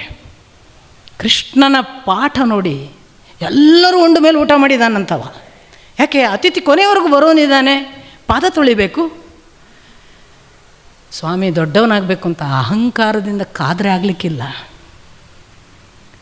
ಚಿಕ್ಕವನಾಗೋದಕ್ಕೆ ಬಾರದಿದ್ದರೆ ಹೇಗೆ ದೊಡ್ಡವನಾಗೋದು? ಆಳಾಗದವ ಅರಸನಾಗಲಾರ ಅಂತ ನನ್ನ ಗುರುಗಳ ಮಾತು. ಕೃಷ್ಣ ಎಂದಾದರೂ ಸೀಟ್ನಲ್ಲಿ ಕೂತಿದ್ದಾನ? ಆದರೆ ಇವತ್ತಿಗೆ ನಾವು ಹೇಳೋದು ಸಮ್ರಾಟ್ ಅಂದರೆ ಕೃಷ್ಣ. ಯಾವತ್ತಾರು ಸಿಂಹಾಸನದಲ್ಲಿ ಕೂತವನೇ ಅಲ್ಲ, ರಾಜ್ಯಾಭಿಷೇಕವೇ ಆಗಲಿಲ್ಲ. ಆದರೆ ಅವನನ್ನೇ ನಾವು ಹೇಳೋದು ಇವತ್ತು ಜಗತ್ತಿಗೆ ದೊರೆ ಇದ್ದರೆ ಅವನೇ. ಕೃಷ್ಣ ಪಾದ ತೊಳೆಯುವ ಕೆಲಸ ಮಾಡಿದ್ದಾನೆ. ಇದೊಂದು ಭಾಗ. ಈ ಧನಾರ್ಜನೆಗೆ ನಿತ್ತ ಅಲ್ಲ ಪುಣ್ಯಾತ್ಮ ದುರ್ಯೋಧನ. ಬಂತು ಅವನಿಗೆ, ಏನು ಶ್ರೀಮಂತಿಕೆ ಬಂತಪ್ಪ ಇವರಿಗೆ ಅಂತ ನೋಡಿದ. ಅದೊಂದು ಕಡೆ. ಇನ್ನೊಂದು ಕಡೆ, ಸ್ವಲ್ಪ ದಿವಸ ಉಳಿದು ಹೋಗೋ, ನೀನು 4 ದಿವಸ ಇರು ಅಂದಿದ್ದಂತೆ ಯುಧಿಷ್ಠಿರ. ಹಾಗಾಗಿ ಉಳಿದಿದ್ದಾನೆ. ಉಳಿದವನು ಇಂದ್ರಭವನ ಎಲ್ಲ ತಿರುಗಾಡು ಅಂತ ತಿರುಗಾಡ್ಲಿಕ್ಕೆ ಬಂದ. ರಾಜಸೂಯ ಗಲಾಟೆಯಲ್ಲಿ ನೋಡೋಕ್ಕಾಗಲಿಲ್ಲ. ದೊಡ್ಡದಿದೆ ಅರಮನೆ, ಕೆಲವೇ ಭಾಗದ ಜವಾಬ್ದಾರಿಯಲ್ಲೇ ನಿಂತು ಬಿಟ್ಟದಿಂದ ಕೆಲವೇ ಭಾಗ ನೋಡಿದ್ದಾನೆ. ಇಡೀ ತಿರುಗುವಾಗ ನೀರಿದೆ ಅಂತ ಎಣಿಸಿ ಮುಂಡೆ ಎತ್ತಿದಲ್ಲಿ ನೀರಿಲ್ಲ. ಇದು ನೀರಲ್ಲ, ನಾನು ಆಗ ನೋಡಿ ಕಾಲಿಟ್ಟಾಗ ನೀರು ಅಂತ ಎಣಿಸಿ ಮೋಸ ಹೋಗಿದ್ದೇನೆ. ಇದು ನೀರಿಲ್ಲ ಅಂತ ಎಣಿಸಿದಲ್ಲಿ ನೀರಿಗೆ ಬಿದ್ದು ಒದ್ದೆಯಾಗಿ ನಕ್ಕು. ಎಲ್ಲರೂ ಬಿದ್ದಾಗ ನಕ್ಕಿದ್ದಾರೆ, ಒದ್ದೆ ಆದಾಗ ನಕ್ಕಿದ್ದಾರೆ. ಯಾರೋ ಬಟ್ಟೆ ಕೊಟ್ಟಿದ್ದಾರೆ ಅಂತ, ಭೀಮನ ಬಟ್ಟೆಯೇ ಕೊಟ್ಟಿದ್ದಾರೆ ಅಂತ, ಇದನ್ನು ತೊಟ್ಕೋ ಅಂತ. ಇದಕ್ಕೊಂದು ಸಣ್ಣ ಕ್ಲೂ ಕೊಡ್ತೇನೆ. ಇದು ಬೇರೆ ನನಗೆ ಎಲ್ಲೋ ಓದುವಾಗ ಸಿಕ್ಕಿತು. ಎಲ್ಲಿ ಬಹುತೇಕ ಭಾಗವತದಲ್ಲಿ ಒಂದು ವಾಕ್ಯ ಬರುತ್ತೆ. ಕೃಷ್ಣ ಅಲ್ಲಿದ್ದು ಇಂದ್ರ ಭವನದ ಒಳಗೆ ಹೀಗೊಂದು ದುರ್ಯೋಧನನಿಗೆ ಮಾಯೆಯನ್ನು ನಿರ್ಮಾಣ ಮಾಡಿದ ಅಂತ. ಎಲ್ಲರಿಗಾಗಲಿಲ್ಲ ಇದು ಅಂತ ಹೇಳ್ತಾರೆ. ಇರಬಹುದೇನೋ, ಯಾರು ಬೇರೆ ಬಿದ್ದ ಸುದ್ದಿ ಇಲ್ಲ. ಅಷ್ಟು ಜನ ಬಂದವರು ಎಲ್ಲರೂ ಬೀಳಬೇಕಿತ್ತಲ್ಲ. ಅಥವಾ ಎಲ್ಲರೂ ಬಿದ್ದಿದ್ರೆ ಮೊದಲೇ ಗೊತ್ತಿತ್ತು, ದುರ್ಯೋಧನನಿಗೆ ಗೊತ್ತಿರ್ತಿತ್ತು ಅಲ್ಲಿ ಭಾರಿ ಡೇಂಜರ್ ಉಂಟಂತೆ, ನೀರಿನ ಹಾಗೆ ಕಾಣ್ತದಂತೆ, ಅದು ನೀರಲ್ಲಂತೆ, ನೀರಿಲ್ಲ ಅಂತ ಅನ್ನಿಸ್ತಂತೆ, ನೀರಂತೆ, ಜಾಗ್ರತೆ ಹೇಳ್ತಿದ್ರು. ಬಹುಶಃ ಅದು ಕೃಷ್ಣ ಮಾಡಿದ್ದೇನೋ ಅಂತ ನನಗೂ ಅನ್ನಿಸ್ತದೆ. ಆ ಭಾಗವತದ ಆ ಒಂದು ವಾಕ್ಯದಲ್ಲಿ ಸೂಚನೆ ಸಿಗುತ್ತೆ. ಬೇರೆ ಯಾರಿಗೂ ಇದು ಆಗಿಲ್ಲ ಅಂತ ಅಂದಾಗ ನಾನು ಅಂದ್ಕೊಳ್ಳೋದು ಅದು ಸತ್ಯ ಇರ್ಬೋದು. ಕೃಷ್ಣ ಮಾಡಿದ ಮಾಯೆ ಆ ಕ್ಷಣಕ್ಕೆ. ಮತ್ತೆ ಬಿದ್ದಾಗ ನಕ್ಕದ್ದು. ಸ್ವಾಮಿ ಬಿದ್ದಾಗ ಯಾರು ನಗಲ್ಲ ನೋಡಿ ಅವರಿಗೆ. ನಮ್ಮವರೇ ಬಿದ್ದಾಗಲೂ ಫಸ್ಟ್ ಬರೋದು ನಗು ಅಲ್ವಾ? ಜೀವಕ್ಕೆ ನೀನು ಬೀಳು, ಬಿದ್ದರೆ ಉದ್ಧಾರ ಅಂತ ಗೊತ್ತುಂಟು, ಅದಕ್ಕೆ ಅದು ನಗುದು. ನೀನು ಬೀಳದೆ ಉದ್ಧಾರ ಆಗೋದಿಲ್ಲ. ಒಮ್ಮೆ ಅವನ ಕಾಲಿಗೆ ಬೀಳುವುದು ಒಳ್ಳೆಯ ಲಕ್ಷಣ ಕಣಯ್ಯ, ಬೀಳು ಅಂತ ಈ ಜೀವ ನಗುದು. ನಮ್ಮವರೇ ಬಿದ್ದಾಗಲೂ ಫಸ್ಟ್ ನಗುದು, ಆಮೇಲೆ ಓಡೋದು ನಾವು. ಅದು ದೊಡ್ಡವರು ಬಿದ್ದರೆ ಮೊದಲು ನಗೋದು, ಮಕ್ಕಳು ಬಿದ್ದರೆ ಜೀವ ಹಾರತ್ ನಮ್ಮದು, ಅದು ಬೇರೆ ವಿಷಯ. ಆದರೆ ಕೃಷ್ಣ ಕೂಡ ನಕ್ಕ. ಅದನ್ನು ನೋಡಿ ಮತ್ತೆ ಯುಧಿಷ್ಠಿರನಿಗೆ ಏನು ಮಾಡಲಿಕ್ಕಾಗಲ್ಲ, ಕೃಷ್ಣನೇ ನಗ್ತಿದ್ದಾನೆ. ಇಲ್ಲಾಂದರೆ ಕೃಷ್ಣನನ್ನು ನೋಡದೇ ಇದ್ದಿದ್ರೆ ಯುಧಿಷ್ಠಿರ ಹೇಳೋನಿದ್ದಂತೆ ನಗಬೇಡಿ ಅಂತ. ಎಲ್ಲರೂ ನಕ್ಕಿದ್ದಾರೆ. ಆಯಿತು, ಇದರ ಫಲ ನಿಮಗೆ ಗೊತ್ತು. ಮುಂದೆ ಅದು ಯಾವ ಹಂತಕ್ಕೆ ಹೋಯಿತು ಇತ್ಯಾದಿ. ಇದು ಒಂದು ಘಟನೆಯಲ್ಲಿ ಕೃಷ್ಣನ ಪಾಲ್ಗೊಳ್ಳುವಿಕೆ ಆಗುವಾಗ ದ್ವಾರಕೆಯಲ್ಲಿ ಸೌಭದೊರೆ ಶಾಳ್ವ ಮಾಯೆಯಿಂದ ಇಡೀ ಯದುವಂಶದ ಎಷ್ಟೋ ಜನರನ್ನು ಕೊಲ್ತಾ ಹೋಗ್ತಾ ಇದ್ದಾನೆ. ಇನ್ನೇನು ಯದುವಂಶೀಯರೆಲ್ಲ ಭೀತರಾಗಿದ್ದಾರೆ. ಆಗ ಕೃಷ್ಣ ಈ ಕಡೆಯಿಂದ ದ್ವಾರಕೆಗೆ ಹೋಗುವ ಅವಸರ ಆಗುತ್ತೆ. ಅವನು ದ್ವಾರಕೆಗೆ ಹೋಗ್ತಾನೆ ಆ ಸೌಭದೊರೆಯನ್ನು ಹ್ಯಾಂಡಲ್ ಮಾಡೋದಕ್ಕೆ. ಅದು ಎಷ್ಟೋ ದಿನದ ಮಾಯಾಯುದ್ಧ. ಅವನು ಮಾಯೆಯ ವಿಮಾನ ಎಲ್ಲ ಇರುತ್ತೆ ಅವನಿಗೆ. ಆ ಘಟನೆ ನಡೆಯಿತು ನೋಡಿ. Krishna was absent. ಇಲ್ಲಿ ದ್ಯೂತ ಆದದ್ದು. ಯುಧಿಷ್ಠಿರನಿಗೆ ಕೇಳಲಿಕ್ಕೆ ಕೃಷ್ಣ ಇರಲಿಲ್ಲ. ದ್ಯೂತ ಎಲ್ಲ ನಿಮಗೆ ಗೊತ್ತು, ನಾನು ಹೇಳಲ್ಲ. ಅಲ್ಲಿ ಬಂದದ್ದು ಎಲ್ಲಿ ಕೃಷ್ಣ? ಆ ಕಡೆ ಸೌಭದೊರೆ ಹತ್ರ ಯುದ್ಧ ಮಾಡ್ತಾ ಇರುವ ಕೃಷ್ಣನಿಗೆ ಕೃಷ್ಣನ ಕೂಗಿ ಕರೆದ ಆರ್ತ ಧ್ವನಿ ಕೇಳಿದ್ದು ದ್ರೌಪದಿಯದ್ದು ಮನಾಪಹರಣದ ಸಂದರ್ಭ. ಸೊ ವಸ್ತ್ರವನ್ನು ಎಲ್ಲಿ ಎಲ್ಲ ಆಯಿತು, ಸಭೆಗೆ ಕರ್ಕೊಂಬಂದರು. ಅದು ನಾನು ರಜಸ್ವಲೆ ಇದ್ದೇನೆ, ನೀವ್ಯಾರು ಇದನ್ನು ಸರಿ ಹೇಳುವವರು, ನನ್ನನ್ನು ಒತ್ತೆ ಇಡಕ್ಕೆ ಅವನಿಗೆ ಹಕ್ಕಿದೆನಾ, ಅವನು ಮೊದಲು ತನ್ನನ್ನು ಒತ್ತೆ ಇಟ್ಟ ಮೇಲೆ ನನ್ನನ್ನು ಒತ್ತೆ ಇಡುವ ಹಕ್ಕಿದೆಯಾ, ಬೇಕಾದಷ್ಟು ಕೇಳಿದ್ದಾಳೆ. ಅದೊಂದು ಒಳ್ಳೆಯ ಚರ್ಚೆ. ಅಲ್ಲಿ ಭೀಷ್ಮರು ಮೋಸ ಅಂತೆಲ್ಲ ಹೇಳ್ತಾರೆ. ಸ್ವಲ್ಪ ಚಂದ ಓದಿದರೆ ಭೀಷ್ಮರು ಎಷ್ಟು ಕರೆಕ್ಟ್ ಅಂತ ನಿಮಗೆ ಗೊತ್ತಾಗುತ್ತೆ.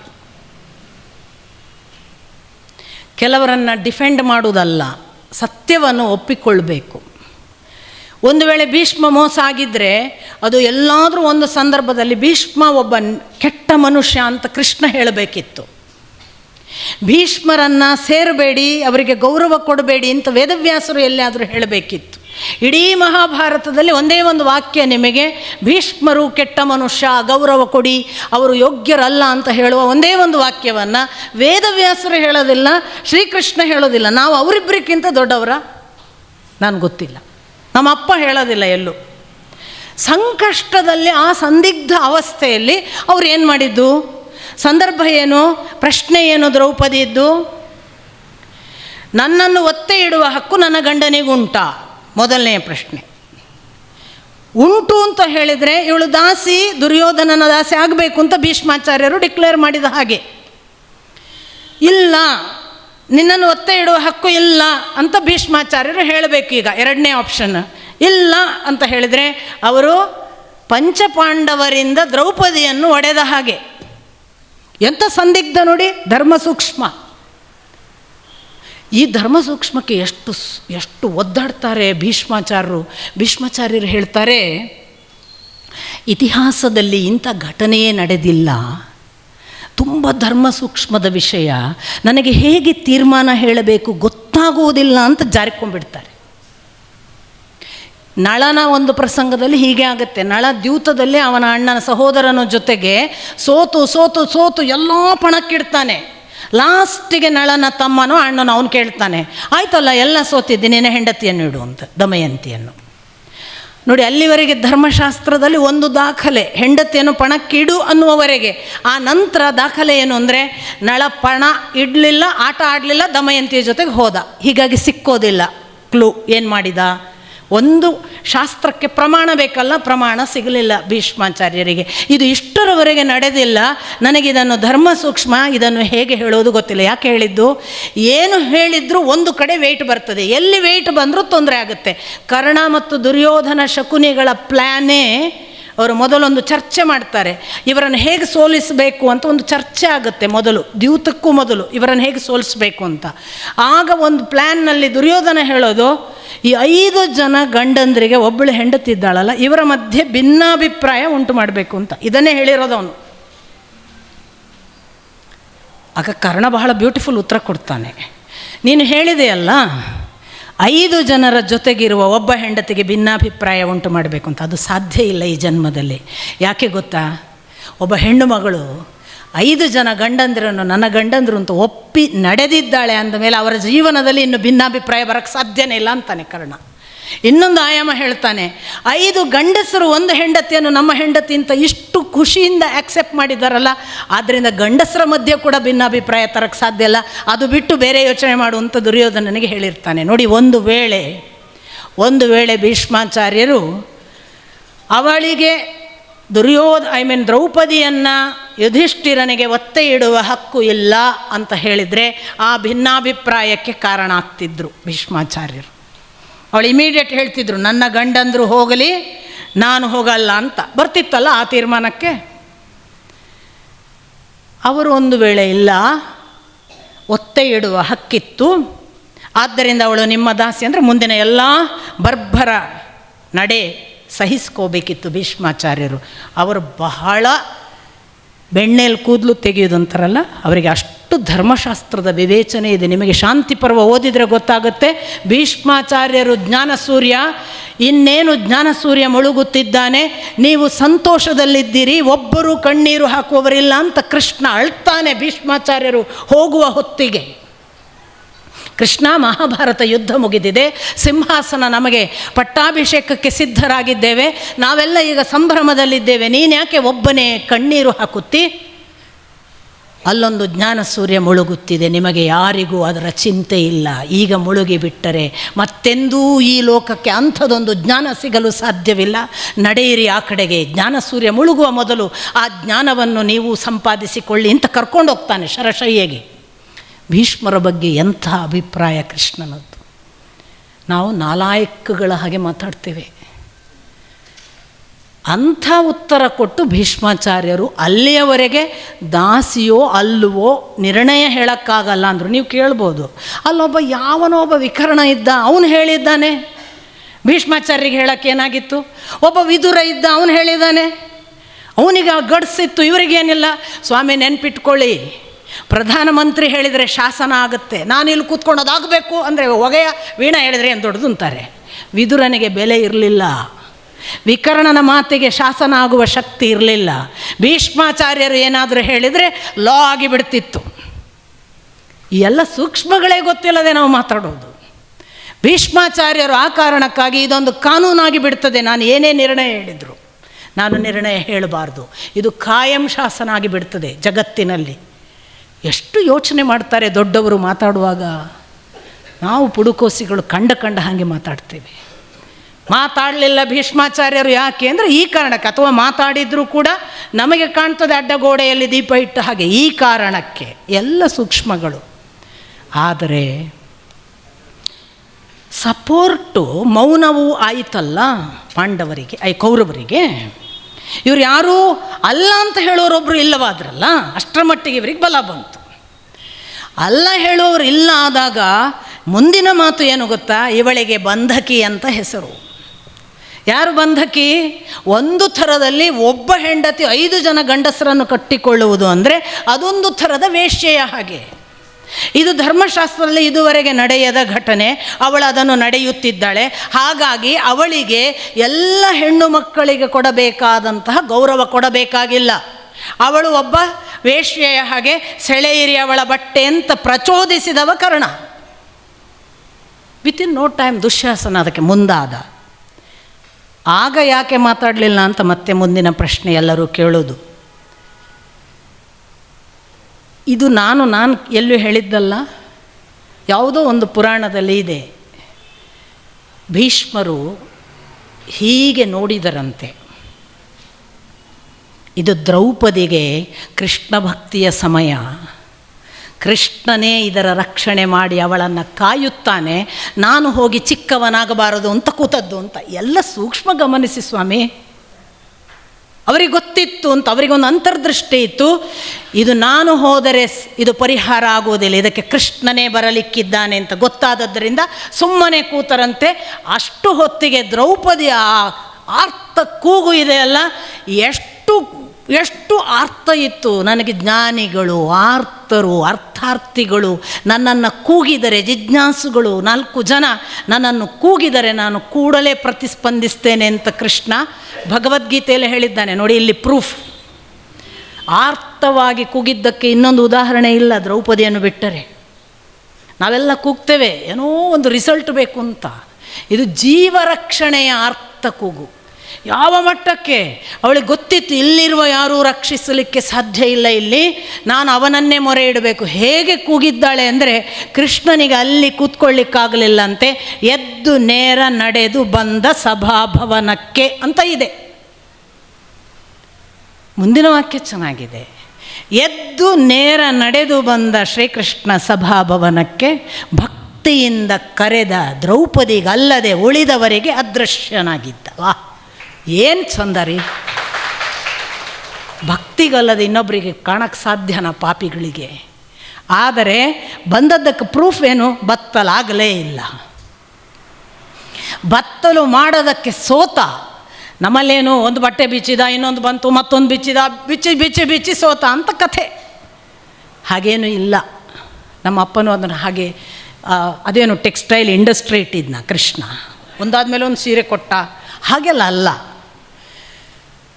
ಬಿಚ್ಚಲಿಕ್ಕಾಗಲಿಲ್ಲ ಅಂತ. ಇದು ಒಂದು ಭಾಗ. ಒಂದು ವಿಶೇಷವಾದ, ನಾನು ಯಾವಾಗಲೂ ಕೂಡ ಇದು ಆಗಾದದ್ದು, ಆ ಕಾಲದ್ದು, ನಮ್ಮೆಲ್ಲ ಎಲ್ಲೇ ಆಗುತ್ತೆ ಅಂತ ಒಂದು ನಮ್ಮಲ್ಲಿ ಪ್ರಶ್ನೆ ಇರುತ್ತಲ್ಲ. ಹಾಗಾಗಿ ನಾನು ನಮ್ಮ ಕಾಲದ ಕಥೆಯನ್ನು ನಿಮ್ಮ ಮುಂದೆ ಇಟ್ಬಿಡ್ತೀನಿ. ದಿಸ್ ಈಸ್ ಆಲ್ಸೋ ಪಾಸಿಬಲ್ ಅಂತ ಗೊತ್ತಾಗಲಿ. ಬೇರೆ ಯಾರೂ ಅಲ್ಲ, ಅಗ್ನಿಶ್ರೀಧರ್ ಅಂತ ಮಾಂತ್ರಿಕರ ಜಾಡಿನಲ್ಲಿ ಅಂತ ಒಂದು ಪುಸ್ತಕ ಬರೆದಾರೆ. ಯಾವತ್ತಾದರೂ ಸಿಕ್ಕರೆ ಓದಿ. ಮಾಂತ್ರಿಕರ ಜಾಡಿನಲ್ಲಿ ಪುಸ್ತಕದಲ್ಲಿ ಅಗ್ನಿಶ್ರೀಧರ್ ಒಂದು ಕಥೆ ಹೇಳ್ತಾರೆ. ಕಥೆ ಅಂದರೆ ಕಥೆ ಅಲ್ಲ, ಘಟನೆ. ಅವರು ಸಾಧನಾ ಪಥದವರು. ಅಗ್ನಿಶ್ರೀಧರ್ ಸಾವು ಗೆಲ್ಲಬೇಕು ಅಂತ ಬೇರೆ ಬೇರೆ ತಂತ್ರ ಸಾಧನೆಗಳನ್ನು ಮಾಡಿದ್ದಾರೆ. ಸ್ಮಶಾನಕ್ಕೆ ಹೋಗಿದ್ದಾರೆ, ಅಲ್ಲಿ ಭೈರವಿ ತಂತ್ರಗಳನ್ನು ಮಾಡೋರ ಹತ್ರ ಹೋಗಿದ್ದಾರೆ. ಬೇಕಾದಷ್ಟು ಜನ ಭೈರವಿಗಳ ಬೆನ್ನು ಹತ್ತಿ ಎಲ್ಲ ಮಾಡಿದ್ದಾರೆ ಸಾವು ಗೆಲ್ಲಬೇಕು ಅಂತ. ಅದು ಒಂದು ಭಾಗ ಅವರದ್ದು. ಆ ಬಳಿಕ ಅವರು ಏನು ಮಾಡೋದು, ಭೂಗತ ಅಂಡರ್ ವರ್ಲ್ಡ್ ಡಾನ್ಸ್, ಪಾತಾಳ ಲೋಕದಲ್ಲೇ ಇರುವುದಲ್ಲ ಅಸುರರು, ಹಾಗೆ ಇದ್ದಾರೆ. ಅದು ಒಂದು. ಅಸುರರೆಲ್ಲ ತಪಸ್ಸು ಮಾಡ್ತಾರೆ. ನಿಮಗೆ ಗೊತ್ತುಂಟು ಹಿರಣ್ಯಾಕ್ಷ ಎಷ್ಟು ತಪಸ್ಸು ಮಾಡಿದ್ದಾನೆ, ಹಿರಣ್ಯಕಶಿಪು ಎಷ್ಟು ಮಾಡಿದ್ದಾನೆ. ಅದು ಒಂದು ಭಾಗ. ಅವರ ತಪಸ್ಸಿನಲ್ಲಿ ಅವರೊಂದು ಘಟನೆ ಬರೀತಾರೆ. ತಪನ್ ಅಂತ ಒಬ್ಬ, ಇವರ ಜೊತೆಗೆ ಇವರು ಕಂಡ ಒಬ್ಬ ಸಾಧಕ. ಈ ತಪನ್ ಎಜುಕೇಟೆಡ್. ಅವನು ಒಂದು ಸಾರಿ ಉಜ್ಜಯಿನಿಯೋ ಆ ಭಾಗ, ಕಾಶಿ ಈ ಭಾಗದಲ್ಲೆಲ್ಲೋ ಹೋಗ್ತಾನೆ. ಯಾಕೆ ಹೋಗ್ತಾನೆ? ಈ ತಂತ್ರ ಮಾರ್ಗದಲ್ಲಿ ತಾಯಿ ನನ್ನನ್ನು ಕಾಮದಿಂದ ಮತ್ತು ಸಾವಿನಿಂದ ಪಾರು ಮಾಡುವವಳು ಅಂತ ಸ್ಪಷ್ಟ ನಂಬಿಕೆ. ಅವರು ತಾಯಿಯ ಬೆನ್ನು ಹತ್ತುದು. ಆದರೆ ಅವರ ಕಾಮ ದಾಟಿರುವುದಿಲ್ಲ. ಅವರು ಕಾಮವನ್ನು ದಾಟಿಸಿ ಅವರನ್ನು ಸಾವನ್ನು ದಾಟಿಸ್ಬೇಕಾದ್ರೆ ಅದೊಂದು ದೊಡ್ಡ ಪ್ರೋಸೆಸ್. ನಾನು ಆಗೊಂದು ಹೇಳಿದೆ ಅಲ್ಲ, ತಂತ್ರಪಥ ಇದೆ, ಬರ್ತಿದ್ರೆ ಬನ್ನಿ, ಅದು ಬೇರೆಯೇ ವಿಷಯ ಅಂತ. ತಪನ್ನಿಗೆ ಅಂಥದ್ದೊಂದು ಹಸಿವು, ನಾನು ಕಾಮ ದಾಟಬೇಕು. ಅದಕ್ಕೆ ಅವನು ಸಿಕ್ಕಾಪಟ್ಟೆ ಬೆನ್ನು ಹತ್ತುವುದು ಇಂಥದ್ದೊಂದು ಭೈರವಿ ತಂತ್ರವನ್ನು. ಅವನು ಹುಡ್ಕೊಂಡು ಕಾಶಿ ಭಾಗಕ್ಕೆ ಹೋದಾಗ ತಪನ್ನಿಗೆ ಒಬ್ಬಳು ಬಹಳ, ಮತ್ತು ಗಮ್ಮತ್ತಿದೆ, ಅವಳು ಬಹಳ ಮಾಡರ್ನ್ ಹೆಣ್ಣಿನ ಹಾಗೆ ಕಾಣ್ತಾಳೆ. ಆದರೆ ಅವನಿಗೆ ಗೊತ್ತಾಗುತ್ತೆ ಅವಳು ಭೈರವಿ. ಅವನು ಅವಳ ಜೊತೆಗೆ ನಮಸ್ಕಾರ ಮಾಡ್ತಾನೆ, ಪರಸ್ಪರ ಮಾತುಕತೆ ಆಗುತ್ತೆ, ಏನು ಬಂದಿದ್ದು ಅಂತ. ಇವಳು ಹೀಗೆ ಅಳಿತಾಳೆ. ಇವಳು ತುಂಬ ಸಾಧಕೆ, ಇವಳಿಗೆ ಗೊತ್ತಾಗ್ಬಿಡುತ್ತೆ ಇವನಿಗೆ ಏನೇನು ಹಸಿವಿದೆ, ಇವನು ಯಾಕೆ ಬಂದಿದ್ದಾನೆ ಎಲ್ಲ ಗೊತ್ತಾಗುತ್ತೆ. ಅವಳು ಏನು ಹೇಳ್ತಾಳೆ ಅಂದರೆ, ನೀನು ಇಂಥ ದಿನ ಇಂಥ ಹೊತ್ತಿಗೆ ಈ ಕ್ಲಬ್ ಹೌಸಿಗೆ ಬಾ ಅಂತ. ನೋಡಿ, ಕರೆದದ್ದು ಹಿಮಾಲಯಕ್ಕಲ್ಲ, ಪರ್ವತಕ್ಕಲ್ಲ, ಅರಣ್ಯಕ್ಕಲ್ಲ, ಏಕಾಂತ ಜಾಗಕ್ಕಲ್ಲ, ಕ್ಲಬ್ ಹೌಸಿಗೆ. ಇವನು ಆ ಕ್ಲಬ್ ಹೌಸ್ ಮೆಂಬರ್. ಸ್ವತಃ ಕುಡಿಲಿಕ್ಕೆ ಇಸ್ಪೀಟಿಗೆ ಹೋದವನು. ಇವಳು ಕರೆಯೋದು ನೀನು ಆ ಕ್ಲಬ್ ಹೌಸಿಗೆ ಬಾ ಅಂತ. ಇವನು ಸರೆಂಡರ್. ಇವನಿಗೆ ತನ್ನನ್ನು ದಾಟಿಸೋಳು ಅಂತ ಗೊತ್ತಾಗಿದೆ. ಖಂಡಿತ ಅಂತ ಆ ಕ್ಲಬ್ ಹೌಸಿಗೆ ಅವಳು ಹೇಳಿದ ಟೈಮಿಗೆ ಅವನು ಹೋಗ್ತಾನೆ, ಅವಳು ಬರ್ತಾಳೆ. ಇವನಿಗೆ ಬೇಕಾದಾಗ ರೂಮ್ ಸಿಗುತ್ತೆ ಅಲ್ಲಿ. ಕ್ಲಬ್ ಹೌಸಿನ ಮೆಂಬರ್ ಅಲ್ವ, ಒಂದು ರೂಮ್ ರಿಸರ್ವ್ ಮಾಡೋಕ್ಕೆ ಹೇಳಿರ್ತಾಳು, ರೂಮ್ ಸಿಕ್ಕಿರುತ್ತೆ. ರೂಮಿಗೆ ಕರ್ಕೊಂಡು ಹೋಗ್ತಾಳೆ. ಇವನು ಒಳಗೆ ಬರ್ತಾನೆ. ಒಳಗೆ ಬರುವಾಗಲೇ ಇವನು ಕಾಮೋದ್ರಿಕ್ತ. ಇವನಿಗೀಗ ಕಾಮದ ಮುಖಾಂತರ ತನಗೇನೋ ಈಗ ಇವಳು ಹೊಸ ಪಾಠ ಮಾಡ್ತಾಳೆ, ನಾನೀಗ ಹಾಗೆ ಮಾಡ್ತೀನಿ, ಹೀಗೆ ಮಾಡಿ, ಏನು ಕಲ್ಪನೆಯ ಲೋಕದಲ್ಲೂ ಇದ್ದಾನೆ ಇವಳಿಗೆಲ್ಲ ಗೊತ್ತುಂಟು. ಇವಳು ಬಂದವಳು ಮೊದಲು ಬೋಲ್ಟ್ ಹಾಕ್ತಾಳೆ. ಇವನಿಗಿನ್ನೂ ಪ್ರಚೋದನೆ. ಓಹ್, ನಾನು ಎಣಿಸಿದ್ದಕ್ಕೆ ಕರೆದಿದ್ದಾಳೆ ಇವಳು ಅಂತ ಇವನ ಯೋಚನೆ.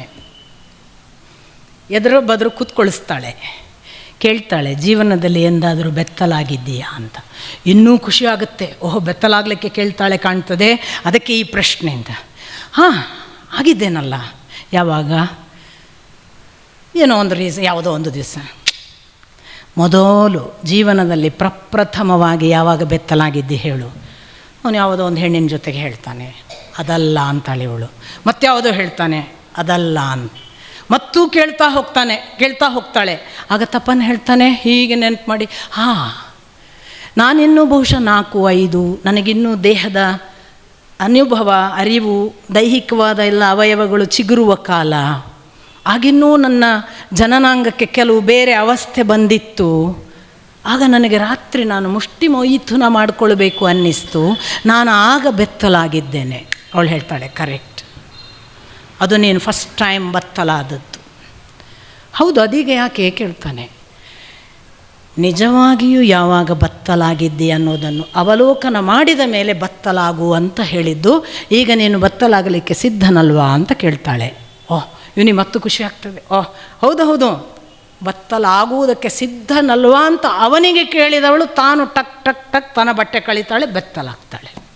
ಇವನಿಗೇನು ಅನಿಸುತ್ತೆ, ಓ ಮ್ಯೂಚುವಲಿ ಬಹಳ ಸಪೋರ್ಟಿವ್ ಇದ್ದಾಳೆ ಅಂತ ಇವನು ಬಟ್ಟೆ ತೆಗಿತಾನೆ. ಇವನು ಎಣಿಸಿದ್ದಾನೆ ಇನ್ನೇನು ಹತ್ರ ಬರ್ತಾಳೆ, ಆಲಿಂಗಿಸ್ತಾಳೆ, ಮುದ್ದು ಕೊಡ್ತಾಳೆ. ಅವಳು ಟಕ್ ಟಕ್ ಟಕ್ ಹೋಗ್ತಾಳೆ, ಬೋಲ್ಟ್ ತೆಗಿತಾಳೆ, ಡೋರ್ ಓಪನ್ ಮಾಡ್ತಾಳೆ, ಬಾ ಹೊರಗೆ ಕರೀತಾಳೆ. ಇವನಿಗೆ ಗಾಬರಿ. ಬಿಟ್ಟಿತ ಸಾಧನಾಪಥದ ಹೆಣ್ಣಿನಿಂದ ಅಡ್ಡ ದಾರಿಯಲ್ಲಿ ನಿಂತ ಹಾಗಾಗತ್ತೆ. ಹೋಗಿ ಕಂಪ್ಲೀಟಾಗಿ ಏನು ಅಂತ ಇವಳ ಜೊತೆಗಿನ ಪರೀಕ್ಷೆ ಗೆಲ್ಲಲೇಬೇಕು ಅಂತ ಒಳಗಿದ್ದು ಹೇಳುತ್ತೆ. ಸರಿ ಅಂತ ಹೊರಡ್ತಾನೆ. ಹೊರಡುವಾಗ ಅವಳು ಹೊರಗೆ ಬಂದದ್ದು ಎಲ್ಲಿಗೆ ಗೊತ್ತಾ? ಸಾರ್ವಜನಿಕವಾಗಿ ಊಟ ಮಾಡುವ, ಇಸ್ಪೀಟ್ ಆಡುವ, ಕುಡಿಯುವವರ ಸೆಕ್ಷನ್ ಉಂಟಲ್ಲ, ಅಲ್ಲಿಗೆ ಬರ್ತಾಳೆ. ಇವನಿಗೆ ಒಳಗೊಳಗೆ ಸಂಕೋಚ. ಇದೇನಿದು, ಎಲ್ಲ ಗುರ್ತದವರಿದ್ದಾರೆ, ಈ ಪ್ರಾಣಿ ಇವಳು ಇಲ್ಲಿ ಕರ್ಕೊಂಬಂದ್ಲಲ್ಲ ಅಂದ್ಕೊಂಡು ಬಂದರೆ ಅಲ್ಲಿ ಕೂತವರೆಲ್ಲ hi Thappan, hello, how are you. ಇವನಿಗೆ ಮಾಡ್ಕೋತಾನೆ ಹೋಗ್ತಾನೆ. ಅವನಿಗೆ ಇಲ್ಲ ಹೇಳಲಿಕ್ಕಲ್ಲ, ಬಿಡಲಿಕ್ಕಲ್ಲ. ಇವಳು ಅಲ್ಲಿಗೆ ಮುಗಿಸಲ್ಲ, 2ನೇ ಫ್ಲೋರಿಗೆ ಹೋಗ್ತಾಳೆ. 2ನೇ ಫ್ಲೋರ್ನಲ್ಲಿ ಮತ್ತೆ ಅಂಥದೇ ಒಂದು ಸೆಕ್ಷನ್, ಅಲ್ಲೆಲ್ಲ ಕೂತವರಿಗೂ ಮತ್ತೆ ಅದೇ ಮುಖದರ್ಶನ, ದೇಹದರ್ಶನ. ಇವನಿಗೆ ಭಯಂಕರ ಚಡಪಡಿಕೆ. ಟಾಪ್ ಟ್ಯಾರೆಸ್ಸಿಗೆ ಕರ್ಕೊಂಡು ಹೋಗ್ತಾಳೆ. ಟ್ಯಾರೆಸ್ಸಿಗೆ ಕರ್ಕೊಂಡು ಹೋದ್ಮೇಲೆ ಅಲ್ಲಿ ಪುಣ್ಯಕ್ಕೆ ಯಾರು ಇರೋದಿಲ್ಲ, ಕತ್ತಲಾಗಿದೆ. ಟ್ಯಾರೆಸ್ನ ಪ್ಯಾರಾಪೆಟ್ ವಾಲನ್ನು ಹಿಡ್ಕೊಂಡು ಅವಳು ಕೇಳ್ತಾಳೆ, ಭೈರವಿ, ಬೆತ್ತಲಾಗುವುದಂದರೆ ಏನು ಅಂತ ಗೊತ್ತಾಯಿತಾ ಅಂತ. ಹೀಗೆ ನೋಡ್ತಾನೆ. ಇವತ್ತು ನೀನು ನಿಜವಾಗಿ ಬೆತ್ತಲಾಗಿದ್ದಿ. ಯಾಕೆ ಗೊತ್ತಾ? ನಾನು ನೀನು ಇಬ್ಬರೇ ಬೆತ್ತಲಾಗುವ ಒಂದು ಆವರಣಕ್ಕೆ ಬಂದರೆ ನನ್ನ ಬೆತ್ತಲಾದ ಕಥೆಯನ್ನು ನೀನು, ನಿನ್ನ ಬೆತ್ತಲಾದ ಕಥೆಯನ್ನು ನಾನು ಯಾರಿಗೂ ಹೇಳುವುದಿಲ್ಲ ಅನ್ನುವ ಒಂದು ನಂಬಿಕೆಯ ಹೊದಿಕೆ ಇದೆ. ನಾನು ನೀನು ಬೆತ್ತಲಾಗಿ ಕೂಡಿದ್ದನ್ನು ಯಾರೂ ನೋಡುವುದಿಲ್ಲ ಅನ್ನುವುದಕ್ಕೆ ಕಿಟಕಿ ಬಾಗಿಲುಗಳನ್ನು, ಬಾಗಿಲಿನ ಚಿಲುಕುಗಳನ್ನು ಹಾಕಿಕೊಂಡ ಗೋಡೆಯ ಆವರಣವಿದೆ. ಹೀಗಾಗಿ ನಾವಿಬ್ಬರೇ ಒಂದು ಮ್ಯೂಚುವಲ್ ಅಂಡರ್ಸ್ಟ್ಯಾಂಡಿಂಗ್ನಲ್ಲಿ ಪ್ರಥಮವಾಗಿ ನಾವು ಒಬ್ಬರಿಗೊಬ್ಬರು ನಂಬಿಕೆಯನ್ನು ಕ್ರಿಯೇಟ್ ಮಾಡಿಕೊಂಡು ಕೂಡುತ್ತೇವೆ. ಇದು ಹಾಗಲ್ಲ. ನೀನು ಬಂದದ್ದು ಆಕಾಶದೆದುರಿಗೆ. ನಿನ್ನನ್ನು ಅಲ್ಲಿ ನೋಡು, ಚಂದ್ರ ನೋಡುತ್ತಿದ್ದಾನೆ. ಅದೋ ನೋಡು, ನಕ್ಷತ್ರಗಳು ನೋಡುತ್ತಿವೆ. ಅದೋ ನೋಡು, ಪಂಚಭೂತದ ಆಕಾಶ, ಗಾಳಿ, ಭೂಮಿ ಎಲ್ಲವೂ ನಿನ್ನನ್ನು ನೋಡುತ್ತಿವೆ. ನೀನು ಇವತ್ತು ಪ್ರಥಮ ಬಾರಿಗೆ ಪಂಚಭೂತಗಳ ಮುಂದೆ ಬೆತ್ತಲಾಗಿದ್ದಿ. ಇದು ಆವರಣವಿಲ್ಲದ ಬೆತ್ತಲಾಗುವಿಕೆ. ನನಗೆ ಸಂತೋಷವಾಗಿದೆ. ಈಗ ನಿನಗೇನೋ ಬೇಕಲ್ಲ, ಬಾ. ಕೆಳಗೆ ಕರ್ಕೊಂಬರ್ತಾಳೆ. ಮತ್ತು ಅದೇ ಜನರ ಮಧ್ಯೆ ಅದೇ ಎಂಬರಾಸ್ಮೆಂಟ್ ಎಲ್ಲ ಆಗಿ ಬಂದು ವಾಪಸ್ ಕೋಣೆಗೆ ಬಂದು ಬೋಲ್ಟ್ ಹಾಕ್ತಾಳೆ. ಹಾಕಿ ಕೇಳ್ತಾಳೆ, ಒಂದು ಕ್ಷಣ ನೆನಪು ಮಾಡಿಕೋ, ನೀನು ಈಗ ಹೊರಗೆ ಬೆತ್ತಲಾಗಿ ಹೋಗಿದ್ದೆಯಲ್ಲ, ನಿನಗೆ ಗೊತ್ತಿದ್ದ ಹಲವರಿದ್ದರಲ್ಲ, ಅವರೆಲ್ಲ ನಿನ್ನನ್ನು ನೋಡಿದಾರಲ್ಲ, ಅವರು ನಿನ್ನನ್ನು ನೋಡಿದಾಗ ನೀನು ಬೆತ್ತಲಿದ್ದ ಅನುಭವ ನಿನಗಾಯಿತಾ ಕೇಳ್ತಾಳೆ. ಒಂದೊಂಥರ ಮುಖ ಕೆಳ ಹಾಕ್ತಾನೆ, ಒಂದು ಶೇಮಾದ ಹಾಗೆ. ಸರಿಯಾಗಿ ನಿನ್ನ ನೆನಪನ್ನು ಪುನಃ ಕರೆದುಕೊಂಡು ನೋಡು, ಅವರಿಗೆ ಯಾರಿಗೂ ನೀನು ಬೆತ್ತಲಾಗಿ ಕಂಡಿಲ್ಲ. ಅವನು ಇಮ್ಮಿಡಿಯೇಟ್ ರಿಕಲೆಕ್ಟ್ ಮಾಡ್ತಾನೆ. ಹೌದು, ಎಲ್ಲರೂ ಹಾಯ್ ತಪ್ಪನ್ನು, ಹಲೋ ತಪ್ಪನ್ನು ಹೇಳಿದ್ದಾರೆ ಹೊರತು ಯಾರು ನನ್ನನ್ನು ಮಿಕ್ಕಿ ನೋಡಿಲ್ವಲ್ಲ ಅಂತ ಒಂದು ಸರಿ ಹೌದು ಅಂತ ಹೀಗೆ ನೋಡಿ ಹೌದು ಅಂತ ಅನ್ನುವ ಹಾಗೆ ಅವಳನ್ನು ನೋಡ್ತಾನೆ. ಆಮೇಲೆ ಹೇಳ್ತಾಳೆ ಅವಳು, ನಂಬಿಕೆ ಭಗವಂತನಿಗೆ ಒಪ್ಪಿಸಿ ಬತ್ತಲಾದರೆ ಅವನ ನಂಬಿಕೆಯ ಬಟ್ಟೆ ಕಾಯುತ್ತದೆ. ನೀನು ನಾನು ಬತ್ತಲಾದದ್ದನ್ನು ಹೊರಗಿನ ಯಾರೂ ನೋಡಿಲ್ಲ, ನಿನಗಿದು ಗೊತ್ತಿರಲಿ. ನಮ್ಮನ್ನು ದೇವತೆಗಳು ರಕ್ಷಿಸುತ್ತಾರೆ. ದ್ರೌಪದಿಗೆ ಆದದ್ದು ದೇವರಕ್ಷಣೆಯ ಬಟ್ಟೆ. ಯಾರು ಬೆತ್ತಲು ಮಾಡೋದಕ್ಕೆ ಸಾಧ್ಯ? ಇದು ಆ ಕಾಲಕ್ಕಾದದ್ದಲ್ಲ, ತಪನ್ನಿಗೆ ಅನುಭವ ಆಗಿದೆ. ಅಂದರೆ ಈ ಕಾಲದ 21ನೇ ಶತಮಾನದ ಕಾಶಿಯಲ್ಲಿ ನಡೆದ ಘಟನೆ ಒಂದು ಸಾಕ್ಷಿಯಾಗಿ ನಾನು ನಿಮ್ಮ ಮುಂದೆ ಇಟ್ಟಿದ್ದೇನೆ.